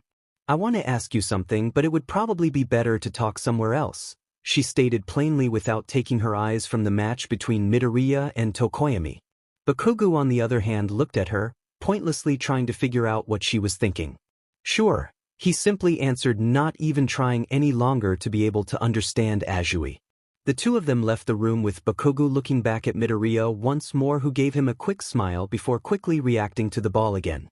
They went to Bakugou's room, knowing that no one was there. They sat down at a small table. "So, what is it this time?" Bakugou didn't sound annoyed or anything remotely close, it was more like a stated fact. Azui looked at him, and it was maybe the first time since he knew her that Bakugou believed to actually know what her look meant. Are you fucking kidding me? You know what I want, probably not with these words, but the essence of it sounded right. You and Midoriya are dating, right? She said despite looking at him like it was obvious that she was going to ask. That was also the reason why Bakugou didn't flip over completely. No, he remained calm as you could be with a deep red face. Hearing someone else saying it made it even more real, and Bakugou still couldn't really believe that Midoriya loved him back. Despite that, Bakugou was really new in all of this, and he clearly got easily embarrassed at this topic. What do you fucking mean? He asked, not willing to give in so easily, knowing that it was futile with Azui. It is obvious, the way you two act around each other. It seems you two don't want the others to know, though. Her face didn't let anything on. Not some kind of approval, not some kind of disapproval. Bakugou knew her a bit by now, and he was sure, even if Azui would be against the idea to hide the relationship, she would probably give him some kind of advice but otherwise wouldn't interfere with his decision. I asked Deku if we could, he admitted. Do you think the others noticed too? Bakugou was a bit in a panic. Sure, he loved the little touches with Midoriya, but he was sure they were discreet enough. Azui shook her head, and Bakugou already felt relieved. It took me a while to notice, so I think anyone who doesn't know about your feelings for him wouldn't suspect a thing. Kirishima probably hasn't noticed either. Ochako and Ida might have. But since nearly all contact was initiated by you, they might not, seeing as they are more focused on Midoriya, she explained. At this, Bakugou got even more red. I'm the fucking obvious one. Bakugou screamed in his head. Azui said that most contact was initiated by him. That meant she simply hadn't noticed all the times Midoriya was the initiator. Well, no need to correct her. There was something else he wanted to ask, anyway. Deku said you knew he loves me, couldn't you have just fucking told me? He was leaning over the table a bit, looking at her with narrow eyes. Azui hadn't changed her position or her mimic at all. I could have, but it wasn't my place to tell you, she admitted. More importantly, I'm surprised you confessed already. When, where, and why? She sure didn't look surprised, but Bakugou knew that she most likely really was. I met Deku by chance yesterday night when I couldn't sleep. He noticed my weird behavior and asked, so I told him. It sure sounded simple the way Bakugou was telling it now, especially compared to how it really was. But he had neither the intention nor was it necessary to go into detail. That meant your plan worked. Apparently she was okay with his explanation. Not quite the way I thought it would, but the outcome counts, so yeah, it fucking worked. Bakugou smirked at that, realizing that a plan had actually worked for once. He didn't manage to forget about his feelings through bullying. He wasn't able to get away from Midoriya by entering Yui. He wasn't able to ignore Midoriya, and he wasn't able to be just friends without weird feelings, but he managed to get Deku as his boyfriend. That was the only plan that worked, but definitely the most important one. And why do you want to keep it a secret? Azui brought him out of his thoughts. Bakugou had hoped she would have forgotten about that by now, or was simply not interested. No such luck, apparently. I'm fucking new to all of this shit, he said quietly, sighing. Azui's gaze shifted a bit, not noticeable enough to put any kind of emotion to it, but still, it changed. That's not all right? Normally you wouldn't care about things like this and just bust your way through until it works. She knew him well. Bakugou sighed again. It was no longer surprising but still terrifying how good Azui understood him. At this point it would be wiser to just admit to everything. Bakugou knew that Azui won't judge him and she was always ready to help him out. I'm fucking afraid, okay? I'm afraid of messing this up. Afraid of causing Deku even more pain. I'm so fucking short-tempered, I'm afraid to do some stupid shit again if some fuckers say some bullshit. Bakugou slammed his fist on the table in anger. He never wanted to do anything that might cause Deku pain again, not like all these years when he was the cause. The only one I'm hearing talking bullshit is you. Bakugou looked at her like she had a death wish and he would be the one to fulfill it for her. I understand where you are coming from with your reasoning, but it doesn't make sense. If someone is making fun of you for being gay, how would you react? She asked, and Bakugou was brought out of his rage. I wouldn't care. It's true. What interest did he had in the opinion of some strangers and idiots? And if they would make fun of Midoriya? Came the next question. That was even simpler. I would blast their fucking faces off, his rage boiling back up. Would Midoriya hate you for it? She went on with her questions. This one was more difficult, but then Bakugou remembered that Deku kept on loving him even after years of bullying. No, he wouldn't. He wouldn't like it and stop me if he sees it, but he wouldn't hate me, Bakugou answered quietly, and he felt a warmth seep through his body as he remembered the loving touches and the feelings Midoriya conveyed through his kisses. Trust me when I say that you can't cause Midoriya pain as long as you love him like this, Azui assured him. Bakugou couldn't answer because the door to the room opened and Midoriya stepped in. He looked at the both of them and smiled sheepish. I guess it was impossible to hide it from her. He chuckled slightly and went over to Bakugou to sit next to him and lean against his side. Azui smiled. The bus drive back home was mostly spent in silence. Everyone was quite exhausted from making as much out of the last day they had at the hot springs. It was fun and no one wanted to leave. Well, Bakugou didn't really mind it. As good as it was to be able to spend so much time with Midoriya, they weren't able to get much of that time alone. Azui's words got Bakugou thinking about keeping the relationship hidden. For the moment though, they still hadn't told anyone. Bakugou knew that it was unfair for Midoriya but couldn't help to feel insecure. Midoriya, of course, hadn't said anything against it and was supporting him, but Bakugou knew that he was just nice as always. He doesn't seem to hate me for it, at least. Bakugou was sitting with Midoriya for the drive home as well. They were sitting even closer than on the drive there. Between their legs lied their hands tightly interlocked. Bakugou sighed. He was debating with himself how he should handle his dilemma. It was of course impossible to hide the relationship forever. He was hardly able to keep his distance from Midoriya now. There was no way he would be able to keep this up. Therefore the question wasn't whether he was coming out or not, but rather when and how. The main thing preventing him from doing so was his thoughts that he would hurt Midoriya by telling others. That there would be people who would make fun of either of them. As good as Bakugou knew Deku, he knew that he wouldn't care what other people would say about him. If they would make fun of Bakugou, though, Midoriya would probably had his own two pieces to tell them. Bakugou couldn't care less about others talking nonsense about him, but would gladly blast of everyone who badmouthed Deku. As he said to Azui, he was afraid he would overreact and would do something stupid in his blind rage.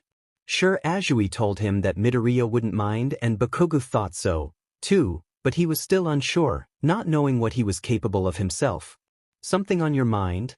Midoriya asked softly, and even though there wasn't much talking going on in the bus, no one would have heard him. Bakugou looked at him, and he felt guilt washing over himself. I'm so fucking unfair towards him. Bakugou knew it, he truly did. Say, if we come out and some asshole would talk shitfuck about you, us, how would you react? Bakugou asked, even though he was sure to know the answer. I told you, you don't have to worry about it, Midoriya assured, but to answer the question.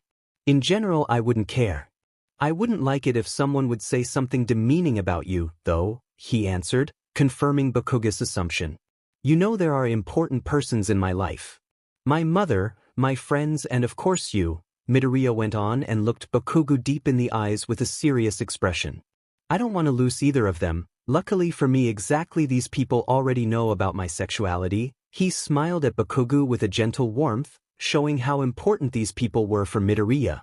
But even if they wouldn't know and wouldn't accept it, that wouldn't mean I would leave you. Meaning, there is no chance that I would ever leave you. After all, no matter what other people say, it carries no weight for me. Midoriya was squeezing Bakugou's hand tighter and directed all the warmth from before directly at him. Bakugou could feel his face heating up again. Hearing him say that the opinion of Deku's friends and family wouldn't be enough to break his love for him was like hearing his love confession all over again. He really didn't understand himself. Why did he run away for all those years? How was he ever able to deny his feelings, his love for Midoriya? They were so strong that Bakugou was sure he wouldn't be able to let go of them ever. Even if he wanted to. Fuck, I really want to kiss you right now, Bakugou said with a deep red face. The amount of kisses they had shared counted a total of 3. The first one was when he confessed and then 2 goodnight kisses. That Bakugou would say something like this, ask for something like this was the boldest move he did since the start of the relationship.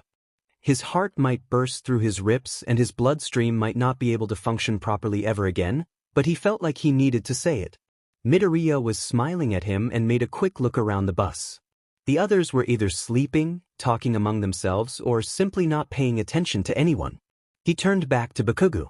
Their faces were already close since they were talking quietly with each other, so there wasn't much distance to get over. Deku changed the angle of his face a bit and brushed his lips against Bakugou's. It was of course a short kiss, considering where they were. "You know, I always really want to kiss you," Midoriya said directly after the kiss, a light blush on his face. Bakugou's blush wasn't quite as light. How the fuck can he say something like this and stay so fucking calm? Bakugou knew Midoriya more as the shy type, but the last few days have showed him otherwise. He didn't know if it was because they were in a relationship, or because it was Bakugou and Midoriya knew him long enough. Bakugou gulped. He really had to overcome his own paranoia. Midoriya was assuring him that no matter what, he would love Bakugou. Bakugou felt the same way towards Deku, therefore there was no real reason to keep the relationship a secret. But it wasn't so easy to get oneself to move once you had doubts. "Deku, do you want to come to my place later?" he asked, even quieter than before. His mother already knew about Bakugou's sexuality and about his love for Midoriya. She was the natural choice to get used to being a couple openly and to have someone they could practice telling. Azui already knew about the relationship and Bakugou was actually glad about that. When they were going to be open about it in class, he knew at least one person who wouldn't mind. "You said she knows about everything, right?" Midoriya asked. The actual question was probably more something like, "Want to tell her about the relationship, or just coming over?" "Yeah, but I want to tell her about us," Bakugou answered, hoping Midoriya wouldn't mind meeting his mother now that they were together. "Sounds good, let's do that." He smiled again and Bakugou let out a small breath he was holding unconsciously. After the drive everyone said their goodbyes and Bakugou and Midoriya went together to Bakugou's home. They were walking close to each other and talked a bit about the trip. They weren't talking about how they were going to tell his mother. Bakugou didn't want to talk about it, and Midoriya didn't seem to mind. When they arrived they stood in front of the door. Bakugou was hesitating to open. "What the hell, why am I so fucking nervous? She practically knows fucking everything already," he asked more himself than Deku. Before Midoriya could answer, Bakugou reached for the handle. Fuck it," he yelled and opened the door with so much force that it flew against the wall with a loud bang. "Katsuki, how many times have I told you to be more careful? If you break it, you pay for a new one." "And welcome home," they heard his mother saying from somewhere inside the house. She obviously knew that only her son would open the door like this. Only seconds later she arrived at the door. "Izuku. Welcome back too," she beamed at him. "It appears you two had a good time." Bakugou got red again. The way she said it, it sounded like she already knew, just like Azui but even more terrifying. Bakugou wasn't putting it past her. "Come on in. Are you eating with us again? Because dinner is almost finished." She let the two boys in the house. "Good evening, and yes, I would like to," Midoriya answered politely as always. Bakugou didn't know if he hadn't heard the way his mother talked about the trip or if he simply didn't let anything on. "Great, you can already take a seat," she said before vanishing into the kitchen. The two of them sat down next to each other. Bakugou was too nervous to talk and gulped and fidgeted a bit on his chair. He felt Midoriya's hand on his leg, applying some pressure. Bakugou looked at him and Midoriya smiled back. "Don't worry, it will be fine. I will be here," he reassured him. Bakugou felt immediately calmer. Fuck. Why am I the nervous one in this relationship? Bakugou was a bundle of self-confidence. Nervousness and shyness never existed in his life. Apparently he just never had to confront love. As awesome as it felt, it seemed to be his nemesis. Soon his mother came back with the food. Everyone got their plates full and it didn't take long to get to the topic of the hot spring trip. "How was it? Could you relax?" The question was innocent enough and Bakugou guessed she didn't know after all. About that, Bakugou started feeling the warmth return to his face. He wanted to get this over with, but his racing heart made it difficult to concentrate. "I wanted to tell you something, fuck this." Instead of finishing the sentence he turned to Midoriya. grabbed his face and kissed him. Midoriya seemed shocked for a moment, but then smiled into the kiss. Bakugou looked like a tomato, but he thought instead of talking, actions spoke enough for themselves. The kiss wasn't as soft as the ones before, and it was the first one completely initiated by Bakugou. The movement was rushed and he brought his face to Midoriya's too fast, but the latter one didn't seem to mind as he pressed back. The kiss, of course, didn't lasted long, and after it was finished Bakugou didn't dare to look at his mother. Instead he looked at Midoriya, who was drawing circles on his leg again. That sure calmed him down a lot, and he felt like he could lost himself by staring at Deku. His mother's squeal brought him back on Earth, though. I knew it the moment I saw you two at the door. Ah, so sweet. She wasn't trying to hold in her excitement. She was jumping in her seat. You have to tell me everything. This is awesome. I was worried my cute son would end up alone, with all his grumpiness. That reminds me, what exactly do you see in him, Izuku? I can understand that he fell in love with you. You are adorable. I of course think my Katsuki is super cute, but I'm his mother. I can't imagine other people thinking so. Despite her still present excitement and curiosity, she still found some time to embarrass her son. Midoriya looked at her, face becoming red as well. Despite his embarrassment, Bakugou was still happy to see that Deku could get flustered from time to time, too. Well, I wouldn't mind if we two are the only ones who think that Kaken is cute, he said, smiling sheepish at Bakugou's mother, and her eyes widened, and she looked like she wanted to jump over the table to hug the life out of Midoriya. Bakugou, on the other hand, sat there with an open mouth. The fuck? I thought he was fucking embarrassed, and then he says something like that. It wasn't that Bakugou didn't like the fact that Midoriya wanted him for himself, he was even able to overlook to be called cute, but that Midoriya could say this without dying of mortification to Bakugou's mother was beyond him. Oh, Izuku, I love to have you in the family, and look at Katsuki, she said, and both of them were looking at an unbelievable red-faced Bakugou who tried to avoid looking at either of them, even though it was hard to avert his eyes from Midoriya. My son-in-law is really a sight to behold. Thank you, Izuku, and Bakugou just wanted to blow something up. The rest of the conversation was a bit less filled with Bakugou harassing, but still all about the trip and the relationship. The fact that they were sitting naked in the hot springs the moment he confessed was left out. They also didn't talk about Bakugou's endless red face every time Midoriya touched him. But Bakugou was sure she knew that anyway. In the end they spent the rest of the day talking, and Bakugou's mother didn't got tired of telling Midoriya how happy she was to have him in the family and how cute they were together. Here and there she also found some time to make some inappropriate innuendos just to laugh at her son's red face. When it was time for Midoriya to leave, the two of them found themselves alone in front of the house. Well, that went good, right? Midoriya chuckled. Bakugou wasn't sure if his mother's reaction was the best or the worst. He knew beforehand that she wouldn't be against it, but she was way into it for his taste. That was fucking horrible, Bakugou said, leaning his forehead on Deku's shoulder. The latter put one hand in his hair and leaned his own head against Bakugou's. Yeah, it was, he laughed, but it was nice too, he added lovingly. At that Bakugou looked up and saw that Midoriya really meant it. Bakugou smiled back. Yeah, it was really nice. Of course it was, his mother loved Deku. Bakugou felt some weight gone. His mother was kind of the easiest and the hardest hurdle. He knew she wouldn't be against it, but at the same time her opinion was the only one he really cared for.